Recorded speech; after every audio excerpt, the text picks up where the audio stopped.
Hi button. The button. Hello button. Goodbye button. We're here. Buttons all the way down. It's rain. 44, I think. Like rain. We have belts, we have buttons, we have flaps, we have satchels. This is also true. We don't have pockets. No pockets. No But pockets. is there a walkage in your pocket? A what? It's a Dr. Seuss book. Don't worry about it. Okay. There's I a think I've wasket only in the levels are okay. basket. He's just rhyming. Welcome to the goop zone. Look, my parents are out of town. I got like 5 hours of sleep last night. I've been on that casually. I've been on that It- continue. I've been on that a lot of times during my work week. Yeah, no, it's just one of those days. Like, I have the week off. My parents are out of town. I have no responsibility, and therefore I don't sleep. So what I'm hearing is just the beginning of that song. As Dallas slides in. Yeah. Anyway, this episode brought to you by our patrons like Adam Hart, Black G, Call Me Zed, Carlos, Dragon, JDV 9000, Stripe, Legendary Boss Hunter, Rise of Kenji, Rogue Robin Trevor, Baron the Crow. Thank you very much. Jazz hands. Thank you very much. Woo. All right. Sorry, my allergies been bothering me all day.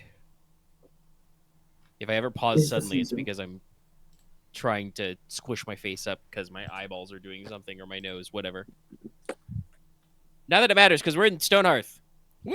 You did it. You defeated the Flat Salts. Yeah.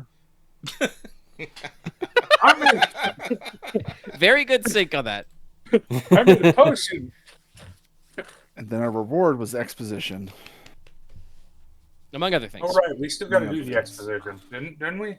We'll get to some exposition, but we got other things to take care of. Okay. You did some exposition. I mean, if you have some science you can do, but I don't know what everybody's doing right away because we're in downtime. So I throw you to the wolves. What are you doing? I thought you had other stuff to explain to us. Oh. Eventually. Misremembering. Well, no. You have to make the explain. Oh, okay. Okay, so. Oh. Well, I have things I can do, but you know me, I'll start talking for a while. So is anything that anyone else wants to do? All right, Omega. We're gonna skim over this, but I'm going to need to commission the Silversmiths Guild to make me a fuck ton of silver coins that match. Yeah. Get that out of the way. It'll probably take him a couple days because you're That's fine. It's fine. specific I'll orders. get- But yeah, you can I'll put see it it by the time I get back. Or before I leave. Either or doesn't matter in this case. After that, let's see.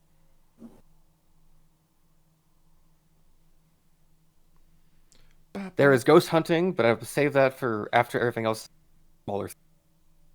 I need to adjust my game. You can run off and go. No. There we go. Ghosts! You can run off and go hunting right now. We'll do but ghost no. hunting, but I will say that for everyone Basic else's smaller stuff to be finished first. Probably a good idea. And I up my thing because it would tell when I could when I hit my desk. But and I need to then think on everyone that I'm going to raise sovereignty again next month, so I need to think about what actual project we'll be doing for that.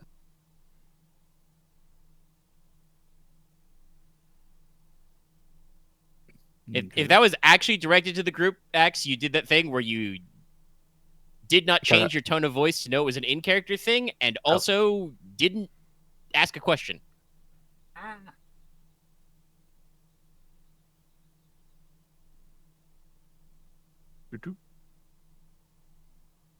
I think I know some things are coming up later, so I'll be able to ask it when I talk to certain people directly. Okay. I think I'm missing one thing. Can't. All right, well, I'll get out one of my things out of the way. So Inos is going to bust into the Marquess's office with a sheaf of papers. Oh boy. Fair enough. And Inos is basically going to hand the Marquess a bunch of papers for Inos to take to the trade guilds to get stuff started for Summer Court. So I'm gonna need you to sign here for the Goldsmith Guild. I'm gonna need you to sign this piece of paper here. Need to sign you this one for the Culinarian Guild, Carpenters, Pottery, another one here, and who would make crystalware again? Glassblowers Guild. Yeah, Glassblowers Guild. There we go. Because basically, we also got to probably redo some banquet tables. Probably get some new silverware, get some crystalware, get started on the food, and all that crazy stuff. Do you sign off on all those things? Yes, I do have a question for you, though. What's up? I'm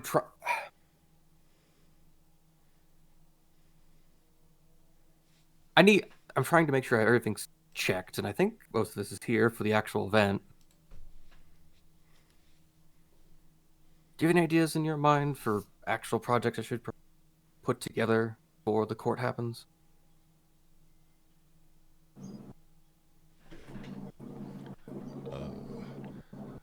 Like, are you saying this in character or out of character? Yes, in character. In character. Well, Inos will, gather up the sheets of paper, and organize them and be like, projects. I was thinking about a commemorative statue, but I feel like that's not worth it. No statues. You gotta... I'm sorry, the common folk aren't gonna understand why you've built a statue. They're just gonna see it as a waste of the tax money. No, if you want to spend money, Enos, gives them a thought, and, comes up, snaps his fingers. The roads. Honestly, I don't know when the last time the roads have been looked over and maintained. It's like, we have the Here path, which is a northern military road, but if we're being generous about it, it's not the best for travel. We don't have rest houses, like public houses, inns. Only some of the roads are paved. Some of the roads are paved and cobbled, and some maybe got some gravel, but the rest are just dirt. Honestly, if you wanted to impress everybody, start with the roads. It's also probably very good, but to get it done before Summer Court, we're gonna have a lot of guests, and we're gonna have a lot of travelers. I will get. Actually, that's a perfect thing for. I will get on to organize a survey team to check all the roads, and we'll see what we do from there. Ah, good. Finally learn to delegate. Although I still see, Inos holds up 2 sheets of paper that you signed, that you didn't check everything that you signed.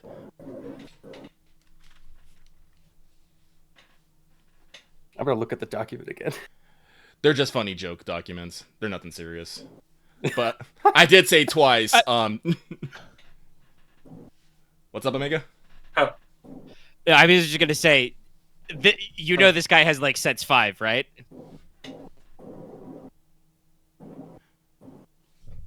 Yeah, and if I just say, hey, sign this real quick, and he just signs it without actually looking at it, it's signed. That is. Well, I mean, I did this to myself. I don't care. Doesn't actually matter. Yeah. If it matters in the future, though. Yeah.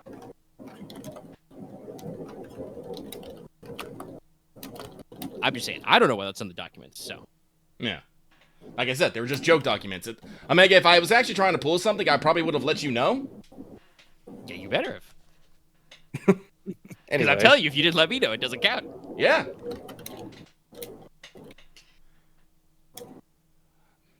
But Inos will also put down the sheets of paper, toss the fake ones, and be like, oh, before I forget, here.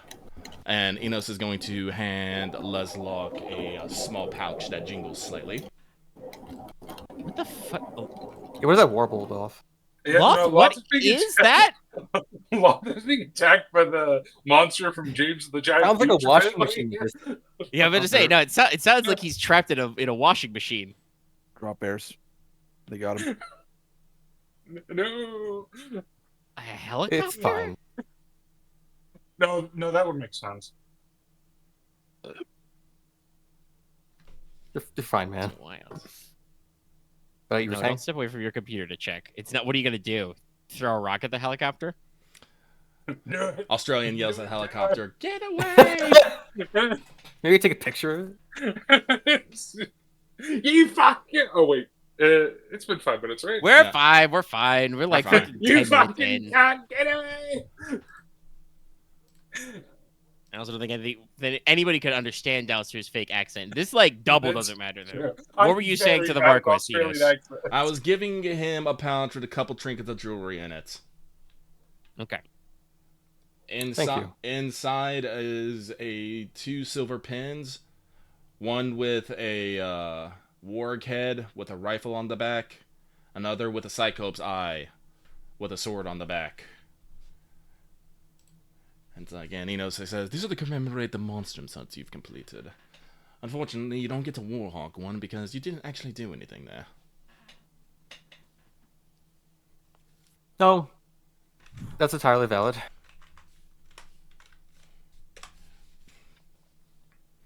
Leslok's going to put those on, like, I guess the part where his scarf folds around to like hold it together.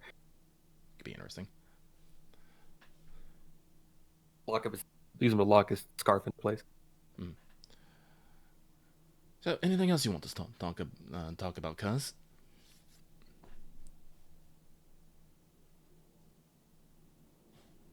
I might have something in mind, but not at the moment, so good luck rest of your day. Comes up, I'll let you know. Well, that's good, because I have something I need to bring up with you. Cuz, what are you going to do about Aurelia?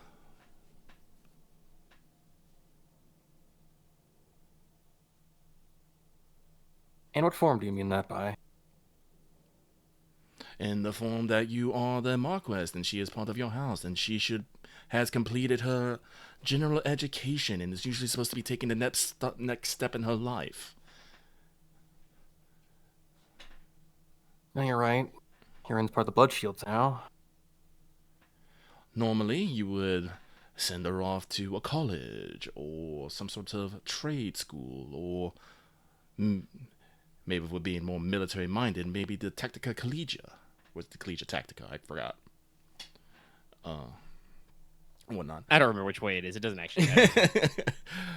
But if you haven't noticed, cuz Aurelia seems to have more of a...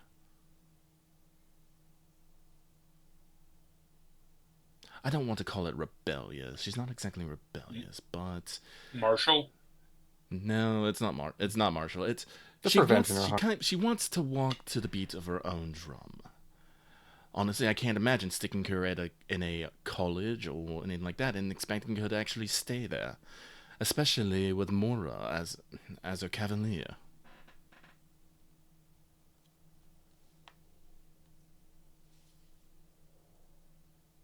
That's my official AU novel series. Is you send Aurelia to college and it's just Moira and Aurelia fuck everything up.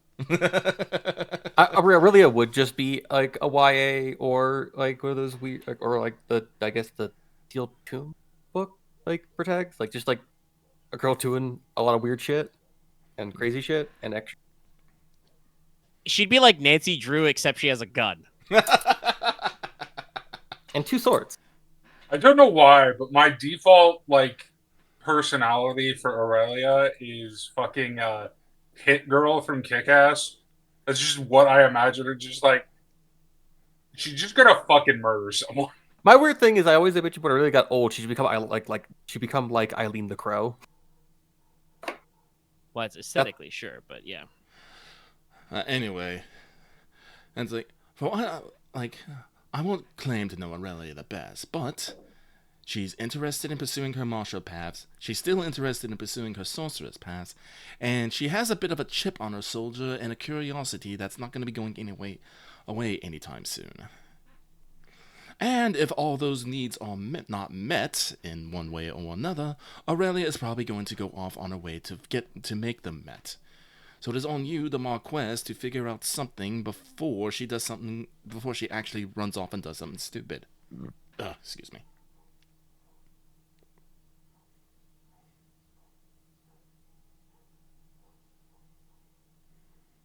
Make a very good argument. I just have to think about how to handle it then. I do have a suggestion, if you're willing to hear it, Marquess. You brought up the top, so brought up the topic yourself, so might as well.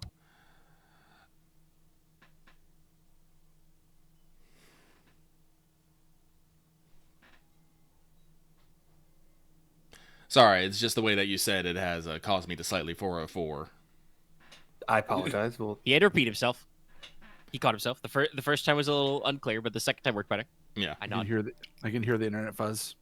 Yeah. And it's like, so And smell the awkward.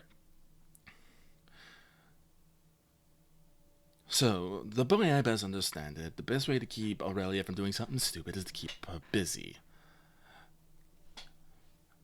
And it just so happens that we're going to be having a professor come by who's probably going to be doing a lot of field work and has a lot of miscellaneous tasks needs to be done, especially in regards to figuring out what's going on with the places of power. So, if we make some sort of order, not entirely sure what we call it or what we do it, in which we place the professor, probably throw in Conti as well, since he's a very willing individual, and then place Aurelia and other young curious minds in there. We could have a sort of,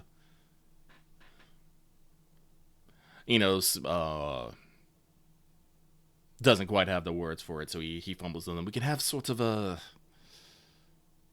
rural order. Investigation, educational, something. I don't know the proper term for it, unfortunately. Young Detective Society? Sorry, I'm not here. And Investigation. and on top of that, on top of what we're going to be paying for patronage for the professor, if we put a bit of funds through said organization, that will trickle down to Aurelia, which will help supplement her own income so she's not just living off her allowance.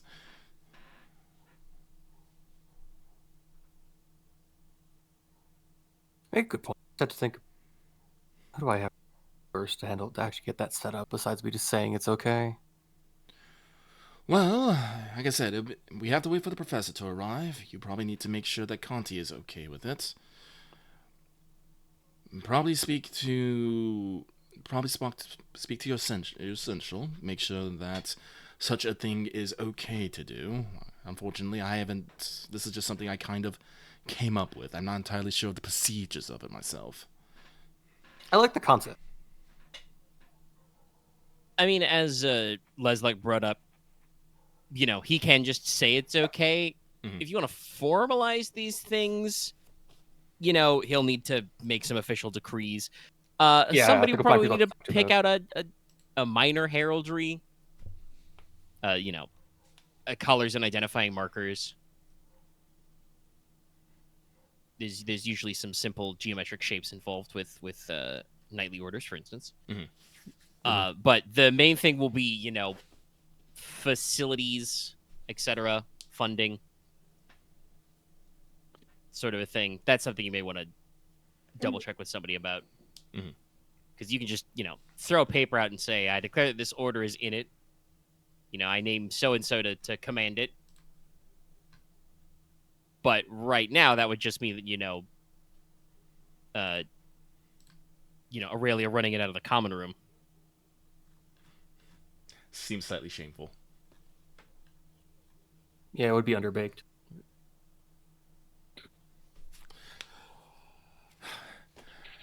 Anyway, I just wanted to put that in your head, cuz. Okay. Well, we're thinking about it. How much wealth does Aurelia have right now?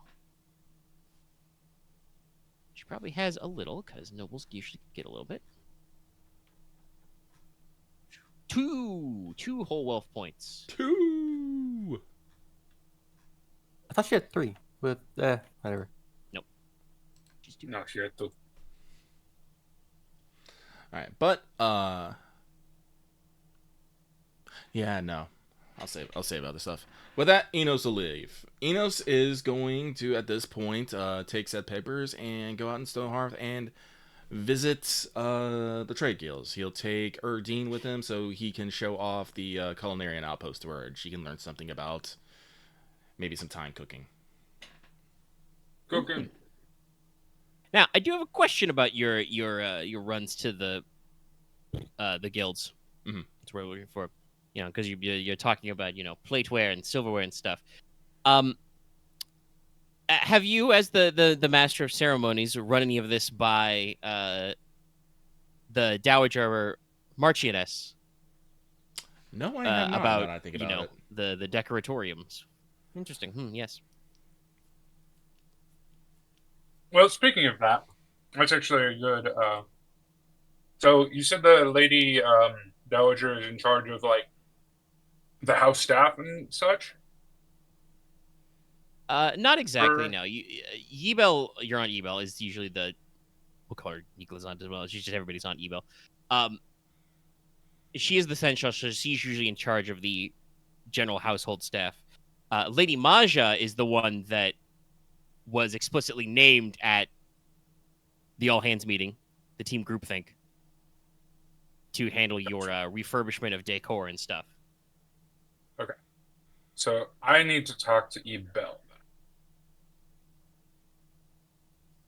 All right, it's very So easy. Nicola to is talking to Ebel. All right. Inos, you still gonna run out and do your gilding stuff? Post your orders. Well, I'm not going to post my orders. I'm just going to deliver these printings authorizing the use of the funds and whatnot. I never said like I knew exactly what was going on, so I'm just helping facilitate what's going through. Pretty sure there's always papers to sign and notes to deliver. I mean, there are notes to deliver. I guess that I am kind of I'm kind of confused about what you had Leslok sign then. If they're not orders specifically, I don't. Well, wouldn't you need the Marquess authorization to start pulling out money from the treasury to spend on things? Yes, but that wouldn't go to the guilds. So Go to there's the, no authorization of payment? Well, payment for what?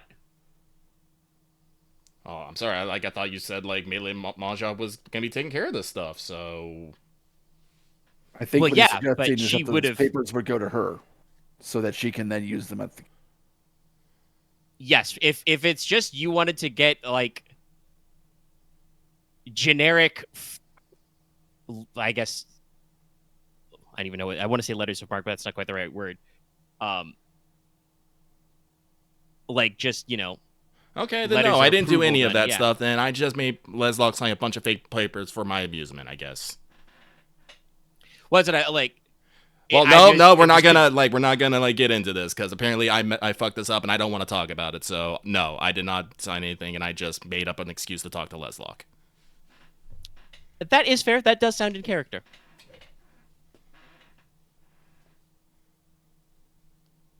So for Lady Ebel, just so I can, yeah. So she's in charge of the housing staff. Yeah, she's essential. So she's in charge of. Just to clarify, because it's been a while and I can't actually. I formally bought the mansion, correct? Yeah, I'm pretty sure you went down a point of wealth. Yes. Okay. Yes. Okay. You own a No, mansion. well, I just mean in character. I formally bought the mansion. Yeah. You put furniture in it too. Anyway, well, no, that's. Yeah, actually, this is what I'm I mean, going to Lady Ebel about because I'm going to be honest. Nicola is a spindly little man. I cannot furnish a house. Sorry, a mansion. I'm going Well, to not by yourself. request- That's fair. Yeah. Yeah, no, that's right. I'm requesting for Lady Ebel for use of some of the serving staff so that me and Olympia, and assumably 4 or 5 servants, can refurnish and essentially clean the house. Yeah. You don't even make a big deal about that. That's Yeah, no, I just need to. honestly make when sure you that said there's- 2 sessions. Yeah, it would be 2 sessions ago when you joked about just I furnished my mansion. That's it's taken care of. You Okay, already. That is fair why we enough. brought that up. You already made that. I was mostly Well, a joke, but no, yeah. No, so I to be clear, I wanted to put in a little. now that, because I don't think this was known initially when I bought the mansion. I need to put some extra furnishings on because I'm going to be, as far as I know, I'm going to be hosting guests for the summer, right? Sorry, time is a flat circle, and it hit That me was upside the an head. idea to offer, yes. Okay, so I need to make sure it's good furnished, Okay. and then I'm going to need to. Oh, by the way, if anyone sees Nicola, he does not look. I'm not going to say he looks unwell, but ever since we went to the magic library, or sorry, not the magic library, the religious library, and found the alchemy books, Nicola has been dosing himself every night with, oh god, what the hell is it called? Sorry. It's a specific, the stay up juice. Vigor wine? No, not Vigor Yes, wine. Vigor wine. Is it Vigor wine? Yes. No, I think it's the other Or one. no, it's the other one. It's the one after Vigor wine. Something I can never remember it because we always think it's Vigor wine, but it's the one after. Isn't like I'm checking. draft something? It's something drought, yeah. But yeah, Nicola is running on like 4 hours sleep because he's deciphering how to burn things with alchemy. It's true. Well, I'll have you make a roll on that in a second. But yes, no, you can, if you wanted to make sure, which is fair. I think, like I said, last couple of weeks, you joked about it. That was more just like for yourself. But yes. Yeah, but that was for myself. Now that I actually have responsibilities, I need, because what I had imagined initially is the mansion was going to look very pedestrian, but then the living room and Nicola's quarters would look very furnished. Now that I'm having actual people in here, I need the whole thing to look nice.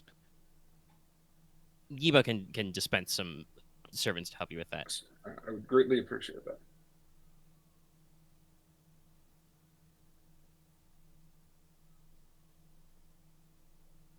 Anyway, yeah, that's mostly what Nicola is doing, is preparing for the summer and deciphering how to burn things with fire.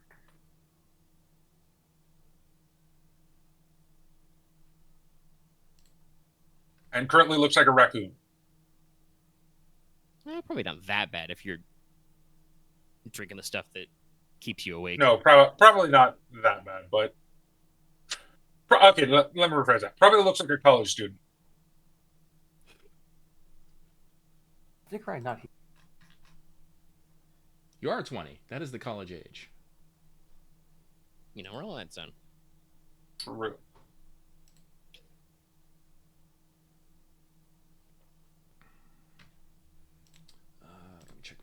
Let me check me notes. That's done. So after we get back to Stonehearth, at some point Konrad will probably take the lamplighters that he fought alongside at the Salt Flats out drinking. Note this is going to include Aurelia, and by extension Moria. Yeah.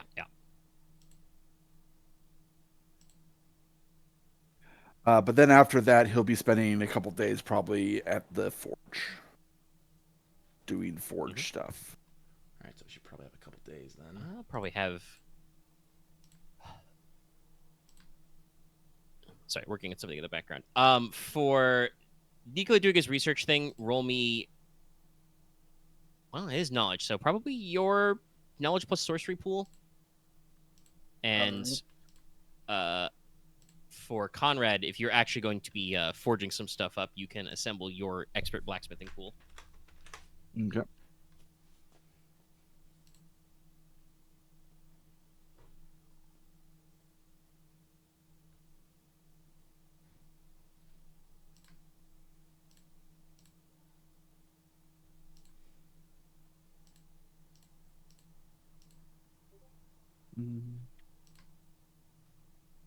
Freedom. He's free. It's Logesh finally. want to do anything with his downtime? Let's see. After all of that,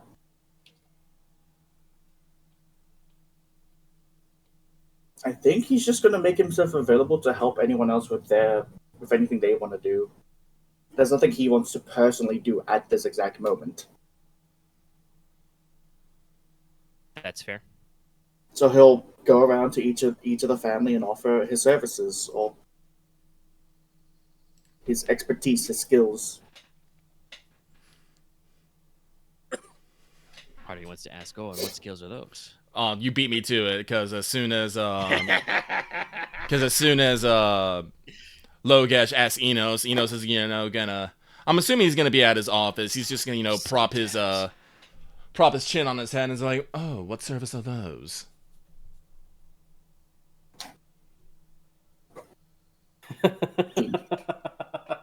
Well, Inos, you are one of the few people who feels like wouldn't get much use out of me, but if you need someone to, I don't know, just help with bookkeeping or just, I don't know, just being around. Ah. So that's what you're good for, cuz. Just being around. Okay, let me phrase it like this. Can I hang out with you, Inos, while you do your thing? Well, you're more than welcome to hang out. Please, have a seat. I have been meaning to talk to you. So this presents a good opportunity. Show him your chaise lounge. Yeah. Platoon. So it all began when... No. When this like fancy lady gave me this cool sword. No, it didn't That's begin not where it all there. began. Yeah, it did begin there. So it all began when my parents got eaten by wolves. But Inos will hand Logesh a small bag that has 3 silver pins in it. One with a warg with a rifle on the back, another with a warhawk with a spear on the back, and a cyclops eye with a sword on the back. I can only assume that this is your work. And so like, He says as he inspects it. it's like, yes, you think I'm gonna give you someone else's work? Perish the thoughts. These were when I made this did reach height 10, so these are pretty damn good.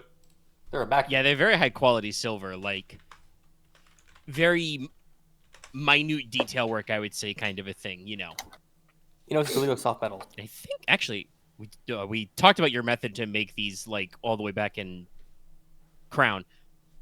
I think you don't have a mold for these. You hand detailed them. Yeah, because silver's actually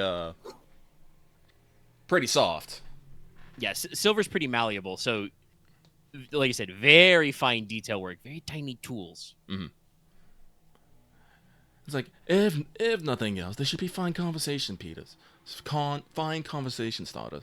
Someone who see your pins and be like, oh, what are those? And you can be like, oh, I got them for fighting Monstrum. And then you can launch into your story about how you shot wargs, got attacked by a warhawk, and shot magical sword beams at a cyclops. Let me tell that last story better.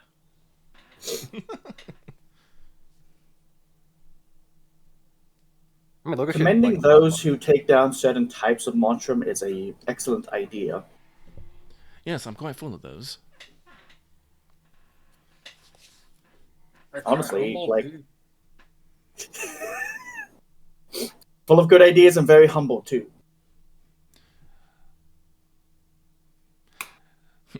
Inos just says, if you're good at something, be proud of it. Oh, I'm not denying anything or saying you aren't. No, I'm saying that to you. No. Yes, because I didn't realize this, but it's like I have the distinct impression that you might be the realm's finest statistician and strategist this generation knows, probably, and has known for a long while. And yet you're sitting here and I could have sworn Inos was going to stay strategist for a second there. Yeah, no, I thought you were going to say like I almost fucked it up. I'm not gonna lie. You're a great strategizerist. Strategizerist. Think, man. Your mind is the greatest strategy. But you seem content to just stay in the background, not let your opinion known, and basically have to be forced to the forefront of things. Mm-hmm. Yes. And you're okay with this? It isn't a personal preference. Why?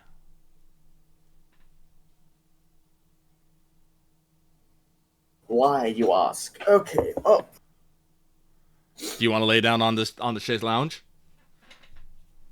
this will be the perfect time to lay down on the chaise lounge. Remember to take your hat off. Take out his hat, swing his outer coat so he's just in shirt sleeves. Cracks knuckles, lays down. His boss music stuff playing. Extreme sleeping. Yep. That fucking pilot episode. You all know that I think not like most people. I act like what most people would not think a normal man in my situation would react. I'm more... Despite how it seems a lot of the time, I'm more weirdly methodical and logical instead of someone who acts on emotions, like, say, not to discredit him, but Konrad is a very big emotional thinker. Yeah, but we're not talking about Konrad right now. I'm using him as an example. We don't need examples. I need you to explain yourself to me. And this is the issue here. I'm explaining myself.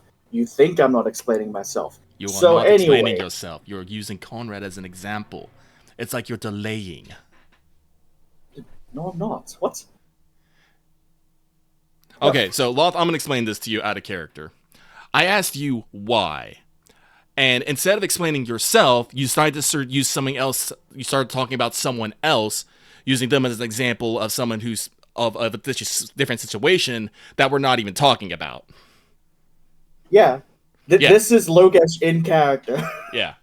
So Inos is saying, no, you're delaying. Yeah, no, I get that. Okay, just as long as we're clear on that. No. Yeah, the autism struggle. That is what I'm going for. I've been there Okay. when I've been there when I was in high school. Okay. Fair enough. I can see what you mean. Just give me a moment to process it. Inos will, nod and just continue to stare at you almost unblinkingly. I feel like Inos needs to put on glasses so he can stare over them for this. Don't you have jeweler's glasses? No. And no. Also, I mean, the jeweler's lens is not quite the same effect. Like I said, I feel like the scene is not complete until Inos has some like half rim spectacles to just. Okay. Hmm? Sorry. I have been a little bit flustered. Could you remind me what exactly I'm explaining here myself? Why you are so content to stay in the background when you have amazing talents. Okay. So over the years, actually, you know what? I'll give a plain and simple. A simple answer. It's a bother.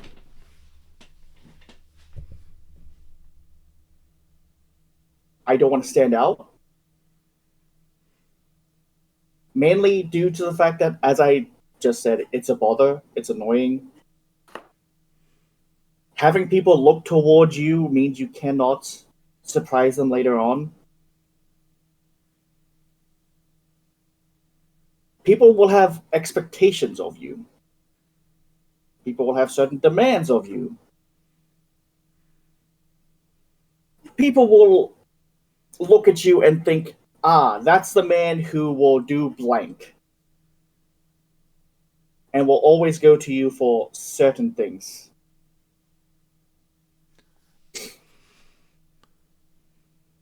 Inos, you know. I was gonna give an example, but I'm gonna have to stop myself there because you just pointed out that isn't the case. No. It's like, no, I don't need an example. It's like, because unfortunately, that just seems like you just want to run away from responsibility.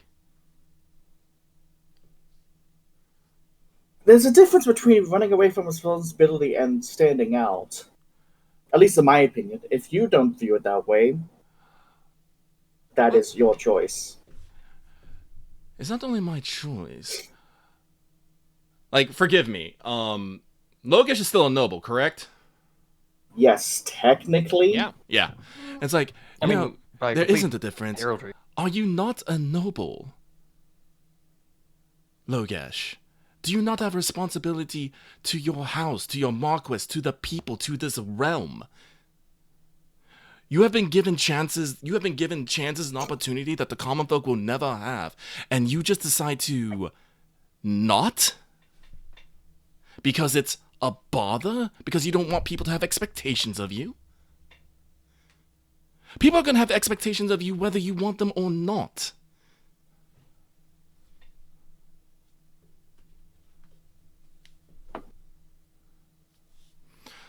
It's like, it wasn't... I would even say that people already have expectations of him because his last name is Logi.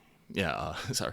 I was like, in case you don't forgive her, while it did not come to much, there were still people who wanted to put you on this seat, on the Marquess seats, probably so they can use you for their own ends. Like it or not, you're a noble son of House Logi. You already have expectations on you. Trying to hide is not going to make that any easier.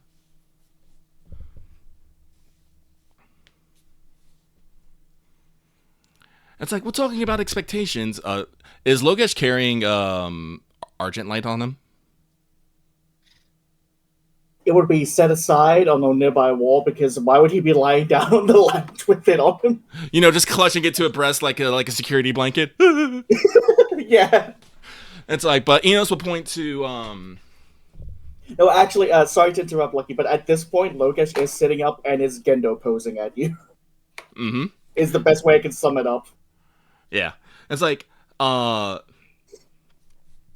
will point to Argent How about the expectations of that? I wasn't fully aware that it was, a super magical sword, but that is a holy sword of a Chalice Knights of an order dedicated to Hydrus. Just by accepting that, people have put expectations on you. Are you going to throw that sword away?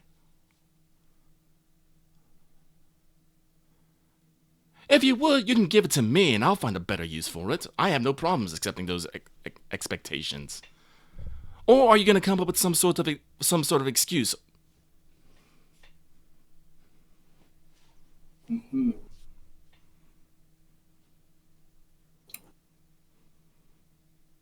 Sometimes I wonder if it would have been better if you and I were swapped. I don't need to be swapped. I am perfectly capable where I am.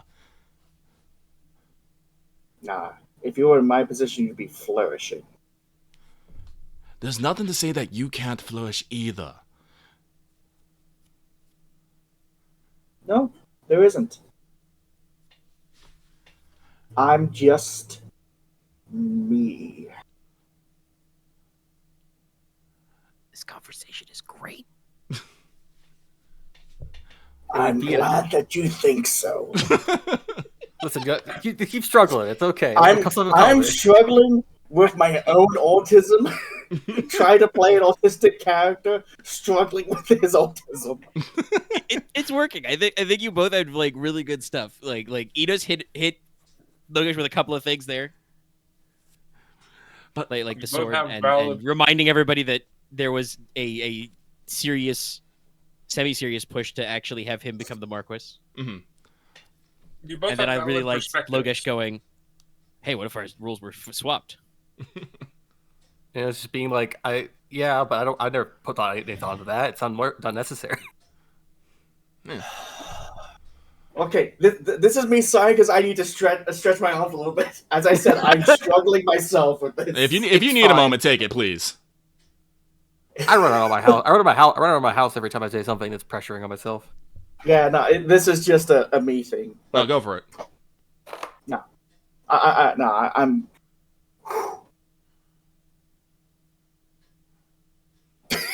Sorry, I just looked at Jack. Inos, Help it. Inos was like, if you think the sword is too much responsibility for you, then say so. It's like, so. I'm going to say something you will not like. Mm-hmm. This sword has a history. It has a name to it. It has a reputation, a legend, if you will. yes, I know this. I'm the one who looked it up and disseminated this information to all of you. I know this. That was Inos taking the piss, by the way. Yeah, and this is Logesh taking it seriously. And I'm working through the thought process out loud. I view this as a magic sword. I don't view it as a symbol or even a religious symbol. It's owned by someone who is from a religious faction. But it's just, at the end of the day, it's just a weapon, a tool. Then you should have no problem if I just pay you for it, correct? If it's just a magic sword. How much are you offering? 2 treasure. 2? Yeah. Make it 3. It's not worth that much. It's Okay, just then. a magic Actually, sword. It might be worth it. It might be worth. It might be worth like a whole country. Might be worth 9. Surely you can afford treasure 3, Mr. Masterwork, I say as I look at the pin. Also, to clarify, do you mean treasure or wealth? Treasure. Okay, I want to make sure. That's 6 wealth, It my might dude. actually be worth wealth. Yeah, it might. I mean, him saying it's worth 3, I'm like, it might be worth 9. 9 wealth. I'd have to double check. Okay.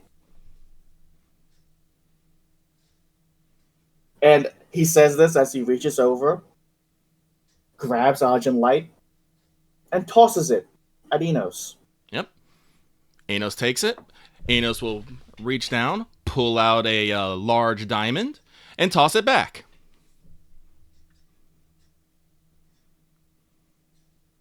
Have you gotten what you wanted? No. You forget, Logesh. I'm a demon of greed. I am never out of things I want. Yeah. I want you to accept more responsibility. And now you don't have this sword hanging over your head to give you an excuse. I see. He just has a big fucking diamond he doesn't know what to do with. Yeah. Okay. No, I'll see about how to use this diamond. But no, you know what? Maybe you're right. Maybe I should push myself out there more. And you know what would be a great motivator to do this? Spite. Well, Petty spite. Ah, good. I'll ask the Marquess to appoint you to a position of Magister. I think that'll do well. You've been studying law, correct? Yes, I have.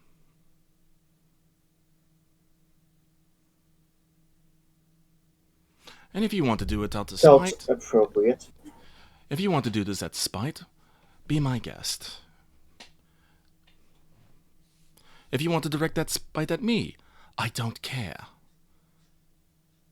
It's like, Inos is going to lean over Argent Line and sound like, it's like, I will bear all the hate, rage, and spite in the world if it means that you apply yourself and make something of yourself. So hate me. I don't care. I will make something out of you. And the fact that you don't care is what makes the spite almost not worth it.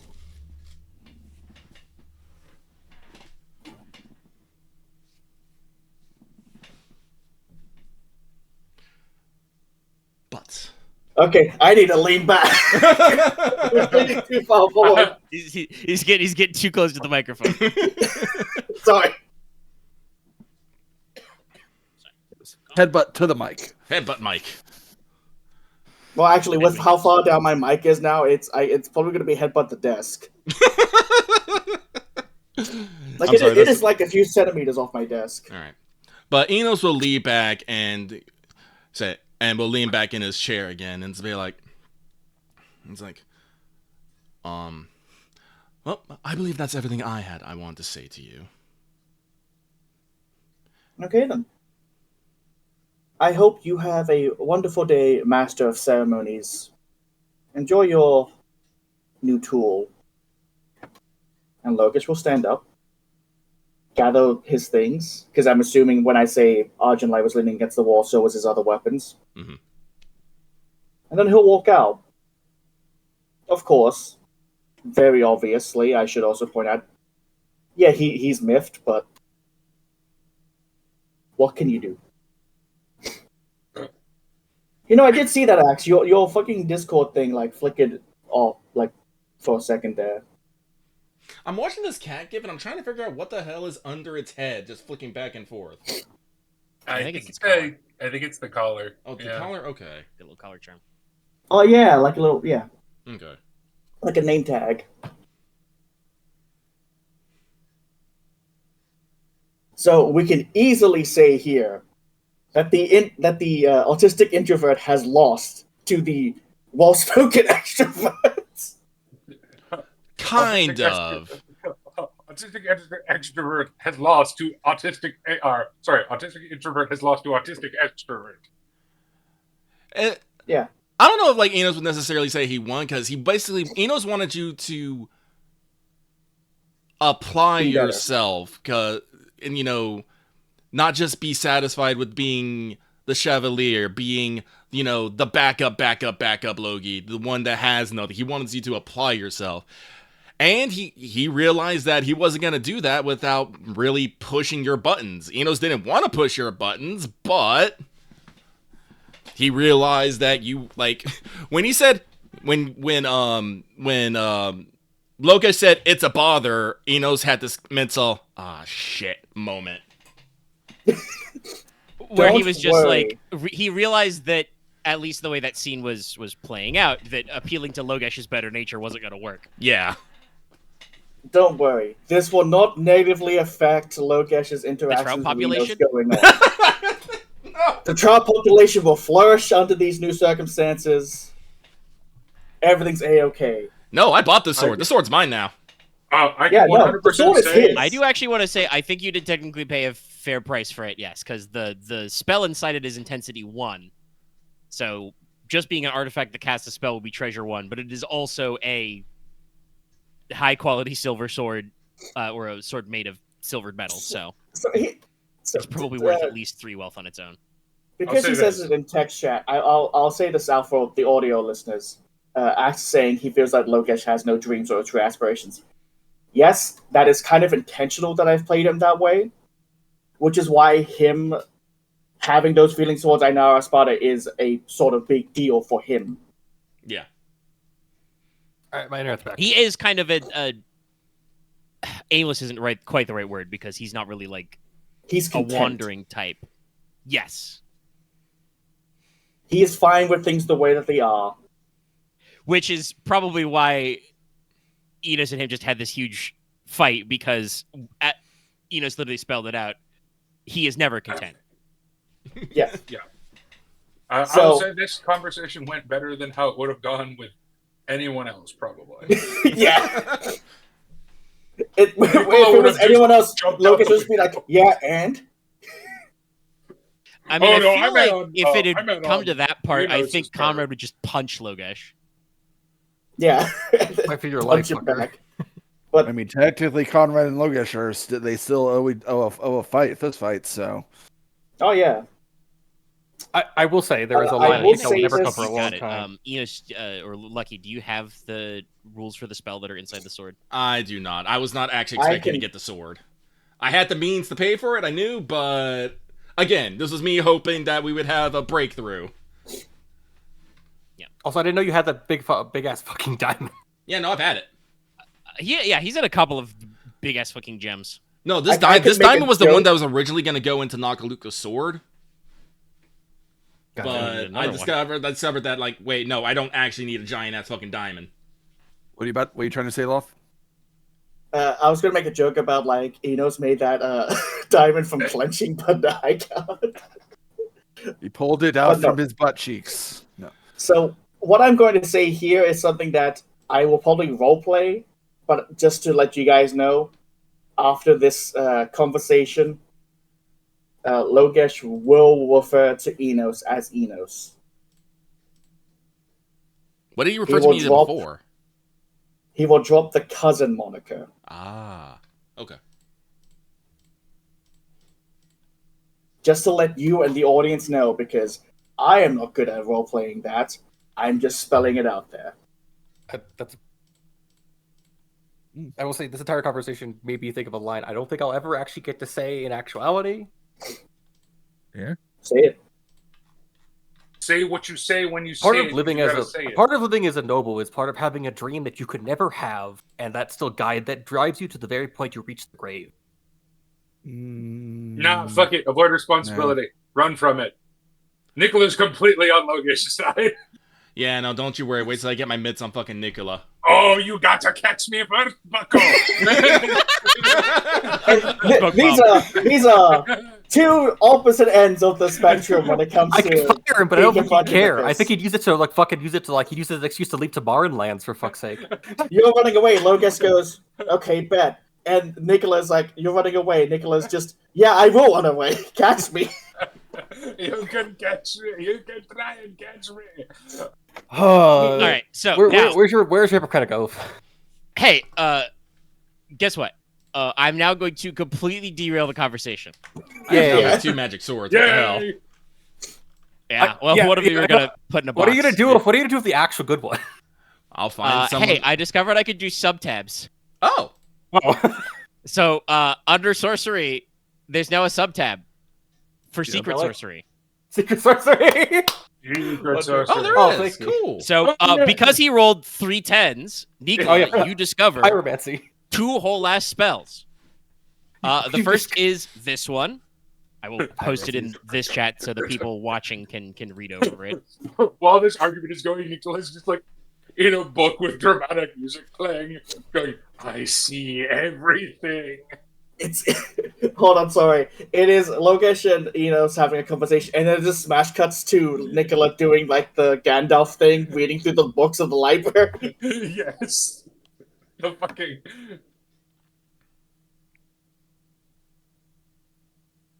And then you Ooh, that's also- nice. Look at me.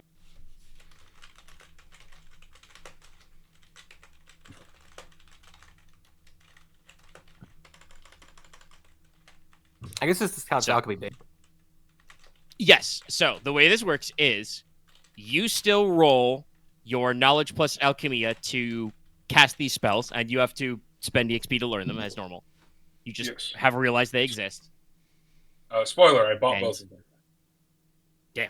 Are you sure? Well, he's probably saving. Yeah, XP. I have 6 experience I'm doing nothing with right now. Just waiting. All right. But yeah, these are still cast with knowledge plus alchemia. All this other same requirements involved.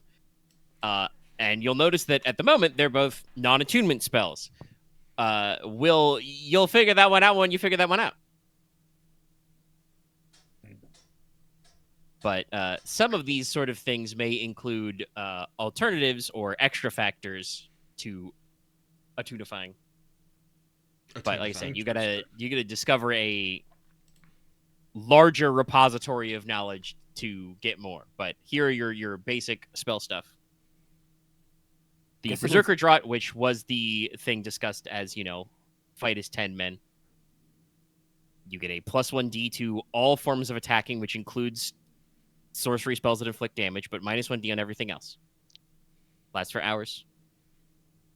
But note that it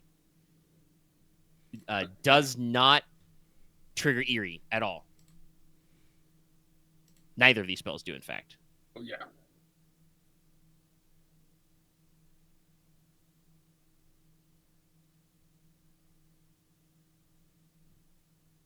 I mean, you could deal with that. I'm currently learning the secrets of ancient pyromancers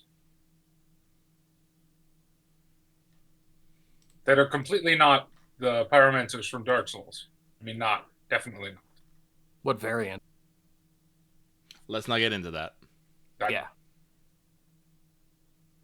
Well, for right now, he's just learned to do literal pyromancy in the sense of do fire divination, and then also brew a potion what makes you real angry inside.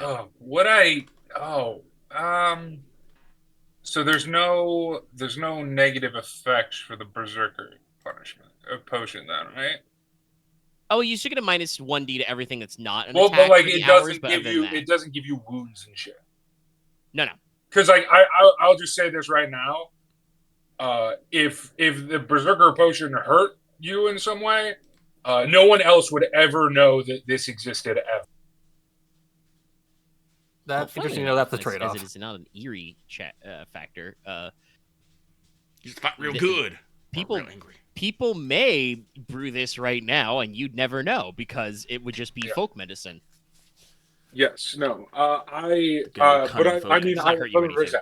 I would not tell any of the group about it if there was some weird like Yeah. you like take damage when you take it. No, it does not harm you. It makes you crappier It at makes you non-combat things stupid, because you are but it angry. does not hurt you. You are angry. You want to hit things. You are bad at things Yeah. that are not hitting things. Okay.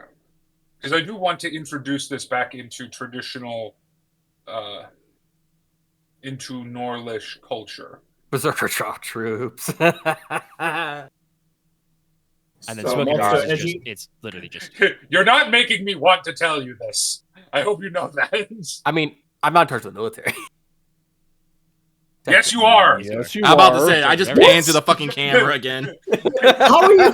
Bitch, you're in jam charge the of camera super hard. All right. Yes. No. You're technically not directly in charge of the military in a similar way that the president is not directly in charge of the military. No, okay, no, you're right. Spoiler: you're in charge of the people who are in charge of the military. President That's is right. Commander-in-Chief. Okay, the bad example. You know what I mean. He's in charge of the people in charge of the military.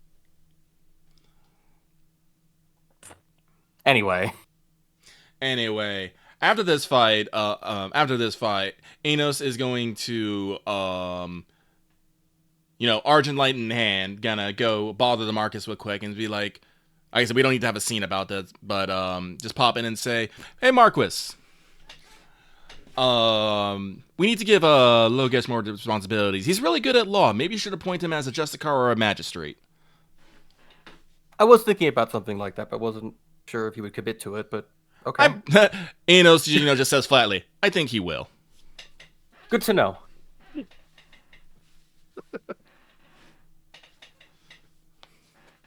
And then next, resolving the stack of things, Conrad rolled some expert rolls. Yeah. And after probably a couple days of work, hammering out a sword's not super fast. Well, I was working on I two things believe you at said you once, were- so Yeah, I believe you did say earlier, I don't know if it was mentioned in the episode yet, but you were planning on making swords and stuff like it. yeah, swords, weapons, and even some like just normal tools and stuff for the blacksmithing guild to show them. Yeah, you can whip up with a few days and your ability to multitask basically a couple of different examples. Like I said, a proper full-length sword is a decently time-invested project, but you can probably, like I said, multitask or get like staff at the castle. That's the word I'm looking for to assist to get it done in a timely manner. And simple stuff like hammerheads, do a batch of like nails, that kind of thing. That's all pretty straightforward. Yeah, I figured probably the biggest one would be for like a full sword, and then the other one would be for like examples of just like spearheads, axe heads, Yeah. horseshoes, nails, that sort of thing. You make a couple of tool heads. Those are, especially if you're using your lower height set for that, those are probably not like extremely high quality, but they are competent and do kind of showcase that, Konrad has a breadth of skill.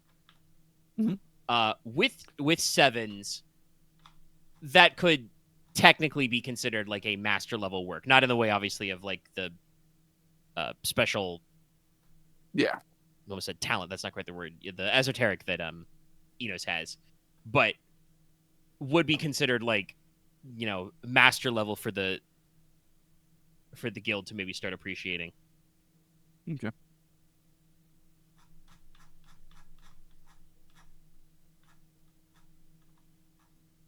I mean, you can always use the sword beam without needing a sword pool.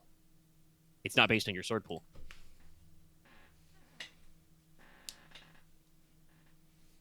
It is 8D, though. You should make sure to jot that down, Inos. I will write that down. Yes, thank you. Might as well keep it.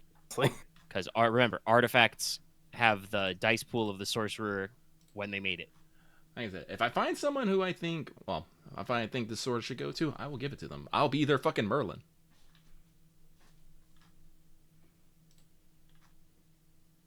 I just pictured fucking Inos rising out of the water.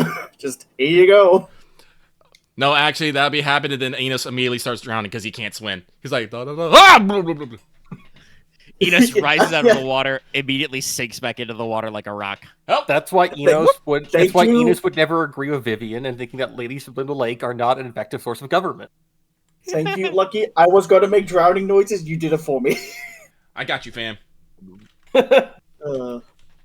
But yes, you do definitely have, like I said, a couple of days at least of downtime because, as established, Nicola is like pulling all-nighters to like decipher the transcriptions of these tablets that Inos made earlier. Yep. Obviously, you have those discussions amongst yourself. Leslok sets up some delegation and stuff. A like full road survey is probably like not going to be even started by like a couple of days pass, but you pass it on down now to Yibel to do, so that is being done for when you have a larger gap of time. Let's see, yeah, I said it would probably take a couple days for the silver.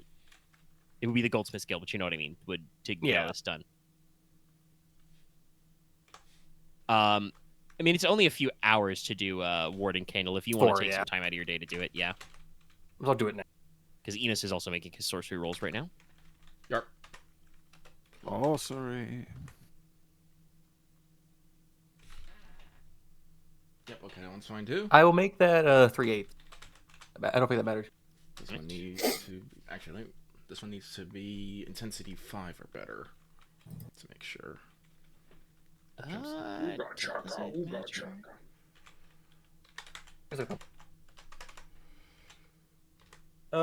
Height matters. Okay, never mind. Perfectly fucking. Yeah, no, it was 90. Okay, fine. I am putting Master Forge on my metal aspected ring. That's what I'm doing. Teach the sword for. And I also picked up a umbral ring, and wait, I had 3 gems prepared, but I'm only doing 2 because. Well, yeah, it's because you gave up one of them. Mm-hmm. I don't remember if you were going to use that for your ring right away, but you were planning on using it for a gemstone soul. Yeah, no, I'm gonna need to. I think you already cast your Aether ring. Yeah, no, I don't. No. Wait, hang on. Let me double check my rings here. I have. Yeah, I know you bought the amber for it. Yeah, no. I bought 2 types of amber because there's the yellow amber ring, which is wood aspected, and then there's the lightning aspected amber, which was aether. So yes, no, and I have a sapphire, so it's water and aether that I am. I can't do the diamond because I just got rid of it. I gotta go find me. I gotta get me some more diamonds.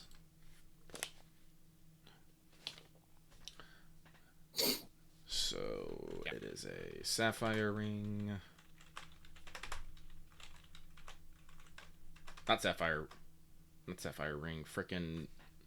Well, we're not really failing. Everybody's doing great. I have my god. I was gonna make a joke though about how we just had a conversation about how Logesh is actively dodging subplots. To me, it's like it's failing to take the call of action. Yeah, you know what? The call to action can go fuck itself. Well, unfortunately, pirate. you can try and dodge it. It will still come to you. You can't outrun plot. See, the problem is I can't make the witches all go the away. other players will drag you along. If you can dodge a fine. call to action, you can dodge a ball. And that's fine. If they want to do that, that's their prerogative. But Dodge I by won't fight bullet. it. Let's see. People who answer the call to action die. Everyone dies. Everyone. No At shit. some point. Just gotta make it on your own terms. Lightning, amber. Yeah, that's stupid. I want to live until I die of old age. Well, that's dying on your own terms. Yeah, which is ignoring the call to action, where people die from stupid shit all the time. Well, your job's to make sure I feel we like don't Dallas die is of having a stupidity. problem where he's talking as Dallas and not as his character. Oh, yeah, because I don't have the accent. That's how you know. Nicola is a Scottish person. Dallas, I'm not doing an accent. I forgot the very awful Scottish accent. But yeah, I guess I it I is, take that offense. would extra whiff make the take less time to cast the spell or not? No, Okay. At It least, don't that's what it matter. takes. You gotta buy esoterics for that. at least Yeah, it's better than my Australian accent. Actually, then I guess I'll make it 10 so Yes. because I have a bastard. You have, I 10? I was looking at Inos' pool for the fucking. I rolled 2 9s, so I'll just make You it. have 110. I'll make it 2. I have a master. Yeah, I'm gonna say. I think you go to Master. I was just gonna. Yeah, I'll just make it 2 10s the last 10 hours because it doesn't matter. I made a mistake. I don't actually have 2 gems prepared, so I guess I only make 1 ring and enchant another ring. Oh, what's? Should I have a gem prepared? Or Yeah, did you no. Like get I ahead of wrote, I yourself? wrote down that I had the diamond, the aether, and a sapphire, but I checked. I already had the sapphire, and I don't have the diamond anymore. So I'm just like, well then. Yeah, as what I said. So Shit. you got ahead of yourself. You were casting too much. Yep. Logesh, I hope you do something with the diamond that's cool. Or He I can don't sell it. He can sell it. I'm gonna I mean, convert I it guess to it wealth. gets you What do you like. think I'm gonna do? I mean, they get you to like wealth 6. I guess. Yeah. Yeah. I mean, yes, no, it is. Yeah, I do believe you would have to roll command plus haggle to find somebody who is willing to pay that much money for a diamond, like just out of nowhere. But technically, treasure has fallen into your lap, yes, or wealth. You know what I mean? How much longer do we have the summer festival? Could I try to sell it to someone there? I mean, that honestly, That's that'd a few probably months, be. but you could hold that. But that long. would probably Show it to be. Baron Oro. That'd probably be. Well, not necessarily him, but that is probably one of the better times to try and sell it. Because Yeah, it is you are just planning a on having a meeting big of. fair, and there's got a lot of stuff. It isn't just a big meeting of fancy rich people. There's It is probably a literally bazaar. what we're doing. Sorry, fancy rich people with power. Anyway. But yes, there should be a few things out. All right. Well,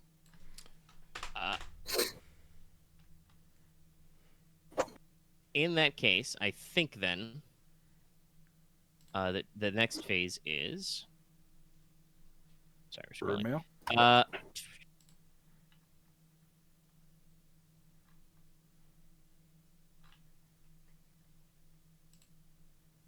After a couple of days, you guys have already been working for nearly a week.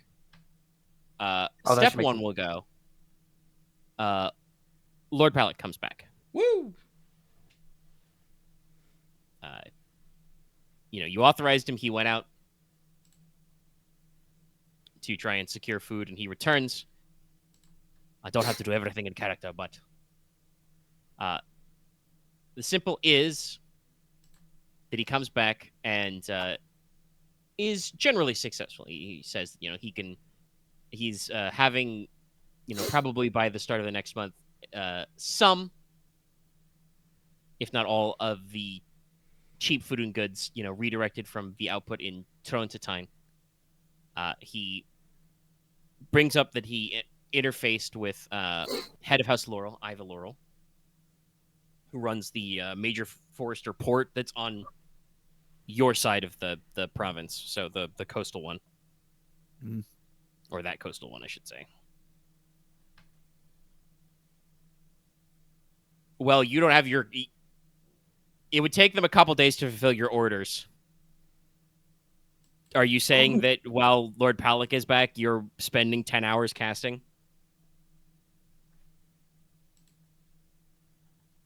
I want to say yes, but no, I can't. Yeah, you're gonna need a little more days to string everything together. Where was I in my notes? Here, yes. So yeah, spoke to House Laurel, able to convince merchant houses and trade companies to relocate shipments towards Teine through Norport and the Biden. So that will be, lower quality grain and flour, kegs of simple air, rough sworn claw, some handfuls of dry foods.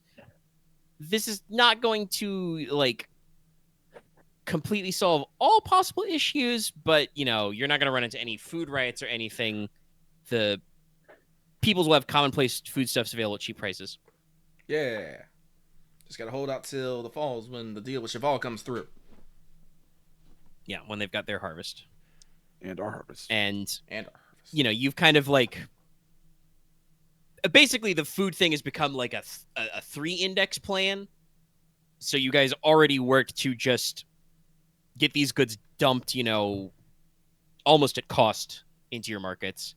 And you're so demand heavy right now that's not going to unbalance your personal home economy like it was causing problems in Trone. At no stage are you going to be producing enough food in the next couple of months or have enough food stored up that people are not going to think buying more food is a bad idea, right? Yeah. But also you guys have seized a lot of high quality goods, and I think you literally turned that into a point of treasure when you defeated the Flat Salts. So you have high quality luxury goods stockpiles to serve your guests at Summer Court. And then also you did the very nice thing where you took, another blob of Wealth 6 and just dumped it back into the local economy. Yeah. So that people in those God, I completely forgot the right word. It was an under something, but I don't want to say underperforming. That's not quite the word. Anyway. Underproducing. The people on the lower economic scale who were influenced or part of the smuggling ring will be able to afford the new cheap foodstuffs. Yeah. Yeah. Underprivileged. And sorry. Yes, privileged. I think it was the word. Underprivileged. And Lord Palak says that basically the main conceit he got back is that the merchants delivering the goods would like to look at either raw, low-quality iron and tin or your other base metals. Get the ability to load up on whatever you have that's also, on your lower-end product. Or otherwise access similar inexpensive goods with relatively few questions asked. There is something going on here, but I have no idea what.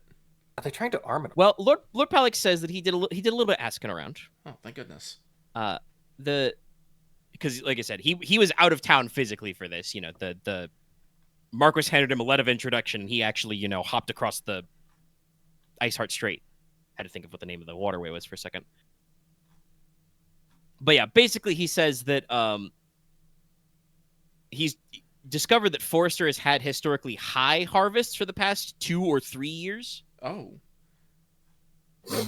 So they have been overproducing for the several years gap. Which means that some of their grain stock and their ale that they've been fermenting is stacking up in storage. So the idea is to sell off older product to make room.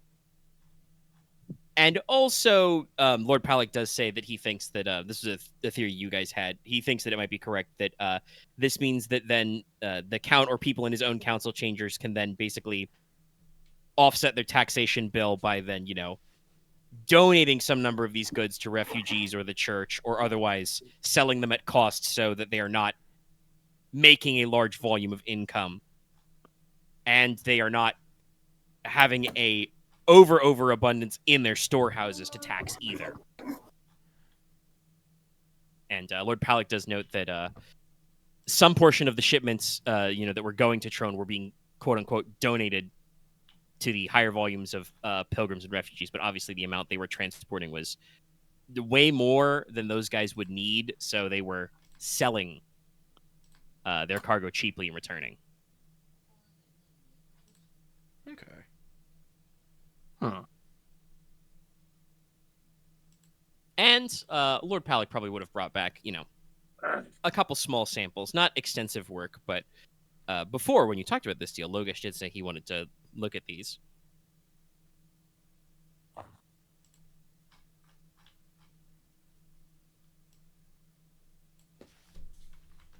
Loth? Sorry. Sorry, could you please Okay. repeat some of that? I just said that Lord Palic would have brought some samples back because I know that when we talked about this before, Logesh said that he wanted to make sure to study the goods. Okay, thank you. Yes, Logesh would like to do that. He probably would talk to the person he knows alchemy the best.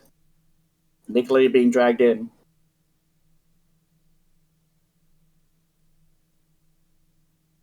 Well, he has the head physician. That's what we're doing, court physician.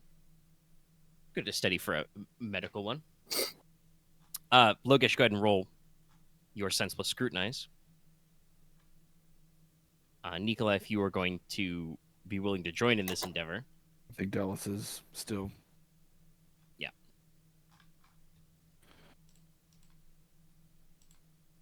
Two nines. Okay. We'll query with Dallas when he's at. Oh, right, yeah, sorry. I just saw the massive BRB. Sorry, what's up? Yeah, he's typing all cap, buddy. Okay, Dallas is back. Logesh Which is one? dragging you into something. Ah! He wants to look at some samples of the goods from Ferretti lands. Oh, okay. So I would like No you, problem. if you're down to examine that, to roll your knowledge plus healing, probably. I think that's all diagnosis. Yes. I would either be that or herbalism, but I think this is mostly food and shit, so Yeah. No, I think healing would be good to just. it'd be more healing.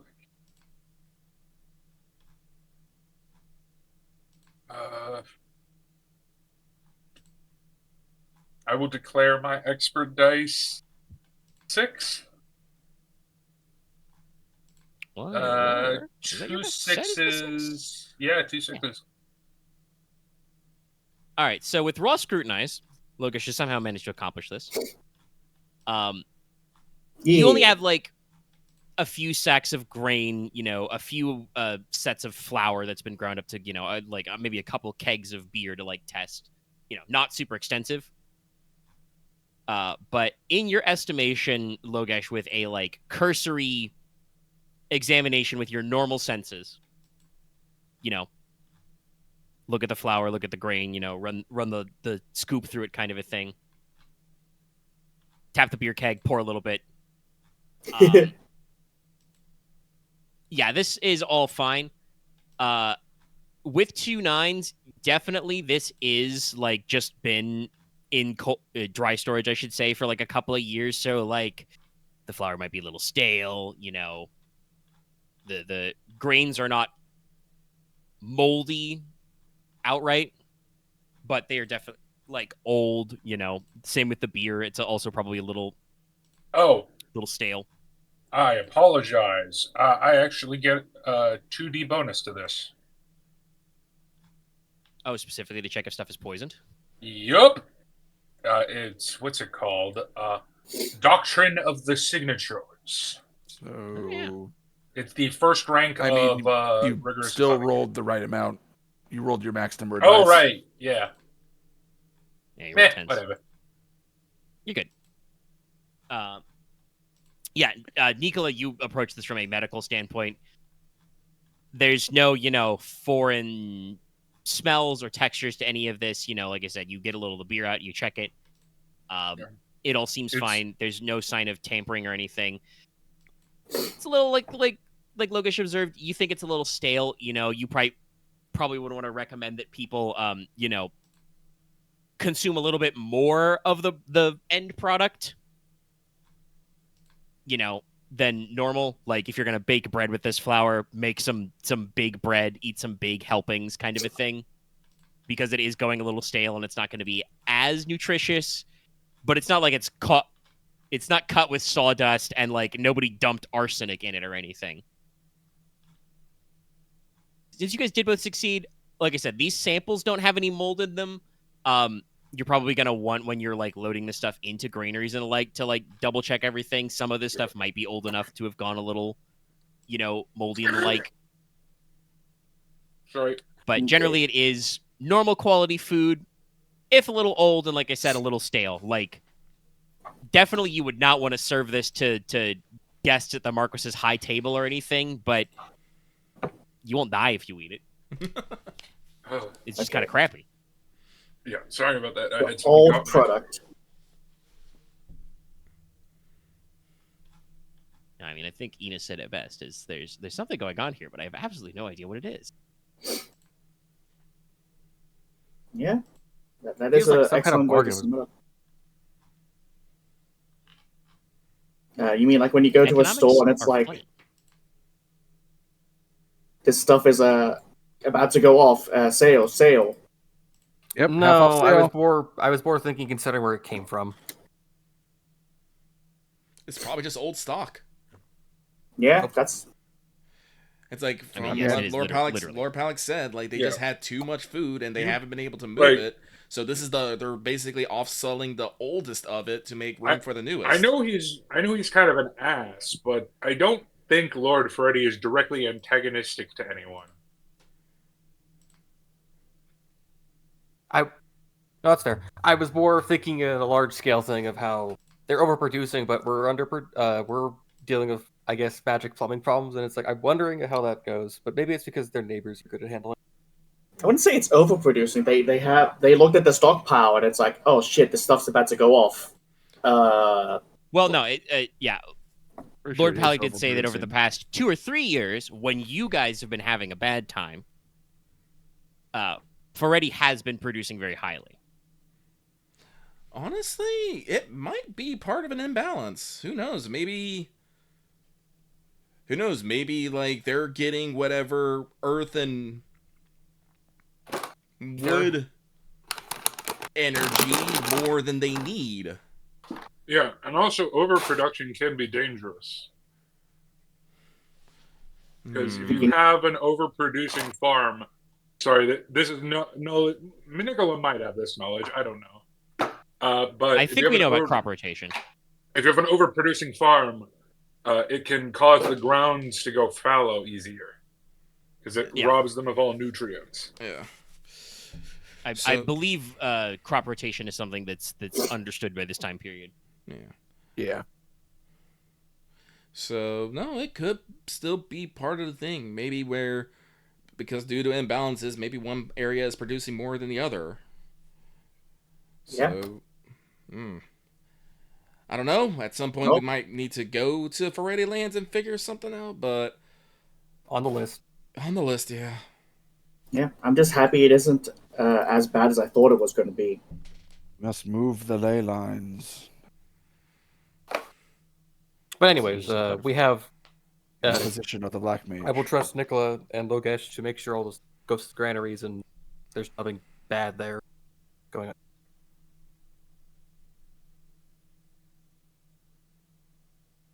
All Yeah.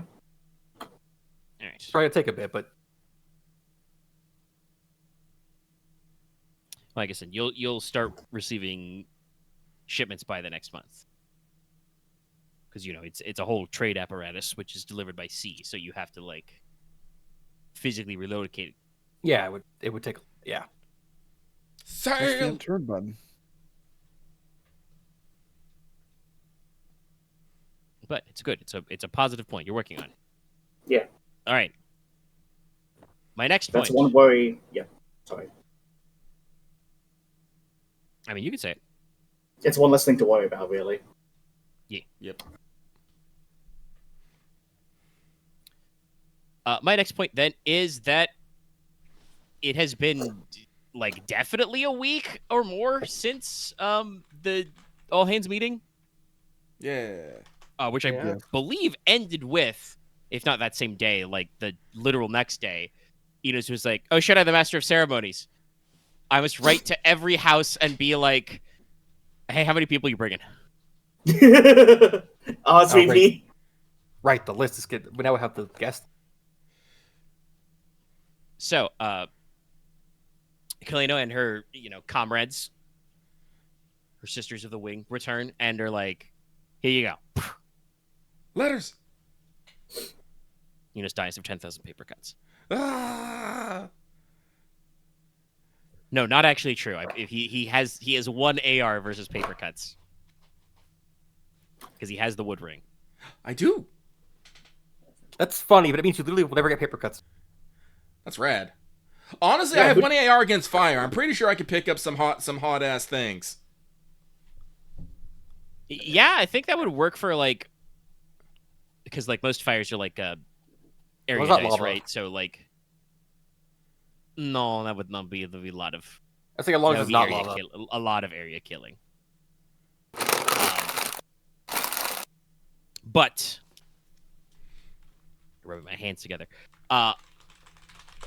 You got your list. Woo! So first of all, I think I mentioned this before, but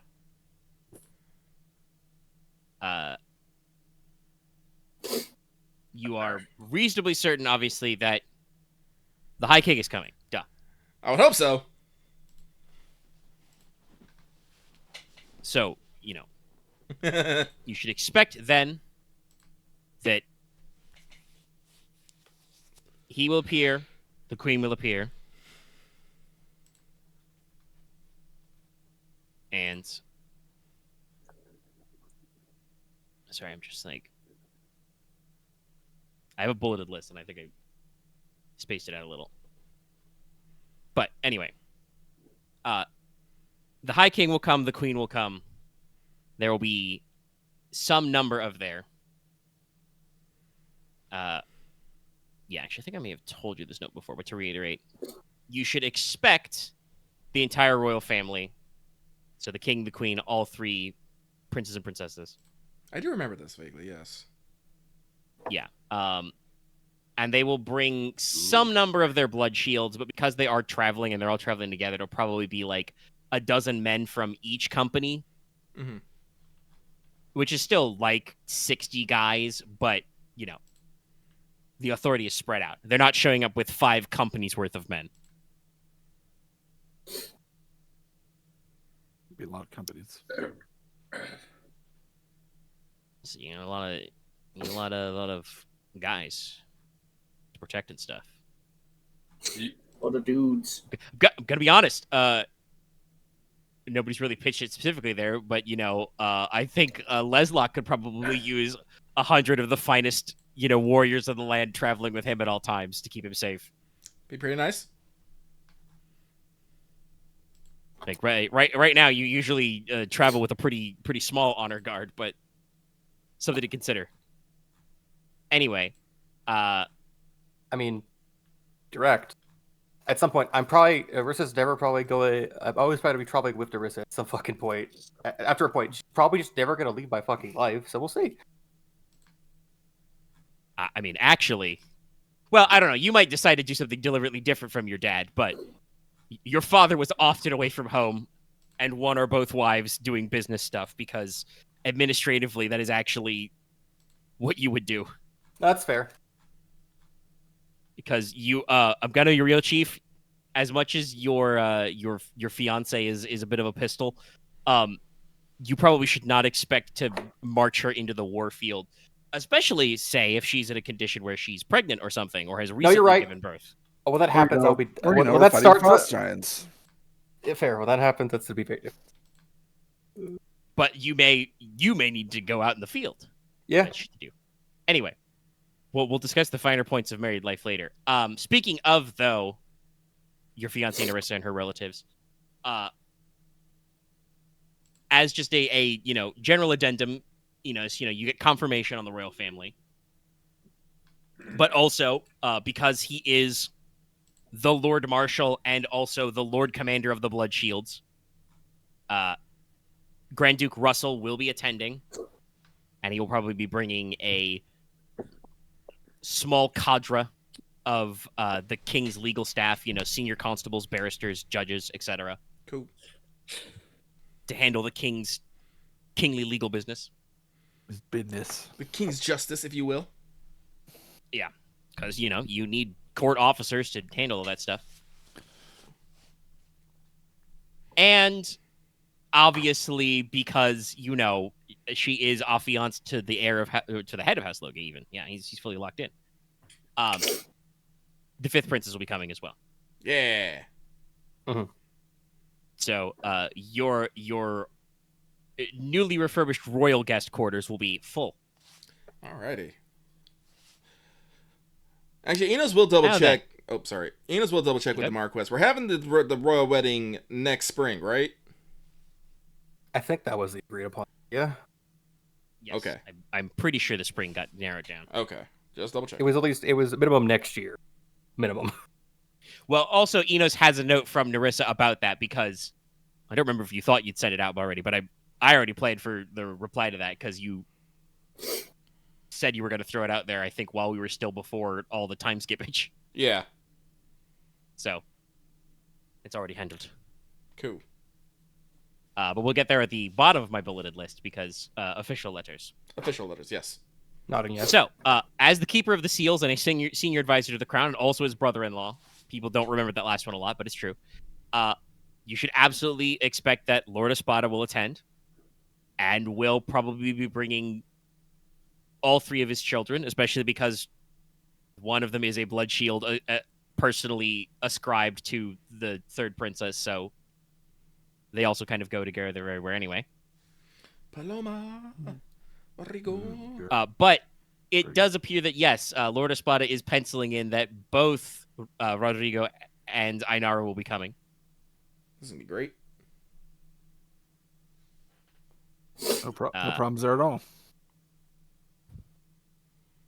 And he does express, though, that he is actually intending to bring someone who I don't know if you've actually met her. If it was very brief. His current wife, Aramita Espada. This sounds familiar, Ainara but I and don't think we Paloma's actually mother. had the pleasure of introductions. We might have been very briefly introduced during one of the festivals. Like maybe a feast? Yeah, you guys might have seen her in the prologue. She was not, I believe, among Lord Espada's guests this year at the festival because he was actually running kind of lean. Yeah, he was running late. Yeah, no, because he's having the trouble in Celticy with the Kith and the border disputes with Oro. Yeah. Yeah, so it had to be in the prologue. Yeah, so you were probably like very briefly introduced to her, but prologue time.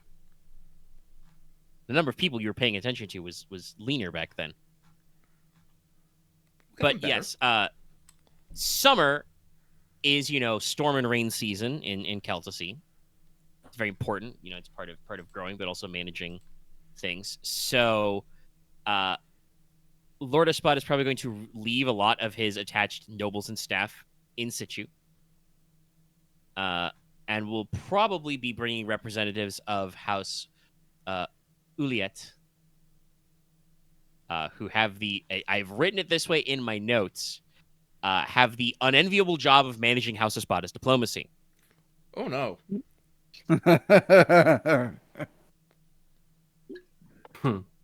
So he will bring what courtiers he has.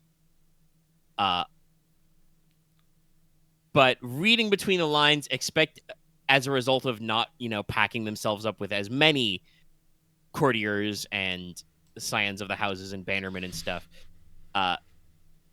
Espada's party is likely to be filled with a larger than normal cadre of cavaliers, mercenaries, and merchants dealing in finest weapons and armor. Yeah. Expect the sword people to bring a lot of swords. And we also have to outfit the fifth company. Don't worry, we're not on the super strictest time limit for that one, but No, we have. No, you're on a time scale for that. Yeah. I think Leslok vaguely promised that it would be done before the company over. was done. Yeah, maybe before the year. Anytime you guys want to roll train and levy, I already established how that works. Yeah. What's our pool right now? Not right now. You roll train and levy, but you don't get the bonus might point until you form the company. But I did say that even if you rolled train and levy the normal way, I'd give you the might point later, so long as it doesn't take you above 5, I think is the limit. Train and levy? Yeah. Yeah. I think it was discussed that 5 is the limit and 6 is the limit with bonuses. Yes, 6 is the hard cap, much like stats. Yeah. But most rolls can't get you to past 5, if you can even increase them at all. Yeah, we're still territory 3, but we're sovereignty -2 right now, so we're only sovereignty 2. All right. But you do get a plus 2d to that. We do. Because of Foundry Smith and Armorers.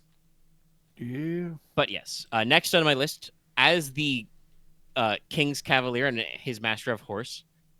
By the way, I have to share this. This is my literal parenthetical. And how the hell do you think he's getting from getting 2 Stonehearth from Norport? So Duchess Cheval will appear.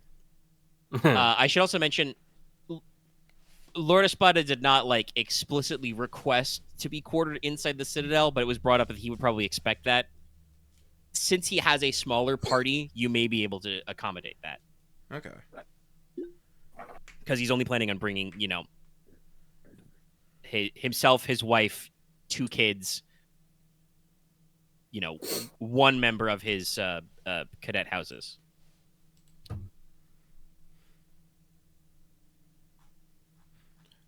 Probably doable.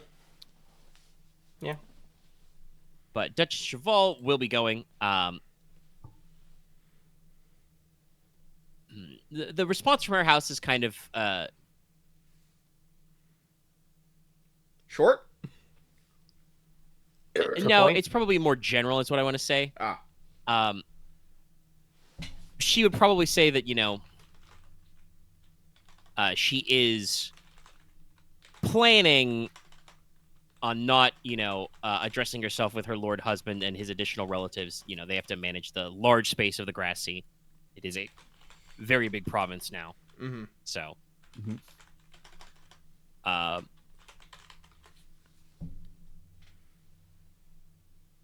but she would probably in turn. Okay. Yeah, we'll probably say that she would maybe like to do some time for to diplomatically interface is how I put it in my notes. I think, how would she phrase it?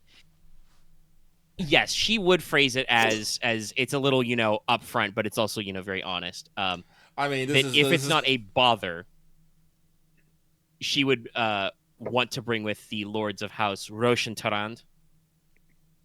You met the heir to House Roche before, and House Tarand. Technically, I don't think anybody cared about him at all, but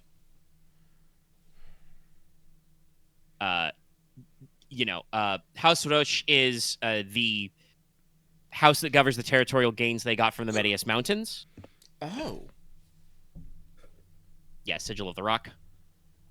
And House Tarand is Sigil of the Stag, I think. They manage the small woods that are on the interior of the plains. Bringing 2 but, young heirs good here. for diplomatic and trade negotiations. And she says that she may bring a few of her kin, bringing at least her eldest 2 children. That's Agave and Ecther. And could take a third. How to say, if Alias is coming, I'm assuming that Agave is coming.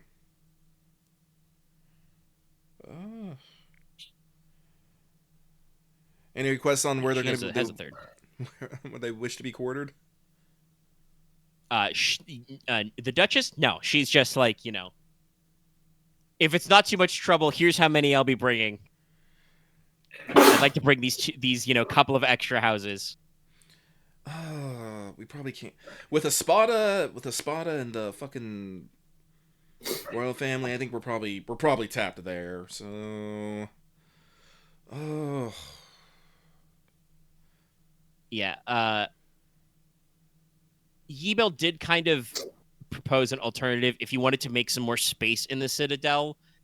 If your country manor is cleaned out, and you guys want to double check this ghosting situation. We do. You could quarter not foreign guests there, but could have some of your council and associate nobles, relocate there and come into town. That might free up some space inside the Citadel, but... We'll definitely keep that in mind, but... Yeah. Yeah.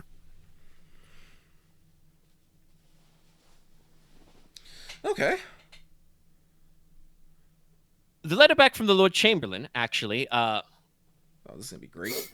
very polite, very, very flowing. The Lord Chamberlain expresses his deepest regrets that he will not be able to personally attend.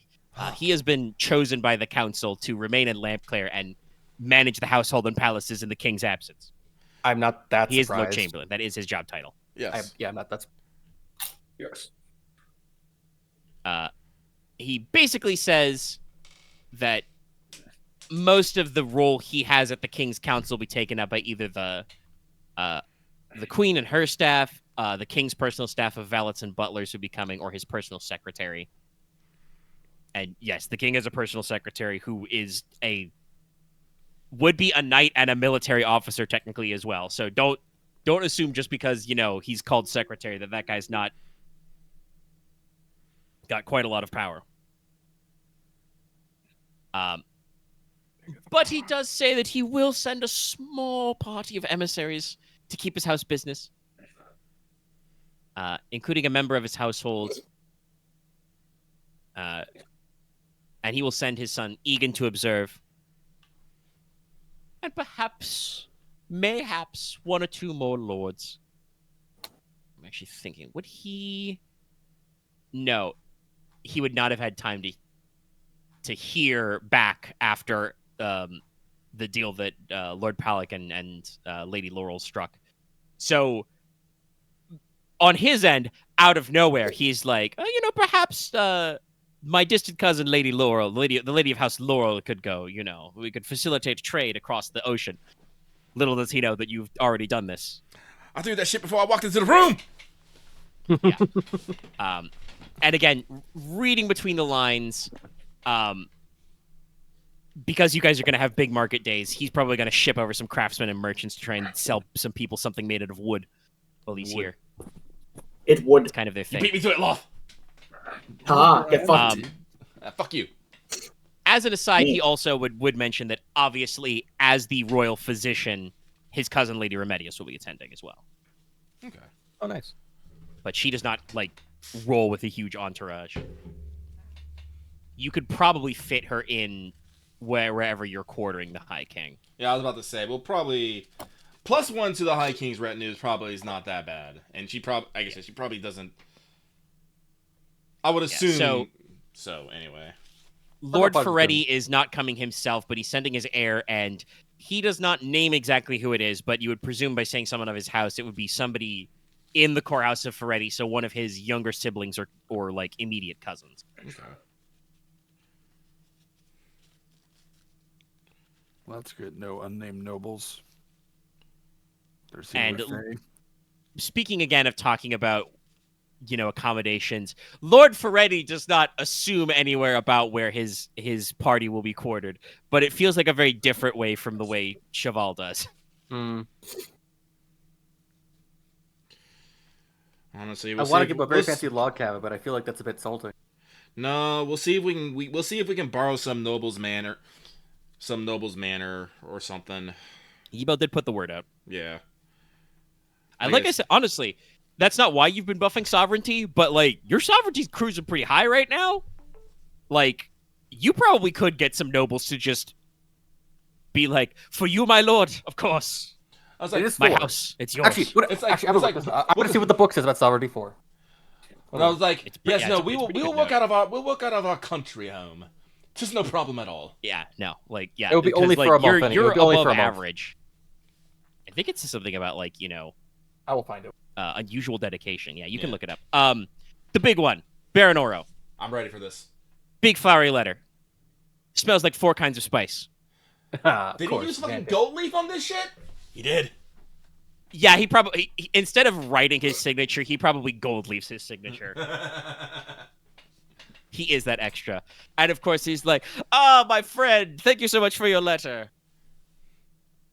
Here are my plans. to display solidarity with my new business partners. Spiritual people within my nation. Sorry. Oh, it's fun. Well, for prosperous organization, I'll manage it. So yeah, Silver it's just a Thrones can danger. accompany his elephants, right? No. He'll be coming. He'll bring his heir, Lady Paz. And he does specify he will probably bring who will be counted as his second and third ladies. You have not actually met the third lady of House Oro. So that'll be a new person. New person. Who is number 2? You sadly have not met the first lady of House Oro because you have heard that she is ill. She is of a frail constitution. But House Oro. Yes, second lady is Baroness Naya Oro, who's an officer in the King's Navy and formerly of House County. They hit my back tab. Clearly, your concern for Sovereignty 6 is just, north for the Northerners. Not none of those silly Southerners. But he is also going to bring parties from... he does explicitly mention House Orle and House Rear Mouse. Oh, thank God. Okay. Could hurt your lucky inhale. Yeah, he's so relieved. You can match nicely. And also talking about, the... since the trade routes will be secured, he'd also like to bring along, the as yet unmet to you heads of House Emmet and Cowdy. Okay. And also we'll be just, bringing a pack of merchants, courtiers, and craftsmen. We're gonna have so many merchants, courtiers, and craftsmen and Stoneheart. It's gonna be nuts. I mean, there's a reason why you guys are running your pavilion. You should probably do the Great Norlon Fair the first week so you can just turn that shit into a market square the remaining 3 weeks. Yeah, honestly, yeah, I I think we're actually gonna have to figure out. I think we're gonna have to make more market space somehow. I don't think we're gonna have enough space. I never thought about it, but you're right. People will be hawking shit out of alleys. And They carts. will be. We can't. In our country, and our like house now actually has liquid.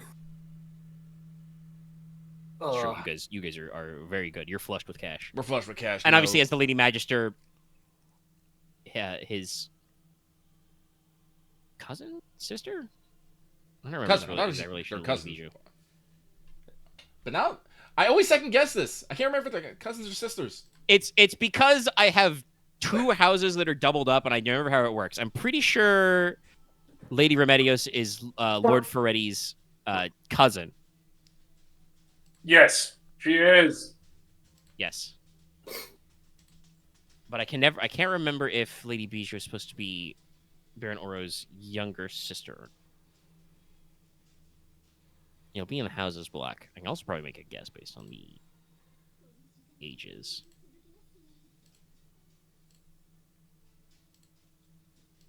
$33, $36 could be. But as previously established, the Baron is basically like, do not worry about hospitality at all. My house shall the House of Gold provides for its own sort of thing. I shall not then. I'm about to spend so much money. I'm pretty sure that Baron Oro is gonna roll in, find the inn he'd like to be like, I'm gonna buy this inn for like 3 weeks. Here's gold. Then move basically, like the in writing, the Baron does just basically straight up say that, like,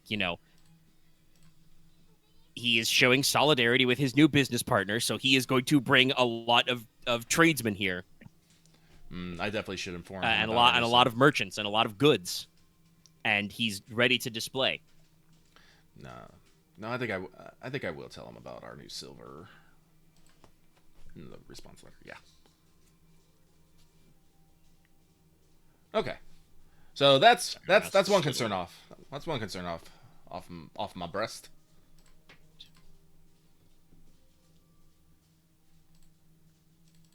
So, since there's still some things going on, I think would she? Inos hasn't really talked with the Lady Admiral too much. No. I do think I had her roll for your unwholesome, and she did not get a hit though. So it's not like she hates you for no reason. Probably just haven't talked a lot. Probably just considers Enos just probably on the level of like, a young noble. Probably. Well, and you're writing to her as the officer of the Master of Ceremonies, so yeah. Her notes are probably terse but not rude. Mm-hmm. To the point. She uses as few words as possible to neither be excessively polite nor excessively rude. And she probably finds a way that is not outright insulting to say it, but does basically say, normally a summer court in the landlocked heartland of a province would not be my scene, but for security concerns, she will have be leading, I guess I would say, an additional, contingency of naval escorts. So she will show up.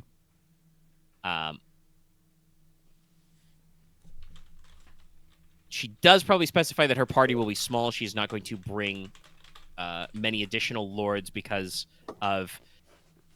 She would phrase it as ongoing security concerns, but it would be that question of the quote-unquote pirate brotherhood going around, Mm-hmm. So she's not going to pull a lot of her banner lords out from under her lands, when they've got an ongoing issue. Yeah. Does specify that she will be bringing along her youngest daughter, Aren's Cavalier, Camaria Celeste, who I think you guys vaguely saw in Lampclair, but again, did not stop and talk to. I believe I did. Yeah, I think you would have met her, but in general, the crew did not really step down and interact with her for a long time period.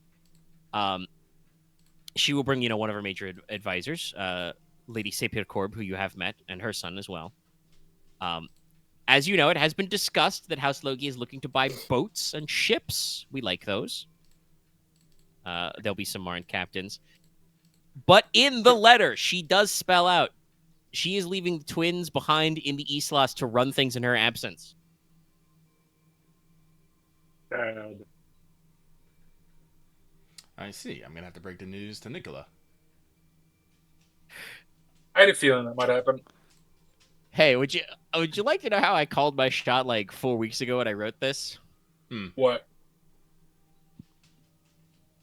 How'd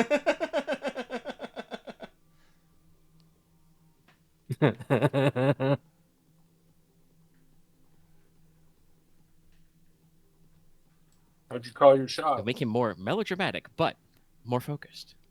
I don't know. I'd half expect him to go, oh, so their mother won't be there. Let me travel to the Islas.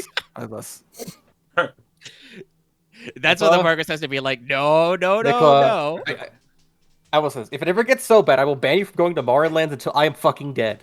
And yes, I'm wording that way intentionally. There'll be that gif of two people passing by each other in a car staring at each other. It's just Nicola and the Admiral. The Breaking Bad meme. I'm saying this to everyone. It's I ban you from going there until whatever. I'm not. I mean, I am joking. I doubt that Nicola would actually do that. No. I'm sorry, but I wouldn't put it past him. Then you don't understand Nicola as a person. No, that is not surprising. I don't think you'd be good at... Never mind. Anyways. We're almost to the bottom of my list, which is not an alphabetical, but is, I think, going in order of who had what slots in the King's Council. Countess Mule gets back to you. So obviously, she will be attending not only as the Lady Warden, but also she is your literal next-door neighbor. And literally has a mansion here to shack up in. So. Yeah. Yeah. No, yeah, they already have a manor and had one for in use for decades now, since the Alliance. So she's probably going to bring along her heir Heirless and her 2 sons who you've met recently.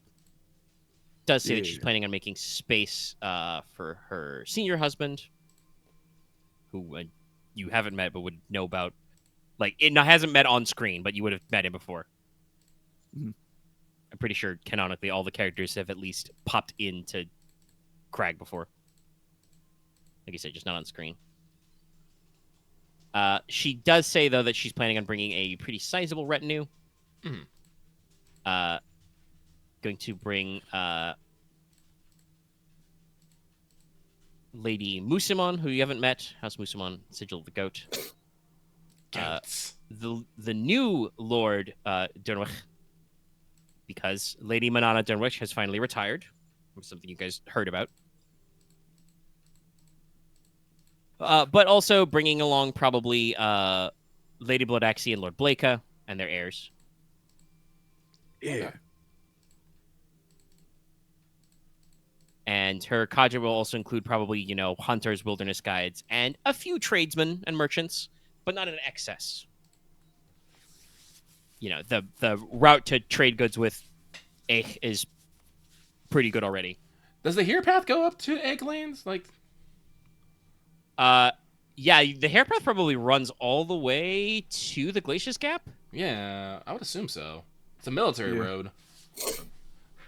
Yeah, it's the I think literally I used probably Old English or like Danish or something for like warpath. Yeah.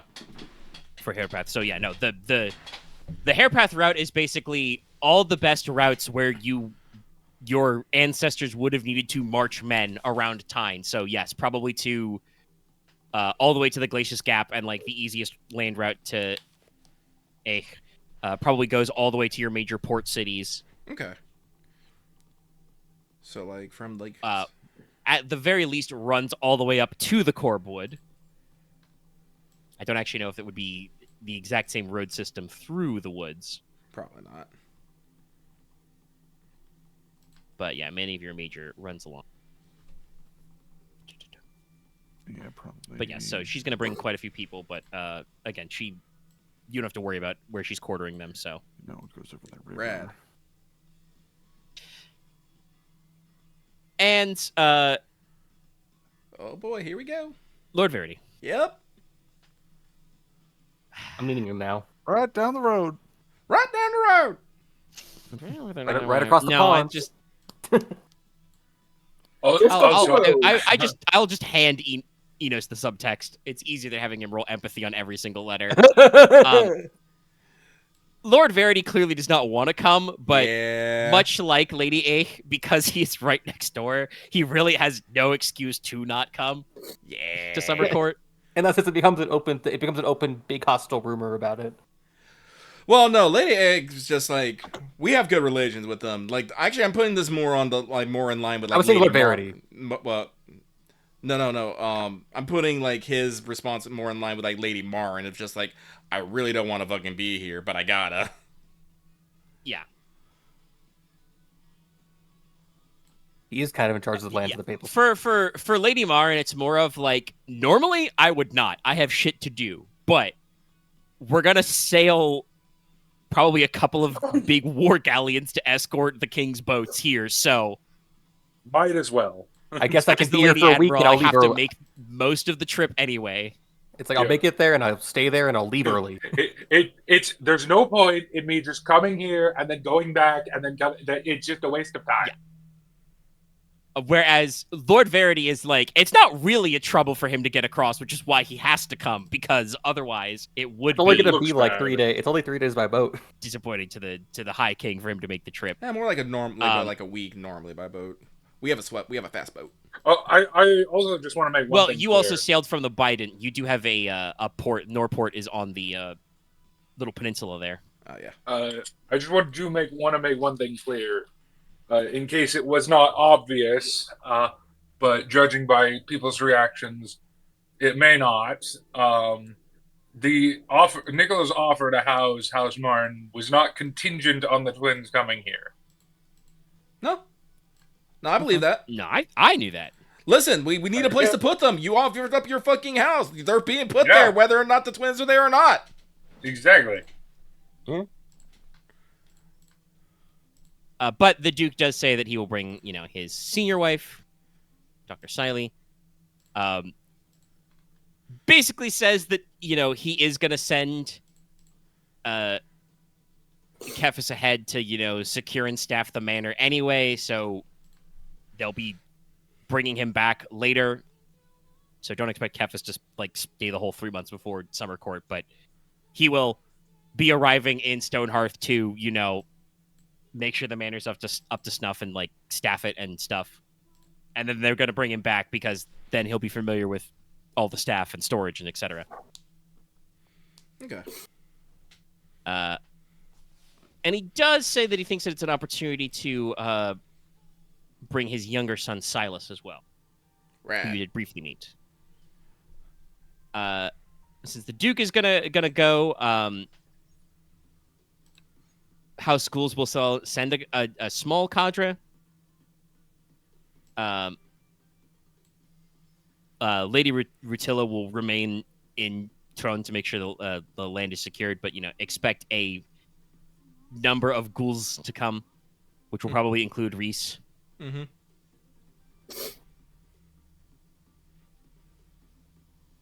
Let's see. Yeah, the Lady of House Martlet will not attend, but she is going to send her Lord Husband and her eldest daughter as well. And the Duke does mention that they're probably going to pack a small team of actors, musicians, and other artisans as well. All right, set up an event space at the Market Square. I don't know. Actually, I don't know. Because when you guys spoke with House Martlet, they did talk about, showing off some new plays, getting some new stuff. So, yes, you don't have to worry about Lady Martlet directly, but her husband and obviously Rena are going to be there. Yarp. And Lady Pale will also attend, if only to see her cousin, who was brought up. It was her cousin who married into House Gladwin. Okay. So she'll come for family. I don't think he would. The Duke would not spell Aramita by name, but does say that since you're going through this scholarly end, you should probably expect that instead of merchants and tradesmen to appear, that squads of astrologers and scholars will appear from Verity instead. Squads of them. Well, we did want people to show off their brains as well, not just good. So this is probably pretty good. And he does write that Bishop Clements will not be in attendance, though. Her bishopric is Lampclair itself. So much like how Lord Ferretti is staying behind, she will, as the royal chaplain, she will stay behind in Crown territory as well. Okie dokie.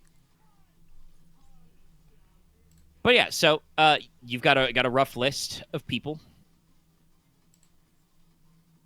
Some of whom have names, some of whom don't. And I may have more of them on my list. I will probably have a moment where I sit down and block everybody in. To the Dramatis, I should say. Yeah. Oh, okay. Honestly, no, I think we'll be okay. I think we just gotta find basically a house for Reddy, it seems like. Was I missing? Probably want to put something for Freddy, and you said you want to try and do something for Trevall as well. Alright. Shouldn't be too hard. Because I believe you said that you weren't thinking of trying to cram them into the Citadel. Yeah. Nope. I'll probably just send letters acknowledging this back. Although I will include in Baron Oro's that something that might be interested to him and the Lord Treasurer, that Norland has discovered some new silver veins and will be opening those up soon. Do not know if they will be fully operational by Summer Core, but there may be a surplus of surplus of silver on the market soon, if he wishes to act upon that. Let's see. Is there anything else in particular that I need? No, I don't think so. Let me check my notes here. No, Noctiluca's coming, so don't have to worry about that. All the family of the royal house is coming. I really don't have particularly strong feelings one way or the other about most of these. Although I really want to be catty to Lady Marin. I don't know why. Please don't. She has guns, and he's sleeping in my house, potentially. That's a you problem, buddy. I will make it a you problem. You think that concerns me? Fight. Yes. Remember, unfortunately, I say this to Dallas. I'm also a person who says, "Fuck the consequences." See, this is Dallas's worst enemy. Someone who also gets, "Okay, fucking bet." Just fucking Pirates of the Caribbean standing off. Everybody points guns at everybody. But no, I will not be catty to Lady Marin, because only for the sole reason that I cannot actually come up with a way to be catty. And I do not want to just be I am catty to Lady Marin. That is boring. Fair. Same with Duke Verity.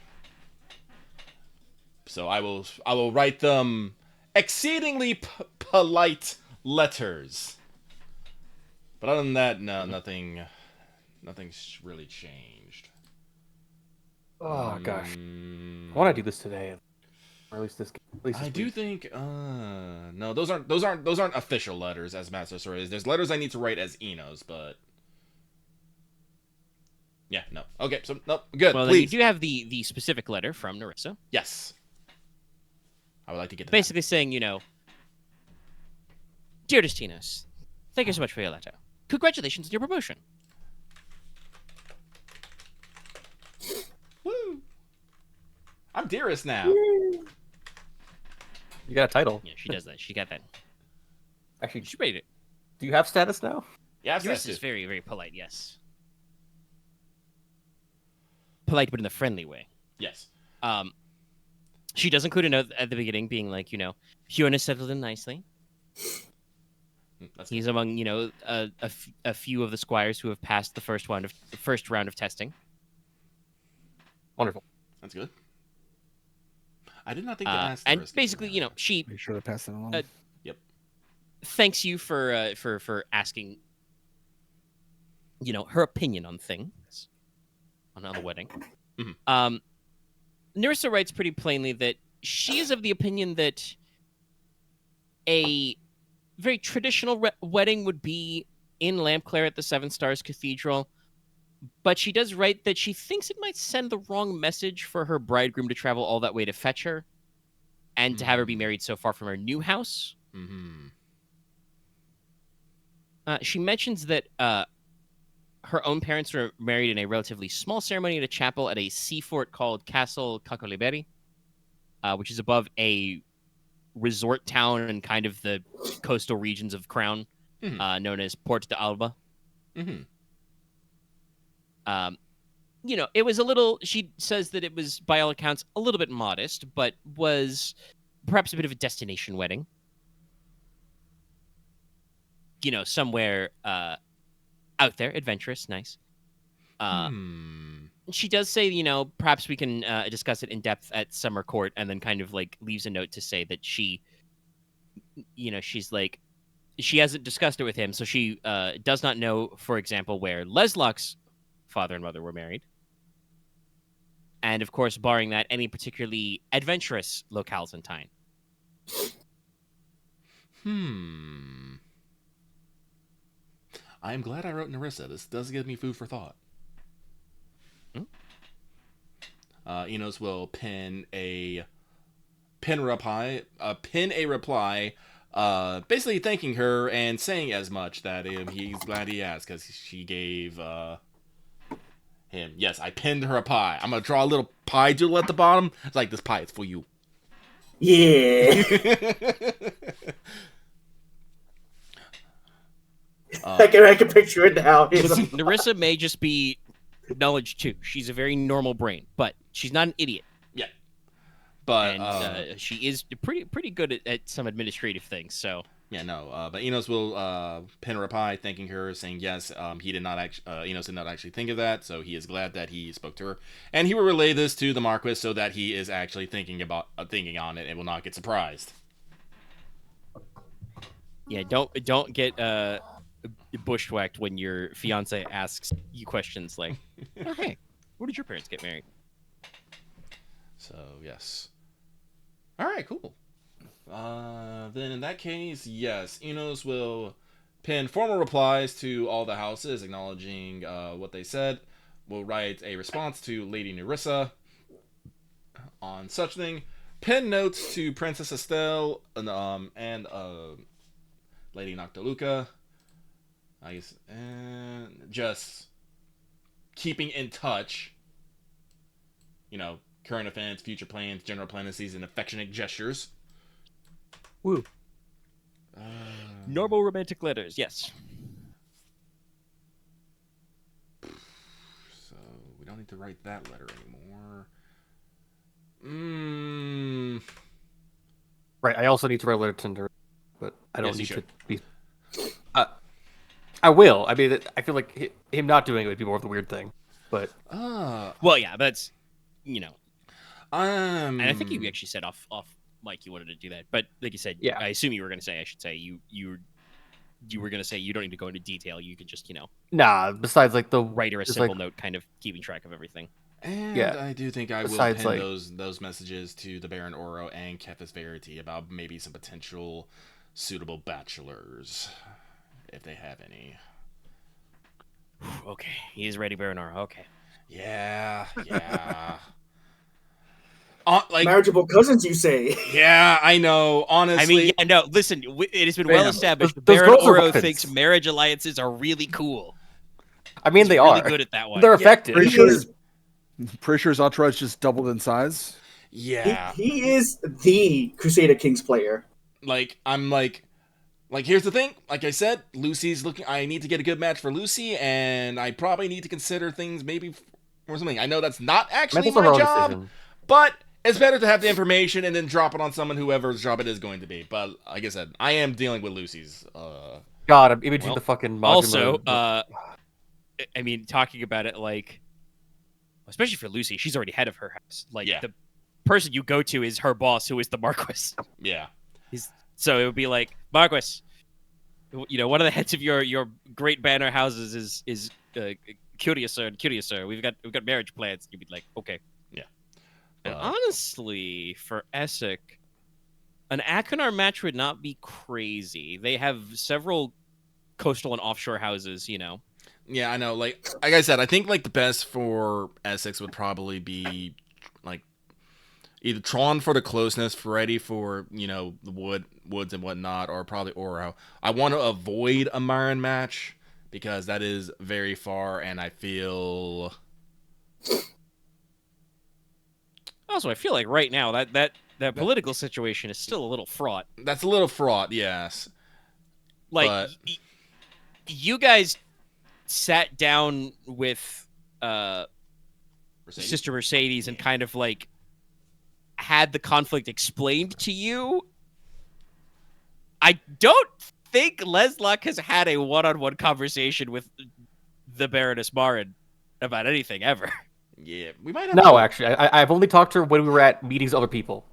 You might. Yeah, so I don't think we never can needed say to that talk about hatchet anything is else. buried. You've dug the hole to put the hatchet in, but she's never dropped it in there. Talk to some people about it. So yeah, it's also because to me it was never As long as she's not trying to raid us, I don't care right now. I have other Well, things to worry That's about. a really bad. Well, I'm sorry. You can't afford to have that attitude towards other countries. Or houses, rather. Yeah. Yeah, other provinces. But, yeah, no, you should probably have a talk with Lady Marin when she shows up. No, that's entirely valid. Yeah, but... Yeah, and like I said, we're going to go specifically with Kethis because, again, we're in Kethis's court, so... Yes, no, you are very firmly banking on, the future succession crisis of actually, no, you're banking on creating a future succession crisis in House Verity. Yes. House of Spada will have a succession crisis no matter what. Just how big or small is what's up in the air, really. I mean, Yeah, basically, like, no matter what, there will be factions drawn up around the two older siblings. Even if you, because I want to, as an example, you guys didn't really have a crisis, but there was a question of succession in your own house, despite the fact that all of the possible heirs are, the player characters who were reasonably, familial and friendly to each other. I no one wanted to take the napkin, so I took it. family. Yeah. It's about family. Family. I took the first napkin, and that's how it is. So, yeah, it's definitely one of those things of, like, that happened when you guys had no plans to do it. So even if you smooth over the bumps in Ainara and Rodrigo's relationship, there are likely going to be lords and factions who are going to want to, like, start some shit. Listen, it's more. We're flying your banner, my lord. I didn't Listen, ask does it you. I guess the point becomes it's like, do we reach societal divide, civil war, or just like actual skirmishes? Well, it depends on what you want to do. Yeah, no matter what, it's torrent, so people will sling swords in the streets. I'll say this: we hire mercenaries at both sides. No, that's I agree with you. that is the Actually, worst plan. that's what we do. But we get so mercenaries. much money that way. They wouldn't say no. But no, to put political theory back on, you guys are not actively planning, but passively planning a succession crisis in Verity, because you are you have thrown your hat in with Kephis's court. We're aware of it, and he is currently the legal heir, and are not planning on standing on ceremony about any particular thoughts and feelings the current Duke may have on that one. Yeah. Yeah. I feel this this is very apt for what's going to happen. Did I do that? Did we do that? And, like, honestly, Just because I'm the guy holding the gun doesn't mean I shot anyone. I think honestly, most of the other provinces are now. Do me a favor, like, never most of be the a other lawyer. high houses are pretty locked in. Like, there's probably not a good argument for, like, picking Eglantine Ferretti over Egan, for instance. No. I feel like you're like weirdly just always on the opposite standpoint about how we look at things. No, I'm just saying. I don't want to lead. I don't want to inflame conflict on the street. People in the street. Pretty sure the streets could be on fire either way. Yeah, that but sheet's don't done pour for. gasoline on it. I'll pour gasoline on it if it suits my my agendas. And if it Pour comes the to gasoline. that, You use and Molotov if it comes cocktails. to that, I have. Nicola, I that's have why some you have to water to invent. pour That's on why the you oil. invent the flame extinguisher, the what? fire extinguisher. You The invite. flame extinguisher. I fucked it up. I fucked it up. Yeah. Extinguisher. I should also say, technically speaking, there should probably be more of a concern about the inheritance of House Marin, but Yeah. the Nicholas, The the twins- twins don't don't seem to actually seem care. to have any grief about that one, and so far you have not seen anybody in Marin really feisting about it. I just Like, think you guys don't everyone- know how that will work out, I but think everyone has I don't know, boat people accepted that stuff. as just a package deal. Everyone has just accepted this. I feel like it's a bit of Marin culture where like they both just get stuff done together all the time. So it's like when we'll figure that out, we'll figure it out when we get there. I mean, honestly, that is very Marin to just be like, well, when the wind blows, brother. All right. We'll figure it out when we get there, man. I feel like there's some saying about captain and the boat Mhm. being required. Though that might bring up some euphemisms. So I mean, some boats don't need captains. That's a whole other thing. What? What? The magic flying Dutchman. Also, once again, very funny that only Nicola. I don't understand any of that. Conversation in character. You just said But- a boat doesn't need a captain. What the fuck are you talking about? I mean, I was willing to go right by it, but you guys are correct. I'm like, I don't know what that means. That's fair. I didn't know what that means. I only partially knew what that meant. You Point of said or- it.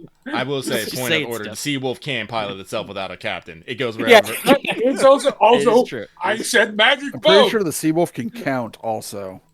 Yeah, I can't. Lucky, I agree But with can you. the I said Sea Wolf magic boat. inherit the authority No. of a system of government?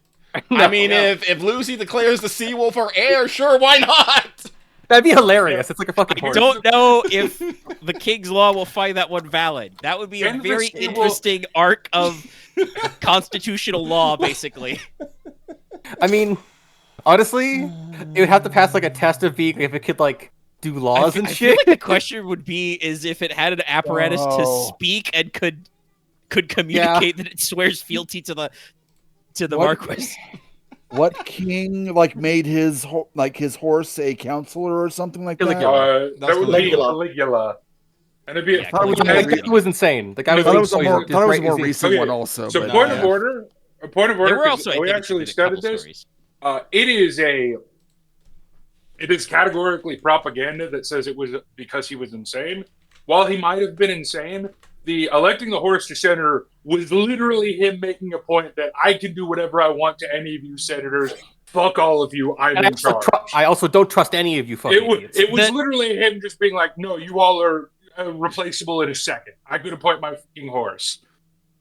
I mean, yes. While he may Yes, be the mental- Julio-Claudian being dynasty had a brain- very fraught relationship with the Senate. It's probably on account of once again, Julius Roman Caesar getting stabbed historians, so many times. Roman historians fucking suck. Yeah, I also think And- Caligula was being poisoned and his brain was getting fucked because of that. But Okay, well, I Well, do want to everybody clear this got because poisoned. Anyway. the horse's name was Incantus, and it was not made a consul, but it did have 18 servants, lived in a marble stable, walked in a harness decorated with special gems, dressed in purple, and ate from an ivory manger. okay, so he made That's it a- noble. Fancy horse. Yeah, it was a very fancy horse. That It had does 18 not servants, seem- y'all. That does not seem out of character for nobility. What? I mean, no, it's the idea of like pride. treating- and treating- No, appearance. Like, no. fucking- I'm reading the Wikipedia here. It wasn't made a consul, but apparently it was made a priest. Yes. It's weirder, like- honestly. But here's the thing. Caligula is a very evil ruler in history because he killed a lot of people. I do not believe a lot of the stories that he was insane. One, because, as I said, Roman historians are absolute crap. They kind of are. Because they always dictate history from a propaganda standpoint. See Nero's entire everything. That's conflicting. So But also, because most of the stuff he did was basically him telling everyone in the Roman capital that wasn't him. Is like, no, I'm in charge. Fuck you. You don't mean anything. It was him consolidating power. Okay. Yes, we are about 2.5 hours in. Yep. Not we're right. only an hour for Gus. And now I'm like, that was the next block in my block of downtime. I don't. Yeah, no.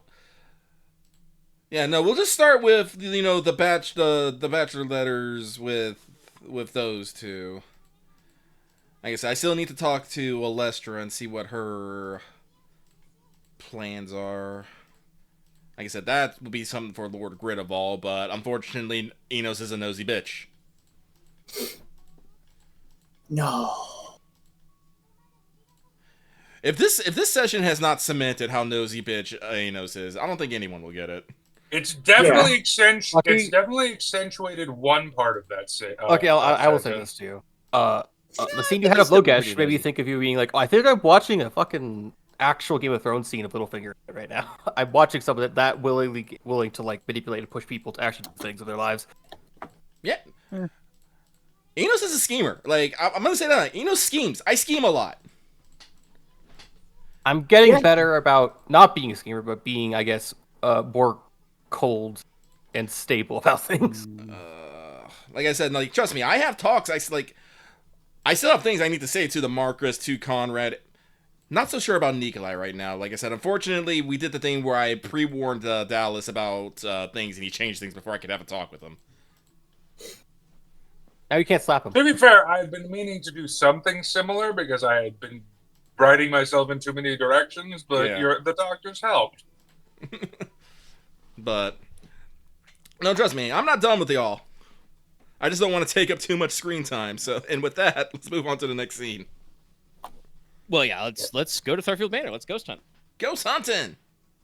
So I do want to say we've been talking a lot about quote unquote ghost hunting, even though I do want to remind I you would like that the candle first, and then we at see the from meeting, Lady Cressida said that she is pretty sure that the house itself is not haunted. Yeah. She's not sure about the entire estate grounds, but she's been in the house a lot and hasn't noticed anything haunting like. I mean, yeah, we can talk about the role of Justicar, yeah. But you would say, I think magistrate. You might be able to call him a Justicar. I don't remember the exact I just know the words I heard of. etymology of that one. Yeah. Well, we'll look into it. We don't have to do a figure out right now. Jokingly, I guess yeah. he can call himself the sheriff if he really fucking wanted to. And he's the sheriff. Yeah, exactly. No. You need your last. We need to get him a big broad hat. Okay, so telling you how do we your how do we last mix call. like Swedish historical fantasy with Wild West? I mean, I think your big dad was already there, pretty big. Yeah, he was. He He was just needed just a 10-gallon hat. he was just Ocelot, even in how he went. Hey guys, guess what? Allegedly. You ride a lot of horseback and you wear cavalry boots. You probably have spurs. Yeah, You may be jangling. and we're probably gonna have a railway before everybody else, And they say, "Oh, ain't you glad you're single?" and we all got silver. We all got coins silver. It's so very far from wrong. And we are gonna Then we make the get big into iron fucking one day. brass section. Anyway, what I wanted to say was that well, I had two things. One, I was going to say that we were talking about moving on scenes. It was like technically, I think at some point I would like to have a Lady Maja Inos conversation. That's also going to be an interesting conversation. Yes. But like I said, funnily enough, I tried to loop in a thing where that would happen, but like I said, Lucky was thinking of something else, and Yes. he No. Unfortunately, yeah. went a different direction, which is like, it's okay.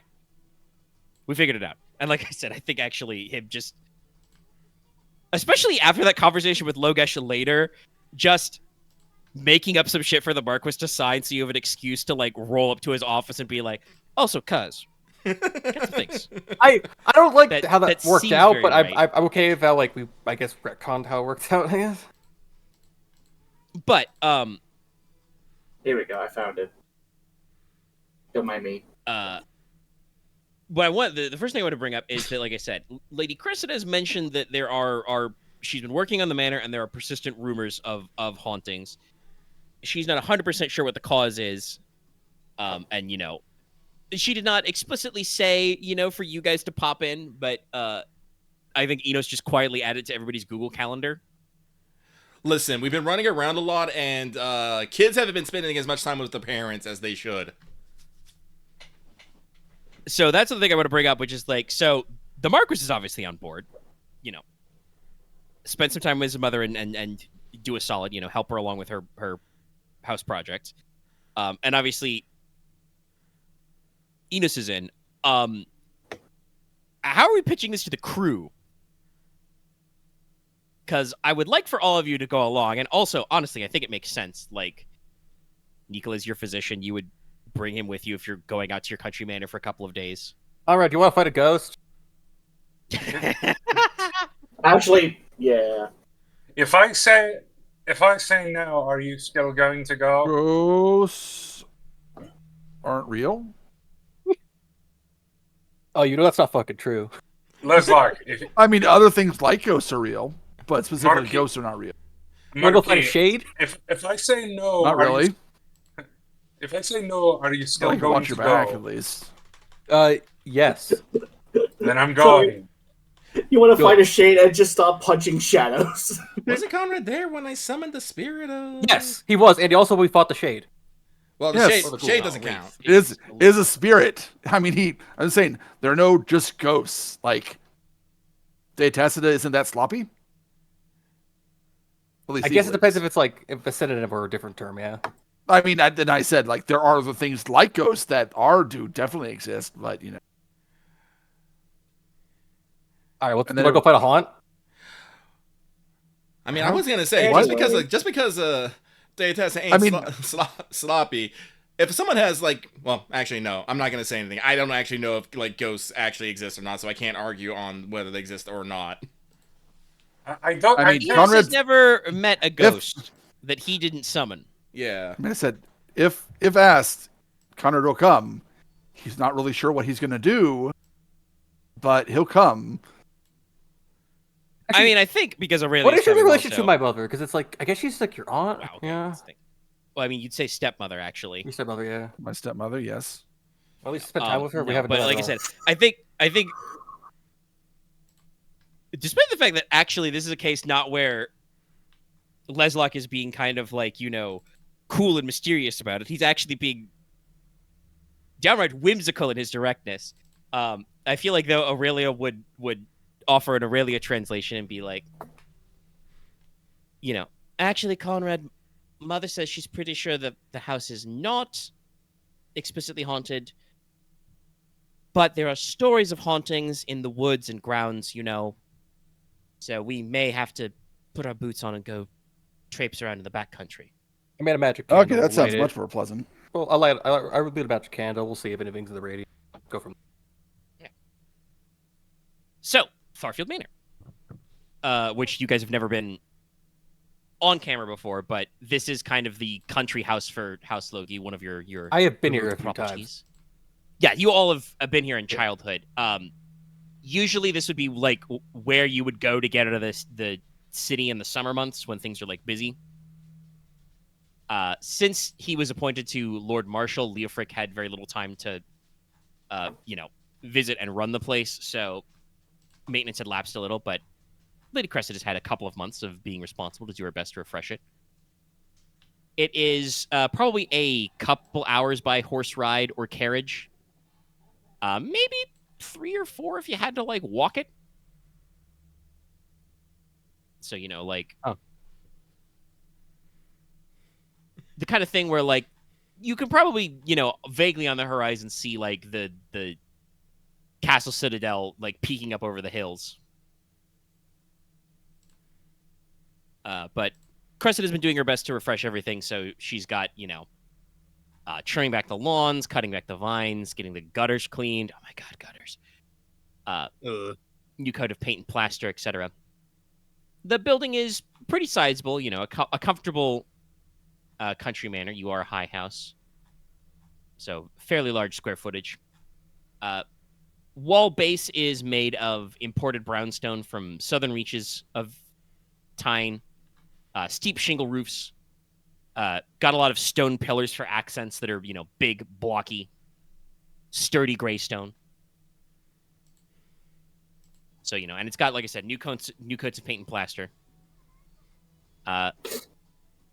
Lady Cressida has, fully replanted her herb garden here, so she's got stuff like marigolds, chamomile, peppermint, waybread, basil, lavender, hyssops, hawthorns, elfwort, etc.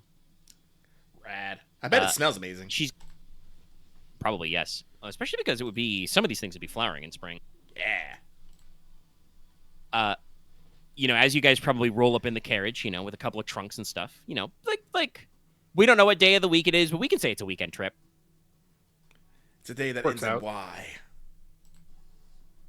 Let's take a weekend trip to the country, cousins. Brothers, sisters. On the grounds, you can see the spot where, because Lady Cressida did mention this at the all hands, like a week ago now. She's heard of, this relatively newfangled invention, the greenhouse. Rad. So she's actually got, the space boxed out for it. That's gonna be a It's lot not, less. being built yet, but yeah, got the space to, Yeah, I think she would have described it at the meeting. I don't remember if that was on camera or not, but basically, build probably a cast iron frame, fill it with the right kind of glass, and you put, heaters and furnaces inside. You can keep plants growing all year round, even have them survive even through winter.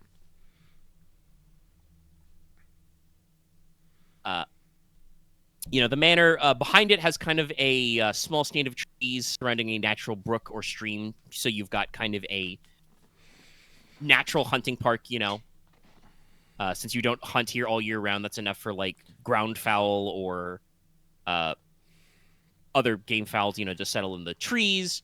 Occasionally you might get, like a fox, a badger, maybe a small herd of deer back there, kind of a thing. The rear yard itself actually has a couple of ponds which are stocked with freshwater fish. So they're stocked ponds. And your front lawns are pretty big. So you've got a big, wide open, well-trimmed area. Big enough to play camp ball or pall mall, the ball and hammer game.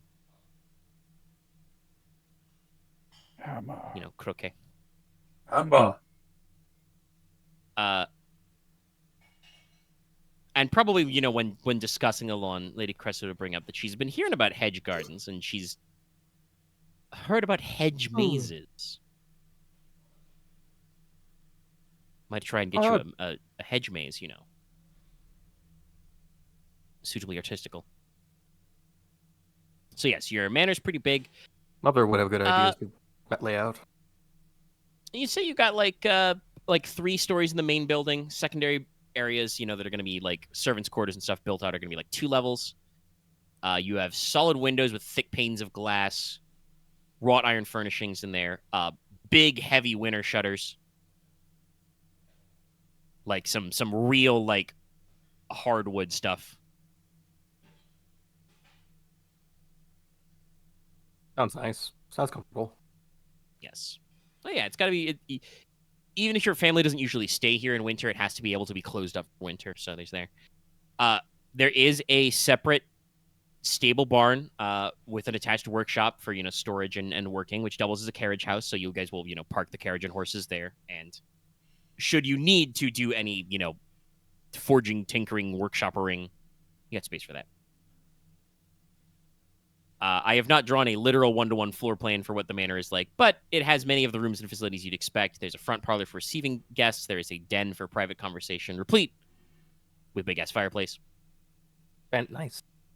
There is a large formal dining room and also a separate, what we would call breakfast room, so like a small family dining area. I remember that from... Yeah. I remember that from...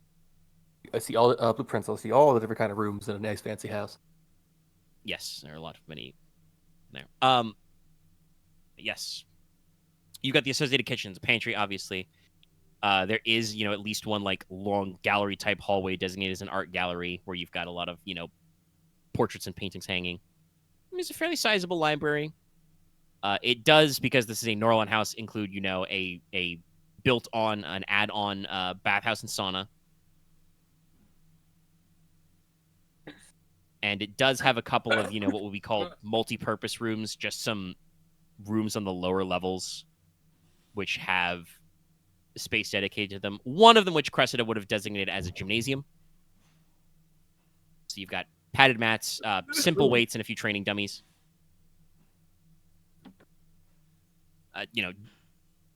Dumbbells are at least Roman era, if not earlier. So, like I said, simple weight system, a couple of thick, woven mats to do sparring on, and like a couple of dummies to hit. Very nice. The other big space that she's actually using is currently designated as a studio. Probably got some of your big old windows in there, and it's got space, where you can do painting, sketching, writing, working on music, that kind of thing. Just a good old light.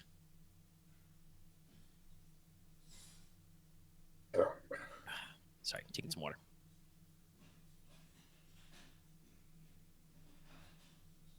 So, as you guys approach the house, you will not be introduced because you would know them already, but I will say this as, first time seeing characters on screen when we can throw some, some whatchamacallits, character subtitles. You're introduced to your groundskeeper. Willie. No, his name is. I gotta do shit on the fly because I thought I moved these over to the Dramatis originally, but I did not. So now I must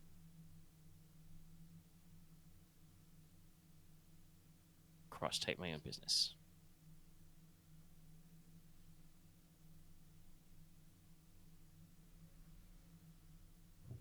All right, Mike Cord, give me a little space. Type.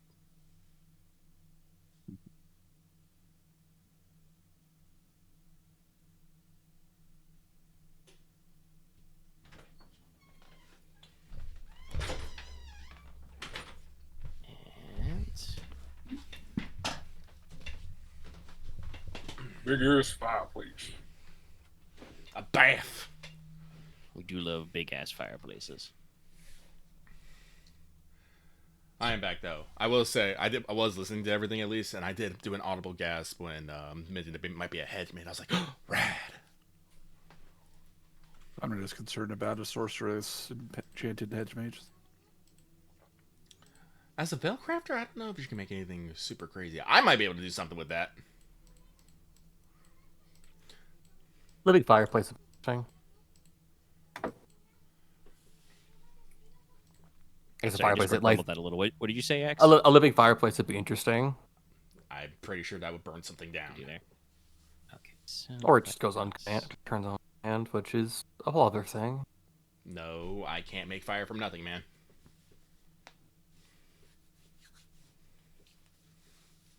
Fair enough.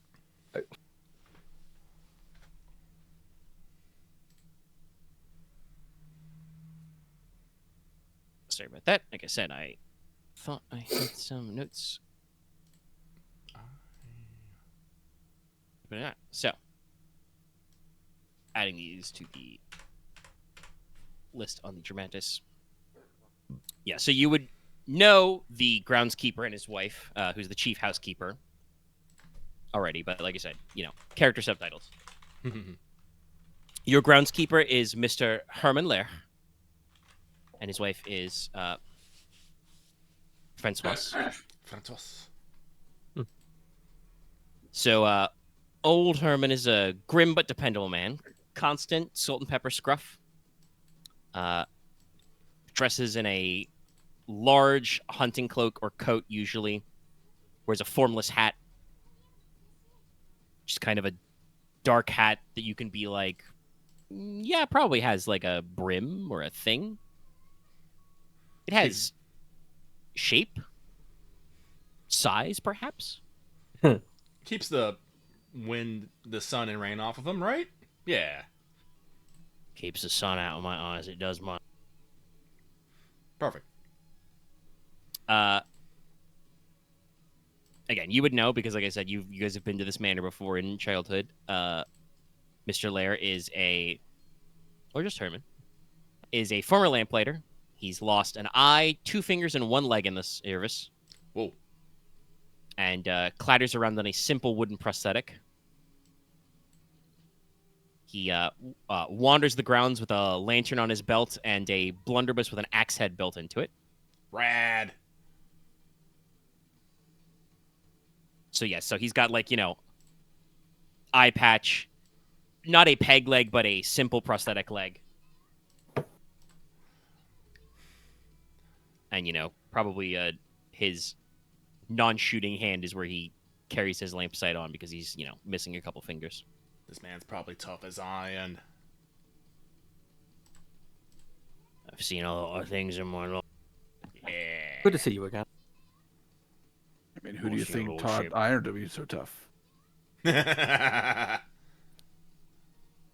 A study in contrast, his wife, Francoise, is a cheery, rounded woman with rosy cheeks, Yeah, perfect. probably like a head that. shorter than him. Other than some slight crow's feet around her eyes, she looks a little younger than her age. Always has a sweet biscuit or a candied fruit in her pocket.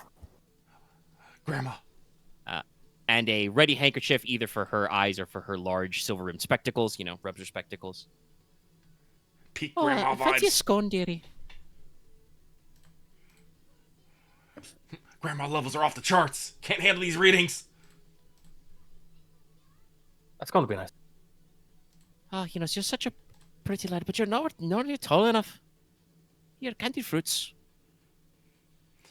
Dumps four Inos candied cannot fruits on you. refuse candied fruits. Grandma! Let's go. And yes, just to kind of run through their personality types. Like I said, they're kind of that perfect study in opposites. Herman is quiet, a little cynical. He's got a gallows sense of humor. You have probably often made him heard gags at his own expense. At like the missing fingers or leg. Remarks about his eye. Oh, I can already think.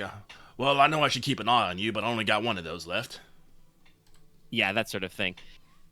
But he is probably the much more pragmatic of the two. And, assuming that you guys are going to ask questions about possible spooky things, you will find that he himself has very little superstition. Probably because he is very used to real-ass monsters. I'm pretty sure having actually, fought some monstrum. I am willing to bet he lost his leg to fucking a warg or something. And yeah, I know. Or something. It would have been probably a warg or bear scarn. Yeah. Ah, fucking bears. Something, big and bitey. His wife is, cheery, supportive, motherly, but she's a little more prone to emotional outbursts, and she's the kind of person who believes almost everything she hears. Oh, no. Especially if it could be framed romantically. Yes. The gossip.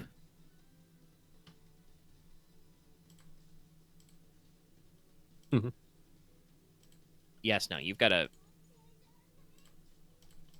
you've got your own architecture things to think about, Konrad. Yes, this is a very, very, like I said, solid building made of like brownstone brick you've gotten imported, shored up with good solid stonework. Cressida runs through like the name of the the various buildings or various rooms. Probably gives you like a short walk around, with the groundskeeper and housekeeper. And she does mention, that her current project, she's working on clearing out the attic space, which probably held additional workshops or apartments originally, but is now storage. Absolutely filled to the brim with old paintings, books, pieces of antique furnitures. Even says that, there's several old sets of armor and trunks, wardrobes, that sort of thing. Trunks. Several of them, the younger maids, thought there were monsters or ghosts in the attic, but other than a few mice that the overfed cats couldn't catch, I have not found anything. The cats. Meow. Cat! There's an overfed cat on a nearby armchair. I must pet it. The cat deigns to be petted. This is good. Yeah, that's appropriate. The cat's good for petting, not great at mousing. Hey, just Agnes probably just looks at this cat sideways and just like, this guy's not doing his job.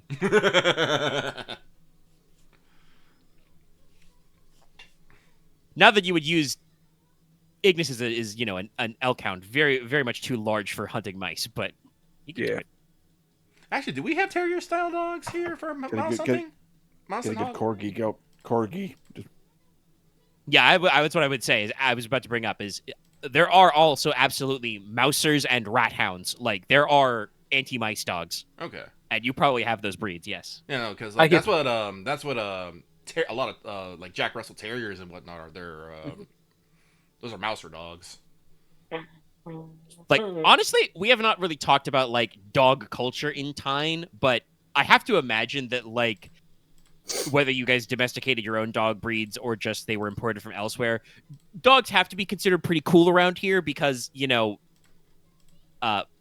guys do herd sheep and goats, so sheepdogs are a very real thing. But also just like something that'll bark when the spooky ookie is happening. That's great. We love that.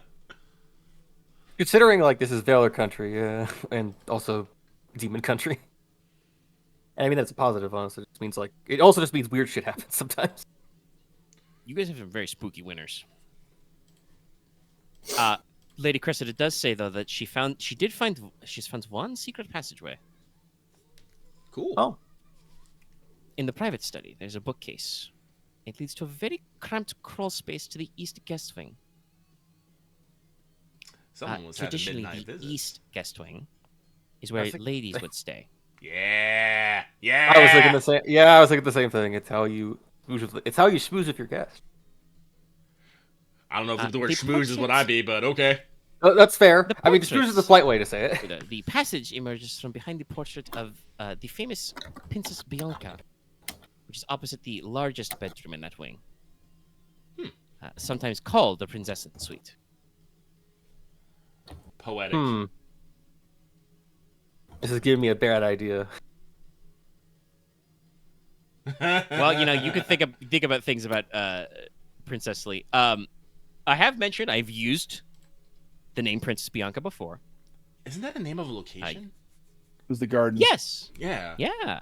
The Princess Bianca Memorial Gardens. Yeah. I would just show who that is. Yeah. I was debating whether making roll lore, but no. This is a thing that, like, obviously I came up with later, but you guys are probably familiar with the loose bones of this story already. I'd have 10D in lore, so I think I might just know it.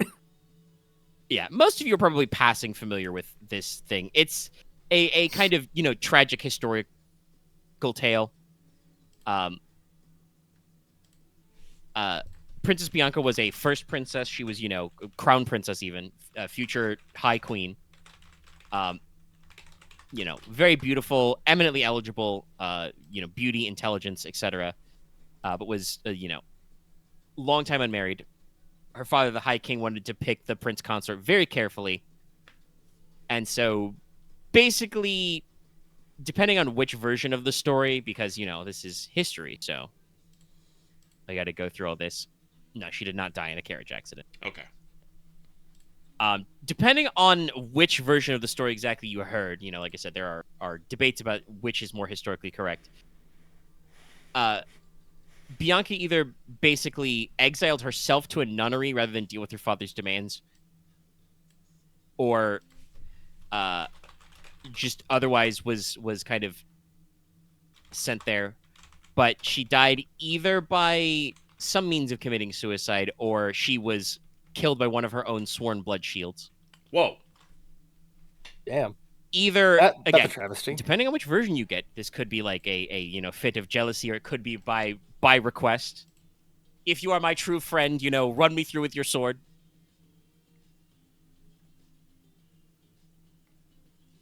And there are some historical questions, like she may have been dying of a wasting disease already. Like, she may have been tragically ill. But this story is so well remembered because out of grief, her father, the High King, immediately abdicated. And thus, there was a very tiny succession crisis among his cousins. This was the cause of the Great Reformation about 250 years ago. Oh. Yeah, just a tiny one. That was So by was proxy. when, Okay. like, the church got, really reformatted, and there was a lot of more clear separation of what were authorities of the crown and authorities of the church, the pontifex. Interesting. Okay. Because basically there was, like I said, there was a succession crisis. There were a couple of eligible royal cousins, one of whom was on the track to become the pontifex. So it caused, like, a serious concern. It was... The Reformation itself is regarded as, like, a big, like, positive thing, because the concern at the time and based on, like, historical scholarship was that it could have been the Third Great War. you had the War of the Lost, the War of the 13, and there was concerns that this could have like blown into something, but it ended up settled more amicably. So it is very famous.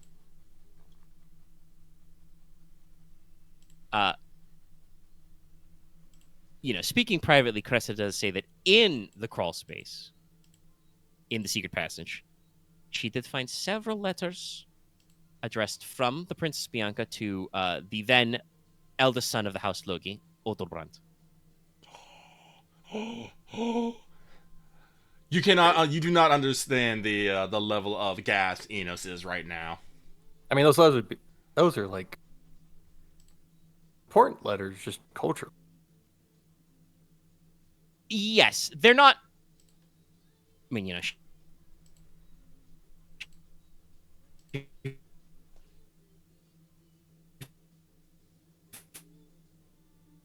found a fun for Lord. I'm sorry. I don't mean to stop you there, Omega. But is Omega roboting for anybody else? Isolation.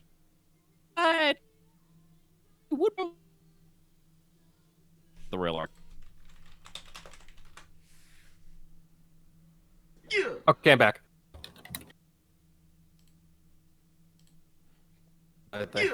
Yeah, I think that was Discord. Yeah, no. Discord I just think everybody's connection just dumped.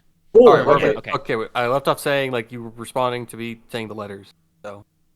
Yeah, no. You like when Axe said about the cultural significance, you started roboting hard for me like right there. So I have no idea what you said. Yeah, I thought it was only okay. me, so. It was everybody. I said, the contents of the letters are not particularly salacious, but they are, polite, but seem to show some genuine affection between the Crown Princess and Lord Odobrand. But what I said was talking about the cultural significance is that the royal family would probably see it as a favor if they return to the royal archives.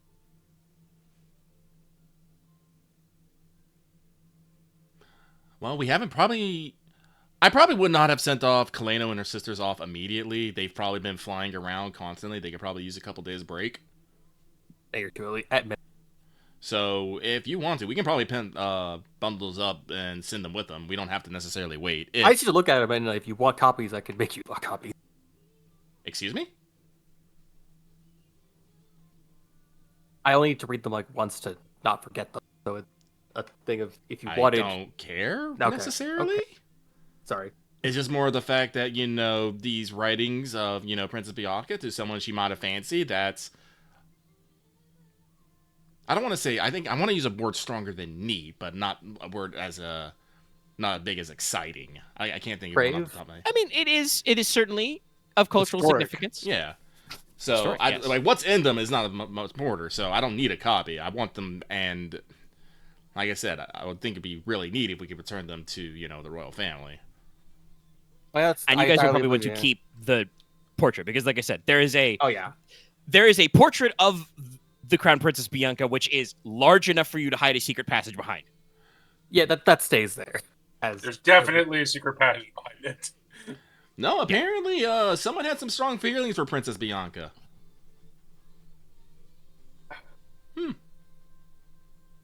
We want to learn about old family laundry. Yeah. No. No, yeah, let's do it. Listen, I'm making a fucking family tree. I guess we read them first and then we send them back. No, I'm pretty sure Princess Bianca did not have any secret love child. Something, sleeping dogs, something. I am kind of curious what we might know about Odobrand. Yes. Oh, yeah, true. Fair enough. I mean, I'm not going to stop you. It would not be a whole a excessive amount about Lord Odobrand. You would probably know that. I'd have to double check the generations. This would be, it was like 250 years ago. Yeah. So he is definitely like in everybody in the Logi surnames, like direct line ancestry. The end of catacombs. So yeah, his grave is down there in the family plots. Obviously, if there was affection between him and the princess, he found a second love somewhere because, like I said, he is your direct ancestor. But you are planning on hitting up the Silver Tower for Records. all of their genealogical records. Yep. They are kind of your extensive keeper, so you can probably look him up later there as well.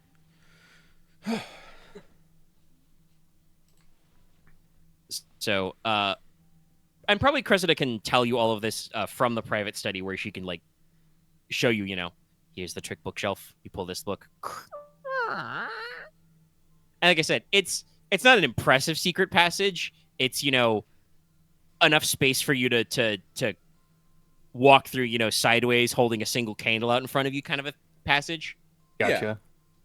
Cool. But it is a secret passage. Like, you go from the private study in the Marquess's chambers, to the East Guest Wing, like I said, which is usually where you would stash your young ladies. And there is, it probably does look pretty cool when you pop out from behind this giant portrait. Gotta stash him. Gotta stash him somewhere. Well, I mean, yeah, it is just traditional. You do still. Yeah, I we've talked about, like, there's not a lot of like institutional separation of the sexes. Like, so far we haven't really made a lot of bones picking about gender rules or anything, but you do typically keep your ladies and your gentlemen separate. Yeah, I just was chuckling at the word stash. I mean, honestly, it can feel like that sometimes. But in the private study, or perhaps in the breakfast room, if it's big enough, if you guys want some more space to sit down, Cressida can basically recount everything she's covered.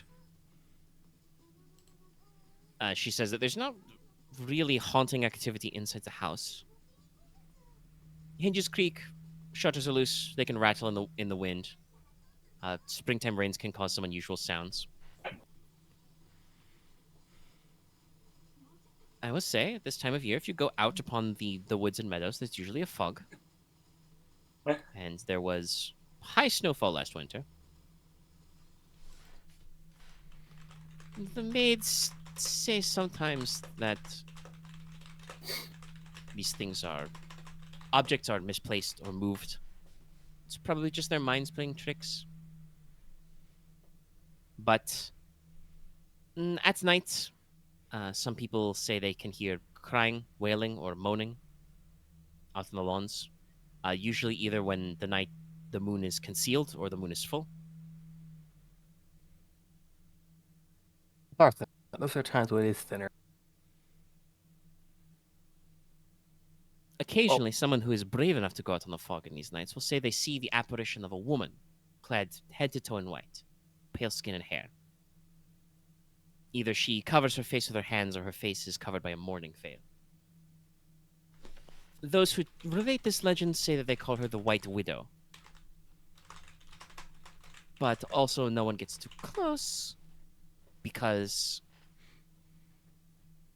they say, if you approach her, she will curse you or cause you to die of fright. Cressida kind of, probably sips some tea. She has a very full herb garden, so there's probably plenty of, like, herbal tea you can have. Corks and everyone says, now, of course, in living memory, no one has died of fright. So, this could just be the rumors of the staff. They are drawn from the local countryside folk or are transfers from Stonehearth, so most are too scared to approach. The people here like to think that she is a ghost, possibly related to the house. The stories they think of are vague, but it is probably related to some thinking of suicide, such as, her young man has gone off to war. But also there could usually be some kind of murder, act of passion, again, something related to young love.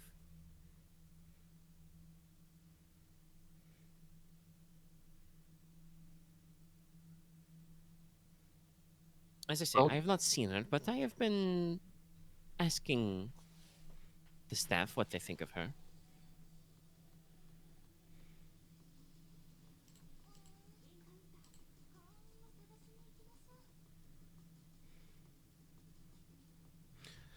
Just to double check, they say full moons or new moons.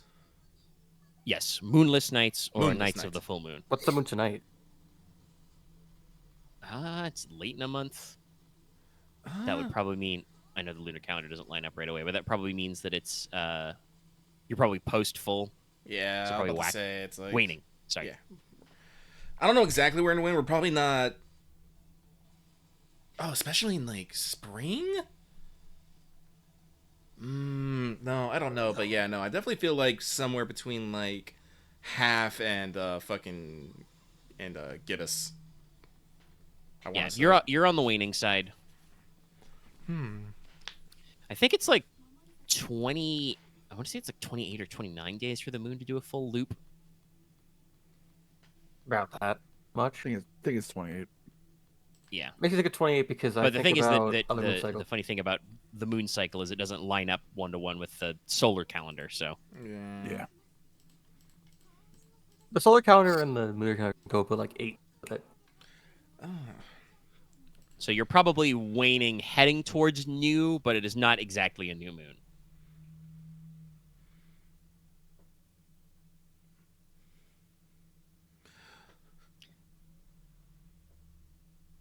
Well, we could just stay up late and maybe tell some of our own ghost stories and then go wander in the mist, see what we find. If Yes, that is the oh, please go. opportunity I have not yet had a chance to perform myself. Inos will pop up. It's like, if it is indeed some poor lost soul who's not been able to find her way to the other side, it's of course I'm interested in helping her. And if not, well, it's an interesting story nonetheless. Sure. Yes. Inos, kind of strokes his chin, hiding her face. Do you think that she... In these stories, usually when they hide their face, it's because they're astoundingly beautiful or astoundingly monstrous under it. Just intensely sad. Well, it is said that you die of fright if you see her, so maybe both. A wicked beauty. Intriguing. Just flash your face mask at her and they'll counteract it probably. Cressida kind of like swirls her cup a little. If you talk to old Herman, he thinks, along with some of the lads, that it could be a... I think that the word in Kranish is... Banshee. I don't know. Vikrolakas? Oh, I have no idea what that is. Varkolak? Virkolakas. I'm gonna roll Monstrum. Yeah, you can roll Monstrum. Okopacha. Also, it wouldn't be a banshee because that's a fae. That is true. You are correct. Literally Banshee. I should know I'm related to one. Juice. I gotta put What's once. juice? It's okay. So, she said the full name, which is probably an obscure dialect. Hey, cool. I've heard Varkolak. Virkolakas, but Varkolak is the shorter version. Good song. Leslok, you would know, and some of you can probably take another pass at this. Inos, you might be able to roll no religion, for instance. But Varkolak is a form of undead where if one lives an unhallowed life and dies or is buried in unconsecrated ground, your soul doesn't really move on. You're denied proper access to the afterlife, so your body just jumps back up out of the ground. They are said to, roam the countryside around their grave, feasting on flesh, particularly hearts, livers, or other vital organs. With your successful roll, Leslok, this doesn't really sound like a Varkolak story. The Varkolak is described as having a ruddy complexion. And yes, they are supposed to be, Vicious. hungry for something. Like feasting, like I said, upon fresh flesh and blood. The other thing, although, obviously, is that, the Varkolak would, bring disease, pestilence, cause violent murders, probably attempt to enter the house, and also it would be pretty easy to find them because they'd have to have an unhallowed grave nearby. So, like she said, she's like, I'm not so sure about that one, but Oh, no, I don't have Monstrum for religion. Do we have stories? Do we have roll stories religion? of... I think that undeath would be related to your religious studies. Like different stories, like states of Like undeath, like ghosts, spirits, unfulfilled purposes, intense grief. Do we have stories and facts about that? Not Yeah, you roll. can roll religion. I feel like it'd be a very big deal of Iron Demon culture, like to know about ghosts and gas and The Walking Dead. Oh yeah. Also, hey, I want to bring up a fun fact you learned recently, which is not directly related, but is a fact you learned about the world. According to your giga great aunt, your auntie 1,000,000 times removed Sandrodiga, apparently pre-Covenant, the land was so fucking cursed that they turned to cremation because even bodies buried in sanctified graves would occasionally climb out and, rattle around. Sounds about right. Because I remember her line where he says, like, literally things are running away, like the dead were running away from the mountain and hoping to get away. Wraiths were said to flee the mountains rather than deal with the Iron Demons. Well, yeah, because we're going to put them back where they belong. And they want to be confident. In the dirt. But if anybody wants to roll a pop. Well, let me roll that. Let me roll me 60-10. Sorry, student of religion. I guess question. Who at this table does not have, at least have religion? Knowledge of religion? Me. Got... I did not get it. I have 3 2s. Oops, all primes. All primes. Nicola, do you have religion? Huh? Yeah, Konrad has religion. I have 3 dots. A little bit of religion. I said Nicola. Oh, Nicola. Oh, Nicola. I think Nicola does. I don't know if Dallas is here right now. What's up? Roll knowledge religion. He does. Knowledge, You have knowledge religion. You mean student of religion? Yeah, student Yes. of religions is under knowledge. Yes, I do. Yeah, I figured he does. I also do just have knowledge that is good. I mean, I just didn't roll Yes, well. it's student of religion, but it's under. Nope. I fucked that up. That's pretty bad. Poly. Do it again. Polly. Try again with one less poly. I fucked it up in a new way. Damn. Tens. Brain. Yeah, so just you guys quickly polling, thinking about like stories of like undead, undeath, and the dead. So we've mentioned a couple of these, but to lock in some of this stuff. So you all know this is nobody would need to roll for this because it's kind of the fundamental conceit of several sorceries at the table. But a person, a living thinking being, is made up of 3 parts: the body, the mind, the soul. The soul is kind of your spark of life. If you have no soul, the body should die, and the mind kind of goes with it. But that also means that that when your body is wrecked, it can't hold your soul anymore in it, so you pass away and move on. According to well understood spiritual doctrines as established by the church, and I think Inos wouldn't even need to roll religion to do this. This is just like how the Iron Demons understand the world. Mm-hmm. This part, shades, what most people call ghosts, are not the souls of the dead per se. They are the impressions left by their soul, but especially their mind when soul leaves body. Okay. If you have a tripart and you shave off 2 of those parts, you still have a 3rd part, right? I guess it is just your lingering consciousness that's still around, huh? Yeah, so that is what most people think of as shades and ghosts. So like the strong impressions of a person left over in a place. With more detailed knowledge religion rolls, you would know that there are several stories of, the art of undeath.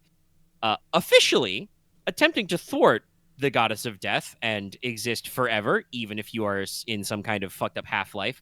It's against the rules. Don't do that. It's a What is dead? It's a punishable Stay offense dead. to the extremist degree.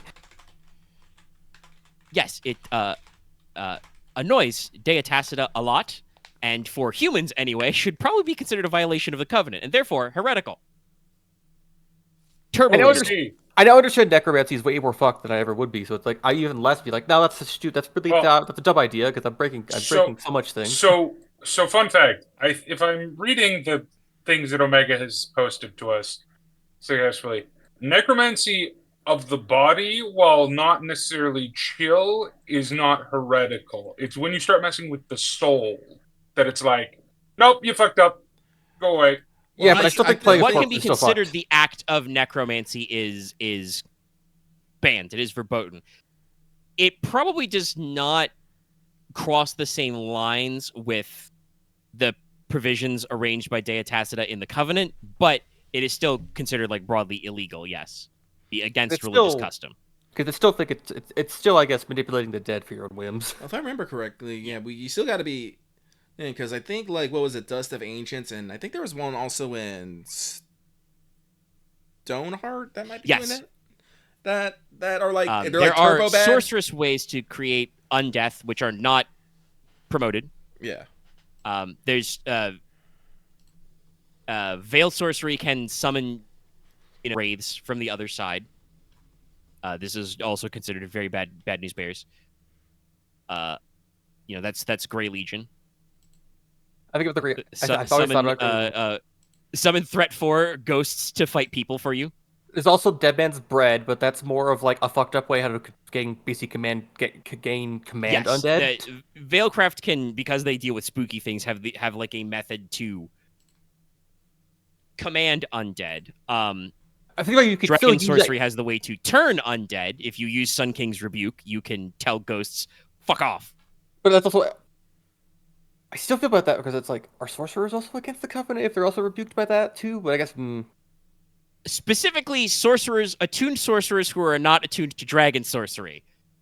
Okay, it is specifically Hydrus's agents telling you, hey, you don't work for my boss. Ow. Okay, so it's just classism. It's just classism. Yeah. Basically, yes. It's religious classism. It's, hey, my guy is the king of the guys. Get out. Also, probably why it's not a more widely used technique because it is a non-attuned spell, it is causes a lot of splash damage. It's just a lot of dragon sorcerers are very rare. As Lucky brought up, there is a Rune of Living Death, which was a pre-covenant construct of House Vilter. Mm-hmm. And there is the Dust of Ancients. There is, arts of alchemia practiced by the tribes of the Golden Desert, again, pre-covenant, to like basically boil a body down to its essential salt and store it so that you can summon back undead agents to work for you. There are also several kinds of things that are technically classed as monstrum that would be considered undead. Wraiths are in that, where basically you are a loose, sinful soul that has wiggled out from the place. A Varkalak would fall into that, Viralekas. Which, by the way, that's a Greek word, which is usually translated as vampire, but actually, lore-wise, they can be a little closer to werewolves. Interesting. Okay. Because some say they can wolf shape. That's where I heard it from. Oh yeah. I remember. So yeah, but that's one of the many forms of European vampire lore, is the Viralekas, the Varkalak. Yeah, now I remember that name. I remember from the... Well, yeah, there's a Darkest of the Hillside Thicket song. Yes, I was trying to remember the name of the exact song. There's like, it's literally Varkalak. Varkalak. But yeah, I knew it from a comic. I book. believe I'm a nerd. I believe that earlier, out of character in a previous session, Axe asked about what our vampire stories are like.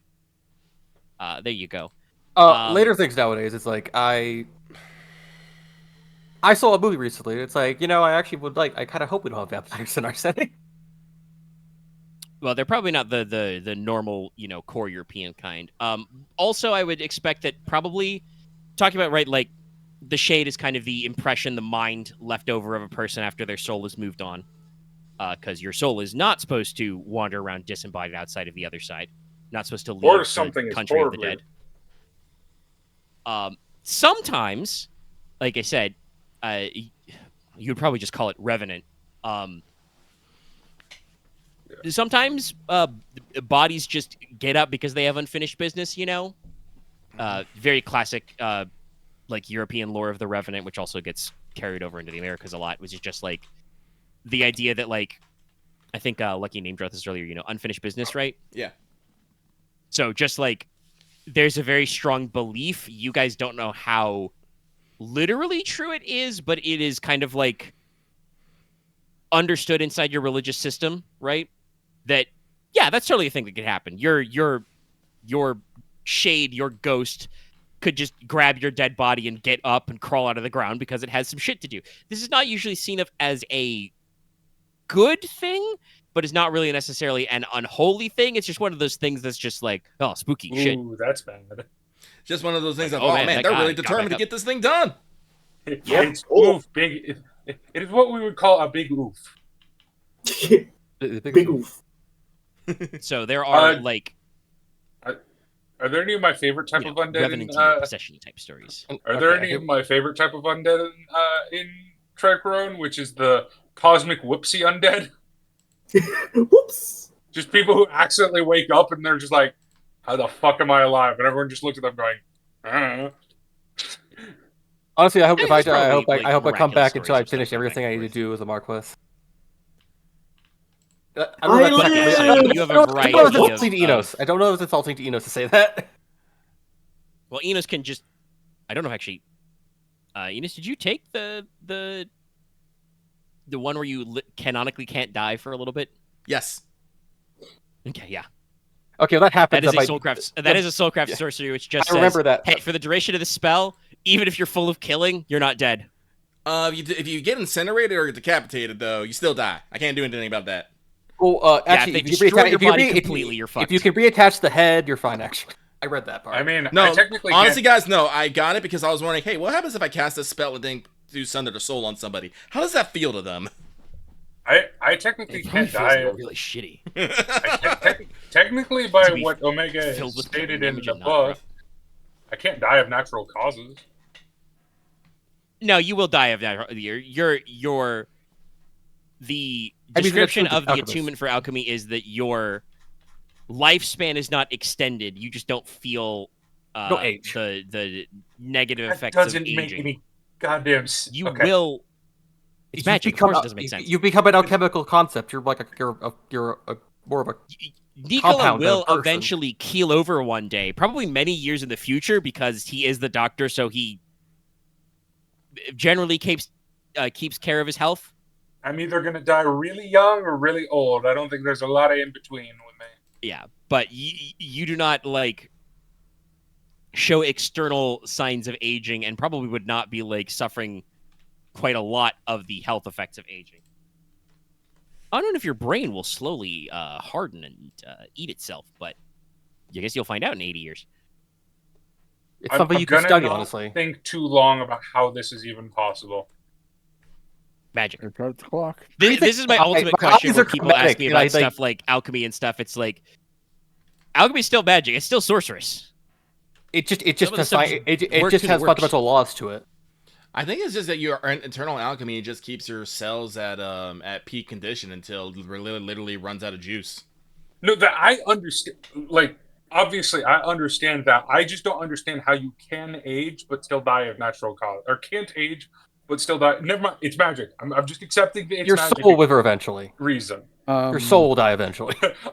You know what? I'm gonna assume. I assume one day, fucking Dan Tassiter just gonna show up in my room, point to a watch on her wrist, and I just have to go with her. It's like, all You right. can- Honestly, that may be how it works. You know what? Sure. I'm not. Gonna One argue thing with you can kind of think of, Dallas, is like think of it like cultivation. Most cultivators get old and age until they reach immortality. That's fair. They're trying to beat that clock. Look, I have just accepted magic plus science doesn't work a lot of times. Anyway, let us so move on, please. this is you guys My spend eyes are ghost magnets. probably 10 or 15 minutes discussing ghost stories for a Yes. little bit. I explained to Mother my plan. Oh, about the candle, Mother- yeah. Yeah. It's pretty straightforward. I mean, technically, Mother and I would be better bait. I mean, who But- knows? Your want is noted.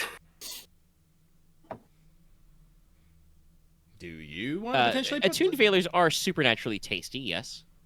Yeah, we're just ghosts naturally want us, for better or worse. Ew. We don't want to whore you I- out to the ghost.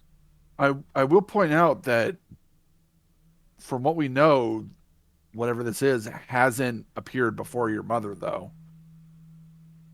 Yes, I have not seen her personally.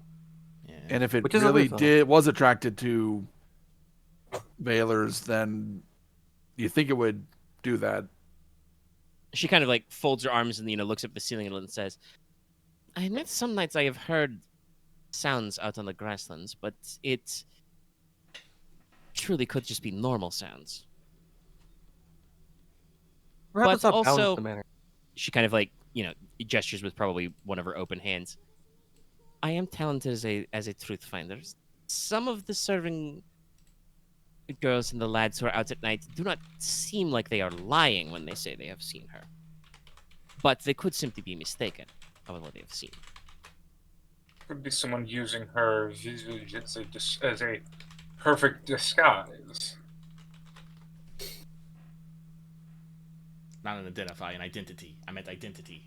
Oh, it's like She kind of is like slowly nods and says, "I could ask the mirror, but there's no guarantee it will work exactly. You must be specific. If I ask the question of the world, who or what is the White Widow, it could simply just show her to me as she appears as a story." Then perhaps we should more ask if there's Or it anything could reveal actually something haunting else called the White Widow in some other land. Someone named their Yes. favorite horse the White Widow. I suspect someone has done that. As I said, I have asked most of the servants about her. The local beliefs she has are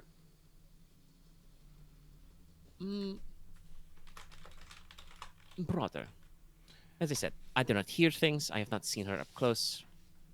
I do not sense anything actively supernatural in the immediate area of the house. In the area of the house. But we could go out into the back country to check. Yeah. What who's been at the manor like the longest? Do we have like people who've been here for a while? Like a long while? Yes. Would they know if there's Kristen any asked about like that. of any like particular like old like outbuildings or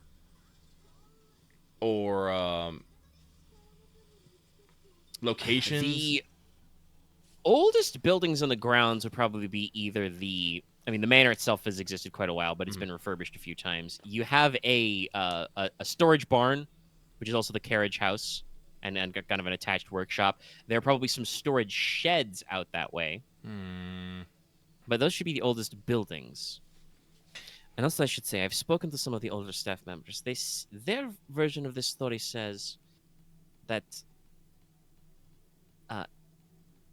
allegedly, if the White Widow enters the manor itself, it is said to be a sign that someone in the house is doomed to die. So To prevent this, you are supposed to keep the shutters shut and light a candle in every room. So this White So, Widow I do legend not know is if it not is a anything literal new, legend. really. No, I believe that everyone who has worked here in living memory knows the story. But as I said earlier, no one has perished from it, allegedly. And maybe it's something else being associated.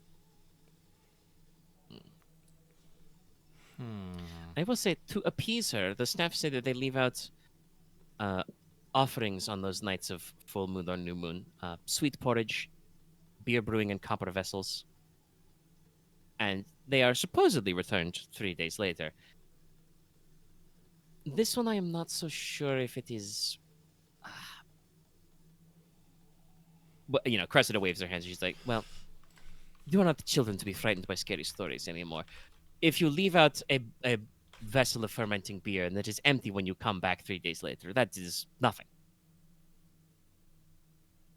Anyone could have Actually, eaten it.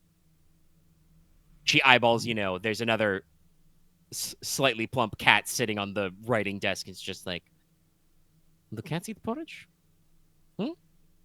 Cats probably would eat porridge. The cat opens one eye and just, meow. Wow. Never thought about it, actually. Unfortunately, Allegedly, the White Widow commands the local cats, owls, and stoats. Good old Stoats. Hello, I'm the fridge stoat. Clearly, Got somebody. Clearly, there's just a woman living out in the backcountry who, like, maybe has some minor sorcery to control animals, and she basically does the White Widow thing to get free shit. Clearly. I mean, listen. Clearly, we're in a Scooby-Doo plot right now. Listen, if it's not Soul Country, we're in Vale Country. We're not really in Vale Country. There's not that many Valers, it's true. Fair. Like, Vale Country is the Cauldron and Anywhere could be Vale Ferretti. Country if it's spooky enough. Parts of it. Fair. But unfortunately, I think we have passed the time for talking. Otherwise, we're just going to keep talking and not doing anything. So I say we do something. Let's like avoid saying, I don't mind, actually. I didn't say that, but he thinks it. Well, you can stay here. I'm in the. Then I will go out and be bait and be beautiful, beautiful bait for a white ghostly widow. Okay, Meg, if I light the candle and I move the candle around, does it still would it change color if it gets into like rays or something? Yes, the radius is enough to cover a large house, which is several thousand feet, I think is what it works out to. But it is a radial centered on the candle. So if you carry the candle with you, I might just do that then. We'll just walk around the ground. All right, Logesh, roll Eerie. Yeah. I'm gonna grab a tinderbox and light the candle. Mm-hmm. 2 7s. This baby lasts 10 hours. Logesh, you do not sense anything actively eerie in your presence, other than that you are near Leslok and Cressida, who are attuned Valers, and therefore Also, are always a little and bit Nicola. eerie. Yeah, they don't have the passive where they're eerie all the time. Fair. It doesn't trigger alarms. But yeah, other than being near people, you already have that vague sense, on the back of your neck about nothing new here. Also, I mean, that candle that Leslok just lit is fucking magic. Which is weird because right now it just looks like a normal candle. Oh, Jesus, I forgot. I have Terrify. Jesus, me. That is. Because I think that... Yeah, it basically... I said that Inos, you're not under any... you didn't, cast any buffs or anything ahead of time, did you? No. Okay, yeah, no, this candle is not currently reacting. There is no active sorcery inside the radius. Logesh will shudder and then just be like, okay, don't think about it. Okay, so that's... I think that's good, actually, because it means there's no monstrum, there's no active sorcery, and there's no haunting. Do we want to stay as a big group? Do we want to split up a little bit? There are a number of us. Before that, I do want to ask something if, the spell can work. Because I have Read the Soul, and it says it reads the history of a soul, the soul of an object or place. If I read the soul of a place and get its reason here, would it basically tell me everyone who's been walking around in the place? Yeah, that's a pretty good use of Read the Soul. Yeah, you check its immediate history. Yeah, so... How long does that cast? It takes 7 minutes. Alright. Yeah, 10 hours. It's probably... I mean, if you walked around the whole manor and stuff, you probably wouldn't leave first thing in the morning. So it's probably mid-afternoon right now. Midday. And what may be used for a person unknown to touch? You only get a vague sense. If I do not know them, I only get a vague sense of their identity and glimpses of their face. Unless I do know them. But if I know this white widow, I'm gonna be very surprised. So make sure to go say hi to all the staff. To at least vaguely know them enough. Nah, I'm not gonna do that. We have been introduced to them already. Fair. So let's. I mean, yeah, you wouldn't know every single person on the staff, but you gotta line that there. I'm just staring at my typing, making sure. All right, I typed this right. Okay. Those of you with lore as well could roll to probably see what you know about anything that matches the legend of the White Widow or anything else, kind of like local folklore. See if you know anything off the top of your head. All right. Like because, but like you said, Lady Chris has mentioned that the legend seems to be quite old. Yeah. So I'm gonna spin my Meister then on a 10 because that will wow. Let me look back to 10 years, which seems like a lot, but I will see if I can dissolve the place remembers, this woman in white wandering around and see if I can get a lead. You touch the floors a lot. You walk around outside. You walk the perimeter of the house. Stick your hand probably in the ponds, maybe in the brook. Touch some trees. Touch some grass. I mean, yeah, if you're touching the ground outside, yeah, you got to touch I got the grass. I would put the candle in Unfortunate consequence. Actually double check. That is read. You want me to copy paste it real quick? Yeah, 7 minutes. Okay. No, I got it. I found it. Okay. I just had to scroll up to the right spot.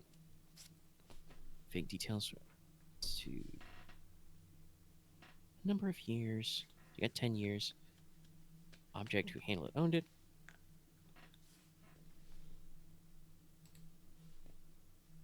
Same applies to locations. Okay. So, Inos, you get a lot of feelings. You get a lot of vibes. First of all, Inos, I regret to inform you, trauma jump scare. Uh-oh. Guess what? Leofric Logi has been here in the past 10 years. Gasp. I feel sad.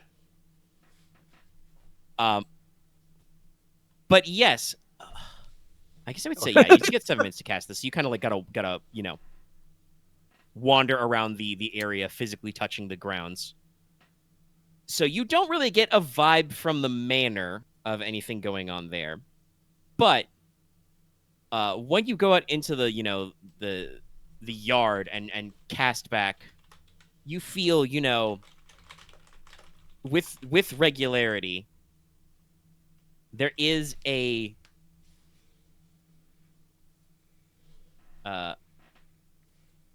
vague presence. Mm-hmm. And actually see what it's yeah. If you do know them, they're specifically named to you. Yeah, I think that works. No, Inos, you with Read the Soul detect there is a someone called the White Widow who is here. She visits the grounds occasionally. You can't really, because you do not know her personally, you cannot really get a good grasp of what she is like, though. You see someone who is very tall. You have an impression of, pale skin, long silver hair. Her face is literally concealed by a white veil. And she's wearing just kind of like a white, loose, like, shift or dress or robe or something. When you're, your mind's eye, using this sorcery kind of tries to, like, resolve her, she keeps kind of, like, blurring in and out of focus there. Mm-hmm. Like, her outline becomes kind of indistinct and vague and, kind of, like, retreats from your senses and then comes back. You're not really sure, though, Inos, why that is. That could just be because you've never tried to cast this spell to, like... Or rather, you've never used the spell in such a way whether or not it would identify somebody you only know by alias, I guess. Yeah. So there is something which resembles the legend that is in this area. But again, you have only the loosest, vaguest idea of what she is like. Do I have a general direction of where she goes and where she comes from? At least in relation to the manor? Or is that like, does she approach from like different angles all the time? No, it's not from different angles. Yes, you get the impression that she, like I said, her kind of like foggy form seems to kind of like roll out of like the backwoods. Like I said, you've got a little stand of trees in the very backyard with brooks and streams running through it. She kind of like goes out and then recedes back there. Okay. The vision in your mind, like you feel like almost kind of like flows like water, like it kind of like glides. Yeah, kind of like, or actually, better analogy, rolls like fog. Ooh. She kind of like rolls forth out of the woods, and then, as the fog retreats from, whether it's the foggy night or the morning comes or whatever, she kind of like back into the woods. Can I get any idea of what she is doing on the manor? Does she just kind of roll around, hang out? Yeah, you just get the impression based on the stories that Cressida said. It seems like she kind of just like cries, weeps, laments, lounges. Takes a breathing break, cries some more. Okay. Yeah, cry some more. All right. Inos is going to return and be like, so, guys, interesting fact. There is a white widow running around. Inos will, pat the stones and stuff. It's like, this place, the grounds remember. I can't tell you exactly what she is or what she's doing here, but yes, like, the stones of this place remember, at least for the past 10 years. She basically comes and goes with the fog, but doesn't really do anything but wail and weep, and then retreat with the fog. Best I can tell, she comes from the backwoods. Our land has a deep. I'd love to tie say fog. meanwhile in the backwoods and hard switch to Konrad, but people made some little rules that I want to resolve first too. Yeah. Yeah. Because basically, as you walk back into like the library or the study, Enos, and deliver this news, like I feel like as Loth said, Logesh and Leslok are literally like nose deeps in some old local folklore books or like somebody's old diary or something. Probably, maybe like the previous groundskeeper's journal shit. Like we said, it's like midday or something, right? And it's not foggy outside. Mid-afternoon, yeah. Mid-afternoon, yeah, no. It's only been like an hour. No, Cameron should be fine. Yeah, it's not going to be night for at least or not after dark, I should say, for at least a couple of hours. Yeah. Yeah. And Konrad plans to be back by then. Yeah. So, legendifying. You do some research. A lot of the like old stories about White Widow by name are roughly what Crescent has already, returned to you. People hear a strange, weeping at night. It seems to get louder or closer on nights of the full moon or on nights that are described as moonless. This does seem to include not just the new moon, but also sometimes when the moon is just obscured fully. Oh. Like when shit gets real foggy. I wonder if we can use the fog, or use Maybe. like the information about the fog to looking. And does have like the legends of like, she walks with a veil across her face or covers her face in her hands. People say that they are, struck with a fright or cursed if they approach too close. You do recall the thing that I mentioned earlier that like some of the very oldest accounts are like, it is said that if the ghost appears inside the manor house, that one of the house with a capital H is doomed to die. And they talk about, to appease her and keep her away, they, keep candles lit in every room and offer, sweet porridge with golden syrup and beer in brewing vessels.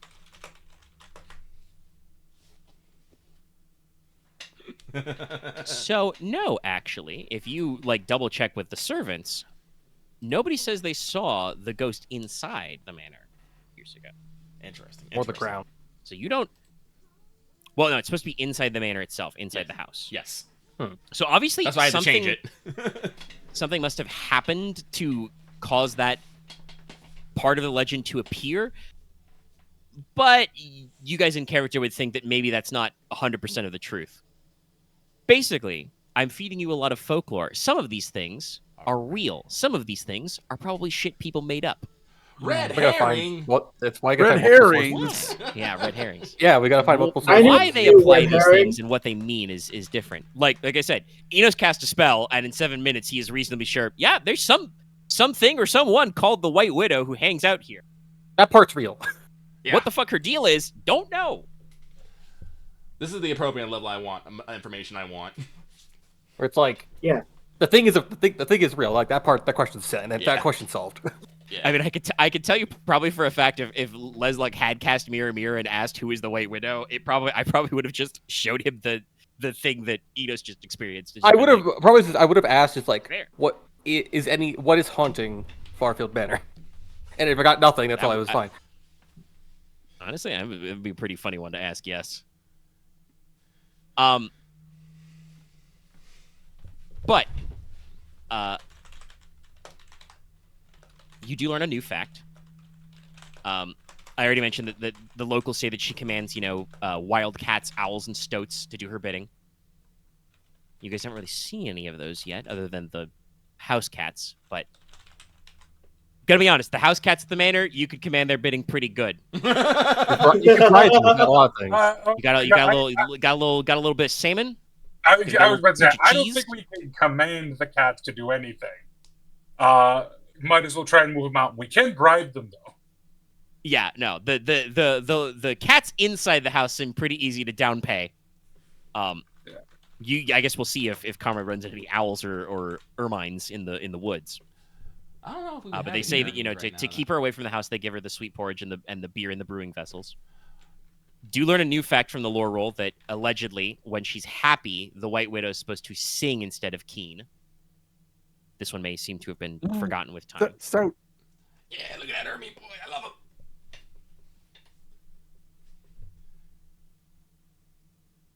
Yeah, they're white. Yeah, stoats are basically the same thing. They're just brown. I don't know if the ermines or stoats are the same, but are they just still? I believe they are the same species. They are referred to as ermines when they are in their winter coat that is white. Yeah. But yeah, stoats are weasel adjacent. I should get a stoat. But also for the people at home, cats, owls, and ermines can all be white. Yep. Color thing. I didn't get that, but now that it's been said out loud, yeah. And fog is usually white. Although to be fair, I did not know ermines could be white. I'm gonna be honest. That one Yes, I didn't know. the ermine part is the one when they are white. Yeah. That's where all the white fur trim on, Oh, that's the fucking the weasel from what's that fucking show? The anime. Yeah. From my childhood. It was weasel in an there was a anime, huh? forecast. Yeah, it was like Nejima. Eh. That's the thing. Yeah. That was the fucking Yeah. the pervy ass ermine. The Yeah. pervy white weasel. Yeah. Yeah, that thing. Yeah. I knew Okay. I wasn't Yeah, crazy. Yes, and I believe in the notes for the manga, it definitely says, by the way, I am not a weasel, I am an ermine, as it And smokes a then they cigarette. made a really fucking weird Nejima anime. The Shaft one is great Anyway. in its own way. Yeah.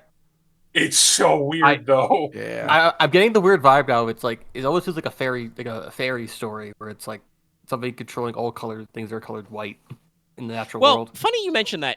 You see it in your lore roll. Way before Legends of the White Widow, there was a vaguely, and both Leslok and Logesh find this because you rolled good sets in your lore. Yeah. There was a legend that seems vaguely Fae adjacent, but is like the opposite of the White Widow. There were tales of white maidens.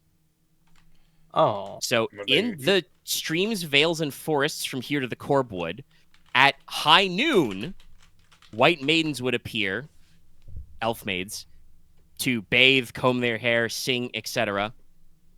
Allegedly, they would invite travelers to, hang out or dance with them. And if you were polite, they would send you on your way. If they were rude, they would seize you and throw you into thistles and briars. What would happen if they suffered a great sorrow? That is not specified. Okay. Omega, I have to The ask. If I yell White maidens, I should say real quick. If I yell really, really hard for Asafor, will she show up? You probably have to repeat it 3 times, but yeah. What if I just say like my elven knights show up? Well, I'm gonna go do it because I'm the one who thought of it. No, that's fair. I just you maybe think about it. Yeah.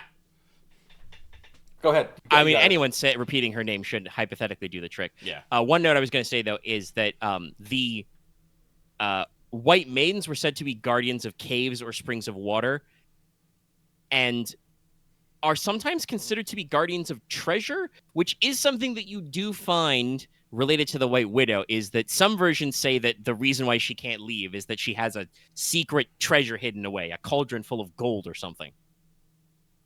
Oh, okay. You know, hidden in the woods. I'm seeing the drift. But yeah, Inos is gonna go out on the grounds and call for Asilfer. I forgot to put a candle color for Faye. I should do that. Well, guess what? The candle wouldn't do anything for Faye. They are a kindred. Oh, you're right. They are supposed to be here. If they used a form of sorcery, which you know that they can do, the candle would still react. Yeah, return rate. So yes, Inos, you walk back out into the back garden, and say Asilfer. And she just pops her head around the corner from the herb garden and says, "You don't have to shout so loud. I was here already." Inos, well, my apologies, Fast. The Marquess told me to follow Lady Cressida, and he hasn't told me not to stop doing that yet. That's fair, but also, She's point not of wrong. order, I told her to do that. Did you actually tell her to do that? Yeah, no, I was the one who, I forgot. yeah. But still, you are correct. I did not. Then she would probably say, "You told me to follow Cressida, and you didn't tell me to stop yet." I would have believed that she thought it was Leslok who said it and was like, "Oh, I'm wrong." So she was already here then. Okay. Yeah, no, actually, yeah, no, perfect sense. What she Well, otherwise, I was going to ask if that's an eerie check for Konrad. Yeah. Okay. 'Cause I don't know if that would trigger any eerie from if she teleported from someplace else. But Inos will be like, "Oh, my apologies, Asilfer. But I had a question. Are you able to know if there are any of your kinfolk around in the area?" She kind of pauses, looks around, twitches her ears a little, stares at the ground, stares at some trees. No one jumps out to mind. I admit I was just a page in Elfheim before, so I'm not exactly studied on every single branch and stem. I thought she says If we saw another elf, I'm sure I'd know. They're usually signs, though. Inos will list off a lot of the signs of the White Widow showing up and ask, are those kind of the signs?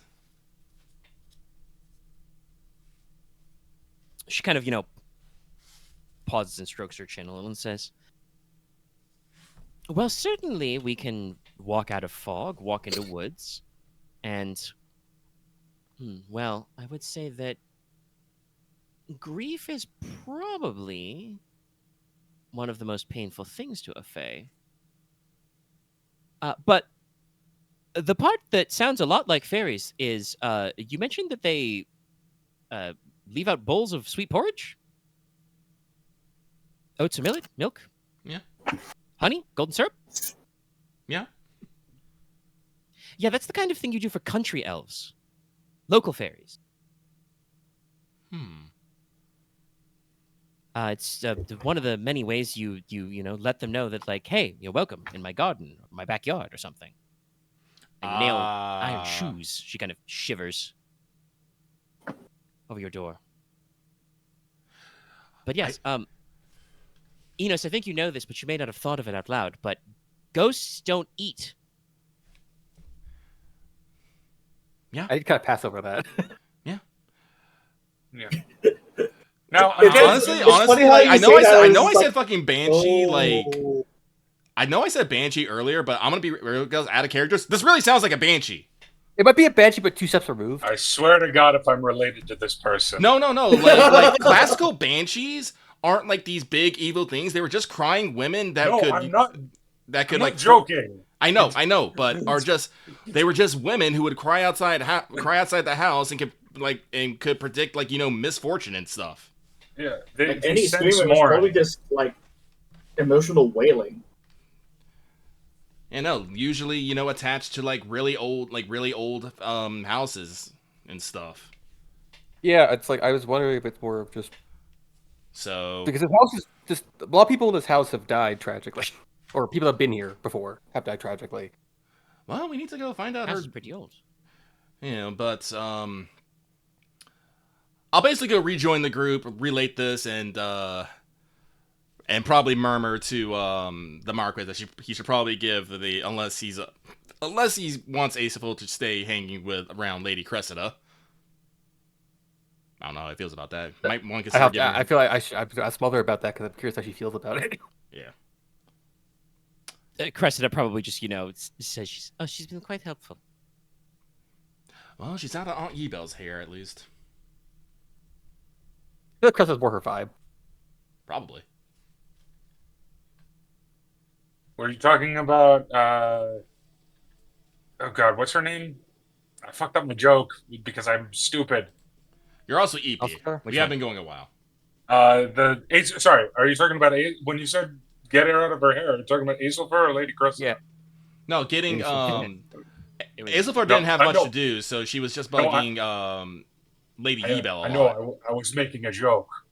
I know, but also it is actually just Azelfer because Azelfer is actually in the tower. But yeah, no, she will explain. Azelfer will recap for the others that kind of surprised you guys didn't know, but yeah, no, that's like literally sweet porridge is that's a thing you do if you have like I said, she calls them country elves. Local fae. If you have like fairies living in a fort under your local hill or in a ring of trees, you will leave out porridge to be good neighborly stuff. Encourages, friendly neighborliness. I feel like Leslok takes the morning candle he has in a holder and he puts it on the top of top of a table and is like, oh, I don't need this. Just a random elf knocking your door. Hey, mate, got a cup of porridge you can give? I mean, It's like kind of. In hindsight, I really should have noticed that. I was like I said, I was wondering Banshee, but didn't want to Assume.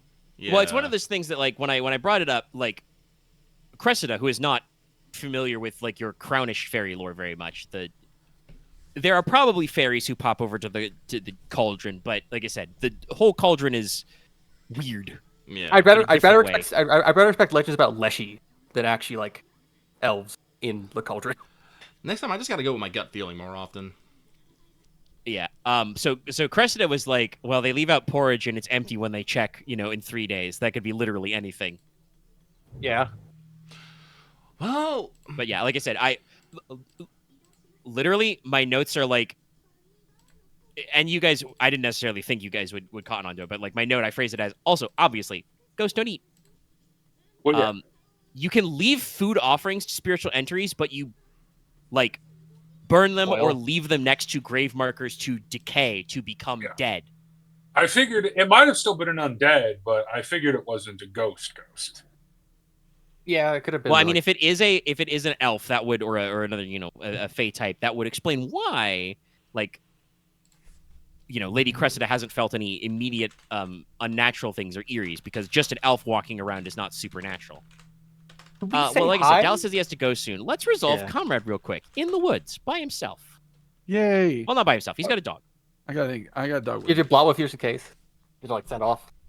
Nah, Blot's probably still back at Stone Earth. Okay. So, I would like you to roll where was my note? Either Sense plus Scrutinize or Knowledge plus Student Wilderness.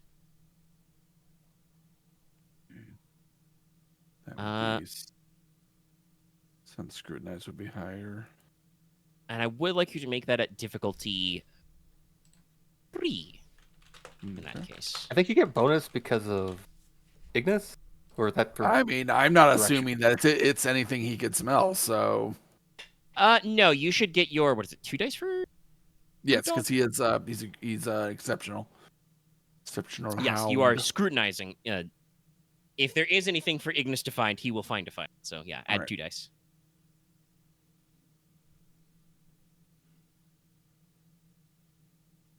Eight. Yep, 8. All right, yeah, you beat the difficulty. All right, yeah. So, you start to look for signs of something. You're in the woods and you do spot them. There are actually some physical signs, which again does not match description of ghostliness. Like I said, we talked a lot about shades and lore and stuff, and that's something I should have said. Should have specified. A shade or ghost has no body, so therefore doesn't leave physical trails. There is no physical evidence to be left. Conrad, you're in the woods. You got a dog. You see snap twigs, down leaves.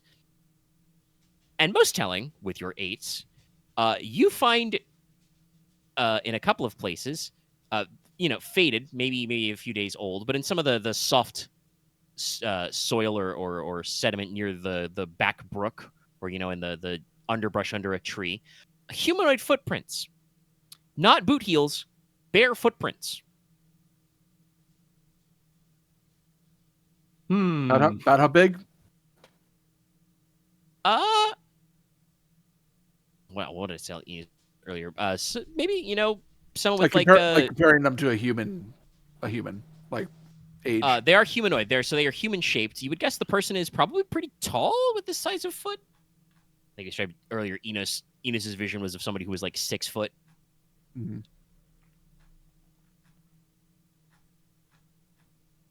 You also spot there are some blackberry bushes, like wild blackberries that are picked. All right. Connor will kind of like around this area, definitely like give it another once over just to see if he can find like any actual trails other than just the odd footprint or so. And then probably at that point we'll return back. Yeah, you think you could. It's rough, but like I said, you rolled 8s. There is a difficulty involved, but you did roll well over it. A casual tracker could not do this, but you're pretty sure that with the help of Ignis and maybe some, because it's not a thick stand of woods, but it is a wooded area. Yeah, like I'm just trying to make sure that this doesn't look like a game trail or anything like that. No, or any you sort do of find trail. a couple of signs of probably talking about game trail. You probably do find a couple of signs of like some very old deer kills, maybe. Which is probably not like Herman or the footman, because they would have taken it back to the house. Yeah. But yeah, so it doesn't seem like just a natural game trail. All right. Yeah, I think that's enough information for Konrad to bring back and suggest some things. And most importantly, when he gets back, he gets jump scared by Asifer being there. Hello. Ah! What the? Bruh, motherfucker. I was here the whole time. Where? In the garden? Glance out to the garden. You didn't smell anything, did you, Ignis? Anyways. Ignis kind of like sniffs vaguely at Asifer and just kind of like gives it a of like, ugh. Biggest dog shrug. I did find some things out by the backwoods in the creek out there. There's definitely something out there eating and living, it seems like. Maybe about 6 feet tall, bare feet. Inos goes, yep, okay. That sounds about right. Well, honestly, I'm gonna be real, guys. Yeah, she's maybe wailing and whatnot, but she's not actually hurting anyone. She is a bit spooky, so what do you guys want to do about her? I don't want to get rid of her. I'd rather just say hi, say hello.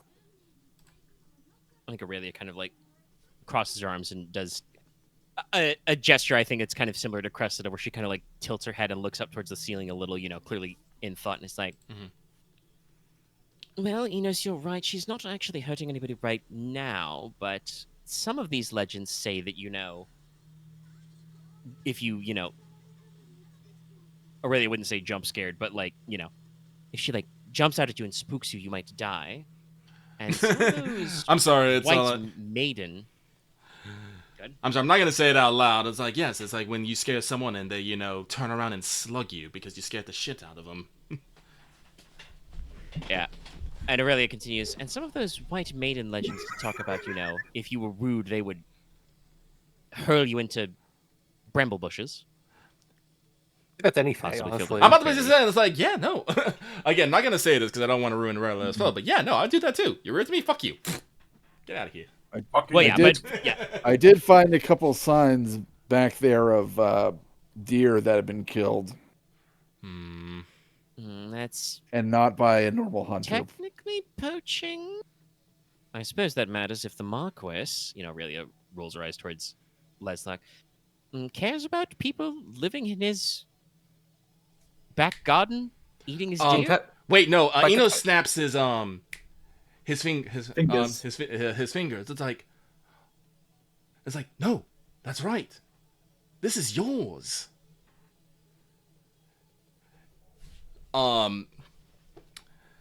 It's all like, this woman is basically staying on your property, correct? She's not paying rent. In all technicality, yes. Though, I'm not sure that the time would line up, but that's the thing to figure out. It's like, Inos, kind of waves, like, the time doesn't so much matter. Yeah, I mean, the tracks I saw were reasonably fresh. Yeah, but it's like, we know this. We know this. Sorry. Rules of hospitality. Yes. That's Aethelfur. It's like she's been staying on your land, eating your food and hunting your deer. And so, like... Yes. Usually with our neighbors... Yeah, Aethelfur does cut in a little. She says, usually with our other neighbors, a deer here, a berry bush there. It's no problem. It's just neighborly things. Mm-hmm. But that's because we have an understanding. I'm sorry. I'm just like, I want Aethelfur to be like, I'm gonna be so for real with you, dog. But no, that's way too weird. She would be like, I'm going to be perfectly honest with you, your lordship. I don't really know. Just imagining her, like I said, she's got her fingers stapled together and she does like a little claps for emphasis. Don't really know how your people interact that way. They're leaving out porridge, which is, like I said, that's a sign of like neighborly cooperation. But it is right that you're not. There is no neighborly rules set up. There's no rules of like actual cooperation. No, that's what I mean. You need to meet her and set the rules.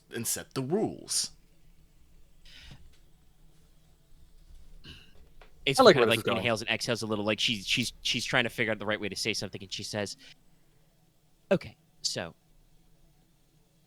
the other kindred are not as long-lived as the Fae. We do not feel age quite the same way as the kindred who live not on the other side do. Sometimes when fairies are very old, they get a little forgetful, or they might forget on purpose. There's a lot of stuff that happens, while you're alive. Some people like to get rid of some of it. But I'm gonna. Inos says, "Well, no, let Aethelfur finish." Excuse me. Yeah, she kind of continues in her slightly roundabout way. It's kind of her mannerism. When she says, "But humans can forget too over generations. It could be that somebody before who didn't write it down, because I know you guys love to write things down. invited her, and technically, by our understanding,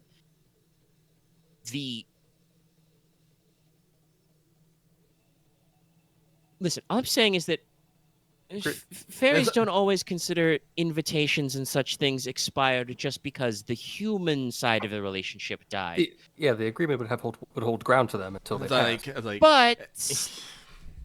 But my queen does kind of, it's not like they're more like guidelines than rules, but she does have provisions about, building a relationship with people. So it is, for like I said, she kind of like taps her foot, her ears kind of twitch a little, and she's like, listen, all I'm saying is it's kind of unorthodox, and it's not, I wouldn't want to tell you that it's rude, right? I wouldn't want to say that this other person's being rude. Very presumptuous of me. But so Inos is just gonna like kind of wave his hands a bit. Trying to maybe like, get Ace of Logi to stop. And he's like, no, I get it. Maybe when I say didn't know the rules isn't the right way thing, but we don't understand each other right now. We don't understand why she's doing this. We don't understand, and I'm pretty sure she doesn't understand either. Well, maybe she doesn't want to. Maybe she forgot. But you said grief is probably the most painful thing, and she's out there crying over something. So obviously, there's something she hasn't forgotten.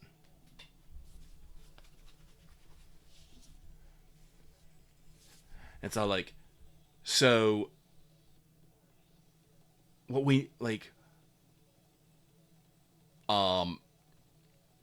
So Inos turns to Marquess like, you, as the owner of this place, and her who has been our neighbor for who knows how long, you need to talk to her and understand her and figure out the rules. Of course. I think Ace kind of just very quietly to herself just says, she must be fairly strong then. Grief, I would say, is the only thing more sure than iron that kills a fairy.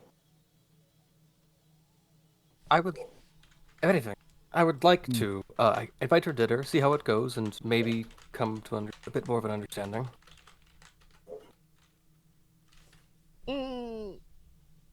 Maybe not dinner? Maybe, perhaps not dinner, but at least... Your Lordship, I am your humble squire, but there are some fae who are wild, she says, with definitely spelled with a Y.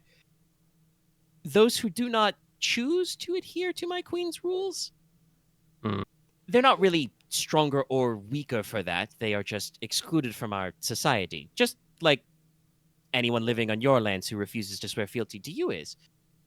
I don't want to say that it seems like this fairy seems like she wishes anybody harm, as I'm quite certain if she was feeling malicious, she would have certainly started, trapping people and dragging them into the brook or something. So, Konrad, did you find any creepy old wells in the woods? Love creepy old wells. No. Maybe deep. I am thankful for that, actually. So, is it because of the stagnant that'd be water? Quite bad. We love to pull people into wells. Categorically, I'm saying, not me. I've never thrown anybody in a well. It does seem like fun. I've now just imagining Elzaphar's like kick someone off a ledge before. Okay, so I'm sorry. Now I'm just thinking how if we want to go about Elzaphar's basically saying that like maybe don't invite her to dinner without speaking to her first. Yeah. But no, it's like I want to at least talk to her, like I don't know, comfort her in like a way a neighbor can. Well, like I said, we got to go make introductions. So that means we have to go find her and speak to her and probably bring her a small gift. Yeah, I will say, and like I said, we're over 4 hours, so we'll probably wrap up before we. Probably do that next time. If you actually meet a fairy who's been camped out in your backwoods for a while, you'll probably want to talk to her about stuff. Yeah. Yeah. We should bring some honey. It would not be fair to exclude Nicola from this entirely because he is of Fae ancestry. He may have things to ask about. I'd also want to ask his mother. I mainly just want to ask if this is my cousin or not. Auntie. Or your great great aunt. No, I mean cousin, like fair. You realize Faye live a long. Well, okay, no, my. Yes, but you were only born recently. No, you're right. No, True. great True. cousin. It would just be great cousin because it's great grandfather or grandmother. You could say, God, I mean, hope you know, it's not my great cousins have a lot of names. Anyway, we're not too fussed about that. But like I said, we'll wrap up the session here, and you guys can go into the woods because, like I said, Konrad did find a trail to follow, but he probably wisely did not follow. I mean, the plan was never meant to like go in there the whole way. So yeah, good job, man. You found the thing. Yeah, you got it. Rad. And it wasn't a super huge difficulty, but there was difficulty. All right. And I did not shatter Lucky's heart by meeting a Fey wife. Who knows? The day is still young. I mean, I'm cheering for you. I'm cheering for you, Aren. Well, I mean, guys, I'm gonna be real. This Not on my list. She's a widow. So. Let me have chick my has jokes, not gotten Omega. over something in several hundred years. That's not gonna happen. That's not gonna happen today. Yeah. Listen, Inos is very pretty, but once again, he's got he would have all of you would have a tall fence to climb. Yeah. I'm not even trying to climb that fence. Nope. Too busy. You've got a fiance, and you don't know how she'd feel about that. Anyway, we'll I'm clock it up basically for I'm the saving day. myself to probably only political marriage at this point. Take care of this another time. But yeah, we'll check in and finish this spooky story the other day. You guys, I think, Next time. considering we were like 2.5 hours before we got Dragon in there. Ball Z. Oh wow, nice going, Inos. Hang on, no, there's supposed to be a gift that goes along with this. There we go. But yeah, I still think we should bring like a small container of honey as a gift. We can talk about this next Probably time. have some honey or Oh, yeah, something. no. Yeah, you can work out exactly what you got. No, we need to get her some nice iron jewelry. That'll go over great. You can't I see hope- it, but I just gave Dallas the what the fuck look. I did that as well because I also imaged like I was imaging everyone else in like Something just happened in to setting Nico's room brain like for stares at suggesting Nicola that. being Look, like, I'm still loopy. All right, but I'm let's gonna yes, blame end it. it, please. But Omega, we're take us out, we're please. wrapping up. Let's do EXP and Good, stuff. yeah. I think we all had some very good role playing, and we were all present, so we're at least 2. I'm kind of present. You You're more tried present earlier. than not, so. Physically, we're in the session and we're rolling dice. Physically, I'm here. Sorry, I yawned. It's because it's 1 a.m.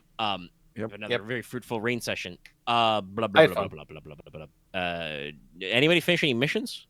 No, I did not. Excuse me. No. Didn't think so. I'm doing my mission right now. I'm investigating the mystery of Farfield Manor. What Okay, mystery yeah. it So is. you got one more to lock in. You need some confirmation. I have to go confront the fairy. You got to you got to figure out. You're pretty sure it's a fairy, but you don't. I have to confirm actually what it know is, but yet. there's something in the woods. Excuse me. So yeah, I think we'll call it there. It's only a 2 for, but like I said, we had mostly like world building, role playing stuff. Well, I believe Lucky gets one for the family tree thing he did. Yeah. I wrote more Oh notes, yeah, but I you don't want to know call if it I in for your extra? Yes. Oh no, actually, Working on it. It I wants to take it wait back. I do get my mission done. Oh, because you did the. Oh, what was your mission? Unlocking the secrets of ancient pyromancy. Right. Yes, that's right. Yeah, no, I did do that. Sorry, it's been a long session. Listen, Yes, there's also yes. like there's way more You're pirates. right. We did that. unlocked, But we like, did that right at the front. Yeah, you You understood. started that path. The path is open now. All right, Now you can make berserker drops and do smoke and mirrors. Path is shut. Oh, It is God No, that's when you do the shadow path. shot. I can't wait to learn how. Yeah, we're gonna go through it, turn Oh, okay. around. There's gonna just be a rock wall. It's like, we're trapped here now. Great. I like it I there. like Blinking. That'd be rats. so cool. We're gonna walk into the forest and suddenly be in a enchanted hedge maze. Why do I hear drums? I mean, that'd be kind of In fun. the deep, never. I mean, honestly, if you guys did get sucked into the other side and had to deal with weird fairy booby traps, you have probably the best 2 people in the world to do that with you, in that you've brought Leslok and Cressida. Yeah, I want her to come along because I feel like she Yes, also she will come, she's the head of the house, so like she should. It's essentially our neighbor. Also, hey, guys, I've heard of writers who use subtext and they're all cowards. Your mother is also a widow. Yeah. Yep. I'm So working there's in some- multiple layers here, and sometimes I do have to spell it out because occasionally you guys only penetrate 1 or 2 layers. I'm thinking about other things, No, man. I'm sorry. I have penetrated this one. Imagine that it's the widow in front of the other widow. No, Yeah. no. I aside everybody. Bad. Anyway, Bad, all of you. I was reading what you you said. I was should do, laughing about hey, it. if you want to, we'll do gift suggestions, but consider bringing her. Apparently, she drinks beer. Bring her a thing of gin. Honestly, yeah. Let's get I something have something brandy. strong. That work too. Anyway, Let's something with honey in it. we're gonna wrap the session. Everybody, you got your points. I know for a fact, Aren wrote something on the I wrote Dramatis I wrote at least a Personae? few notes. Yeah, I wrote a note on the captain of the. Yes. I'm pretty I sure. I that, know I wrote a few things. I you also got at your least I remember extras. writing one on Nirisa because I had to assess something.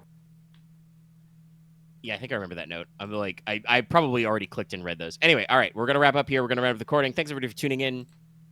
Hope you enjoyed the Bye. story of the White Widow. We'll be back for the exciting conclusion of Ghost Bros Adventures.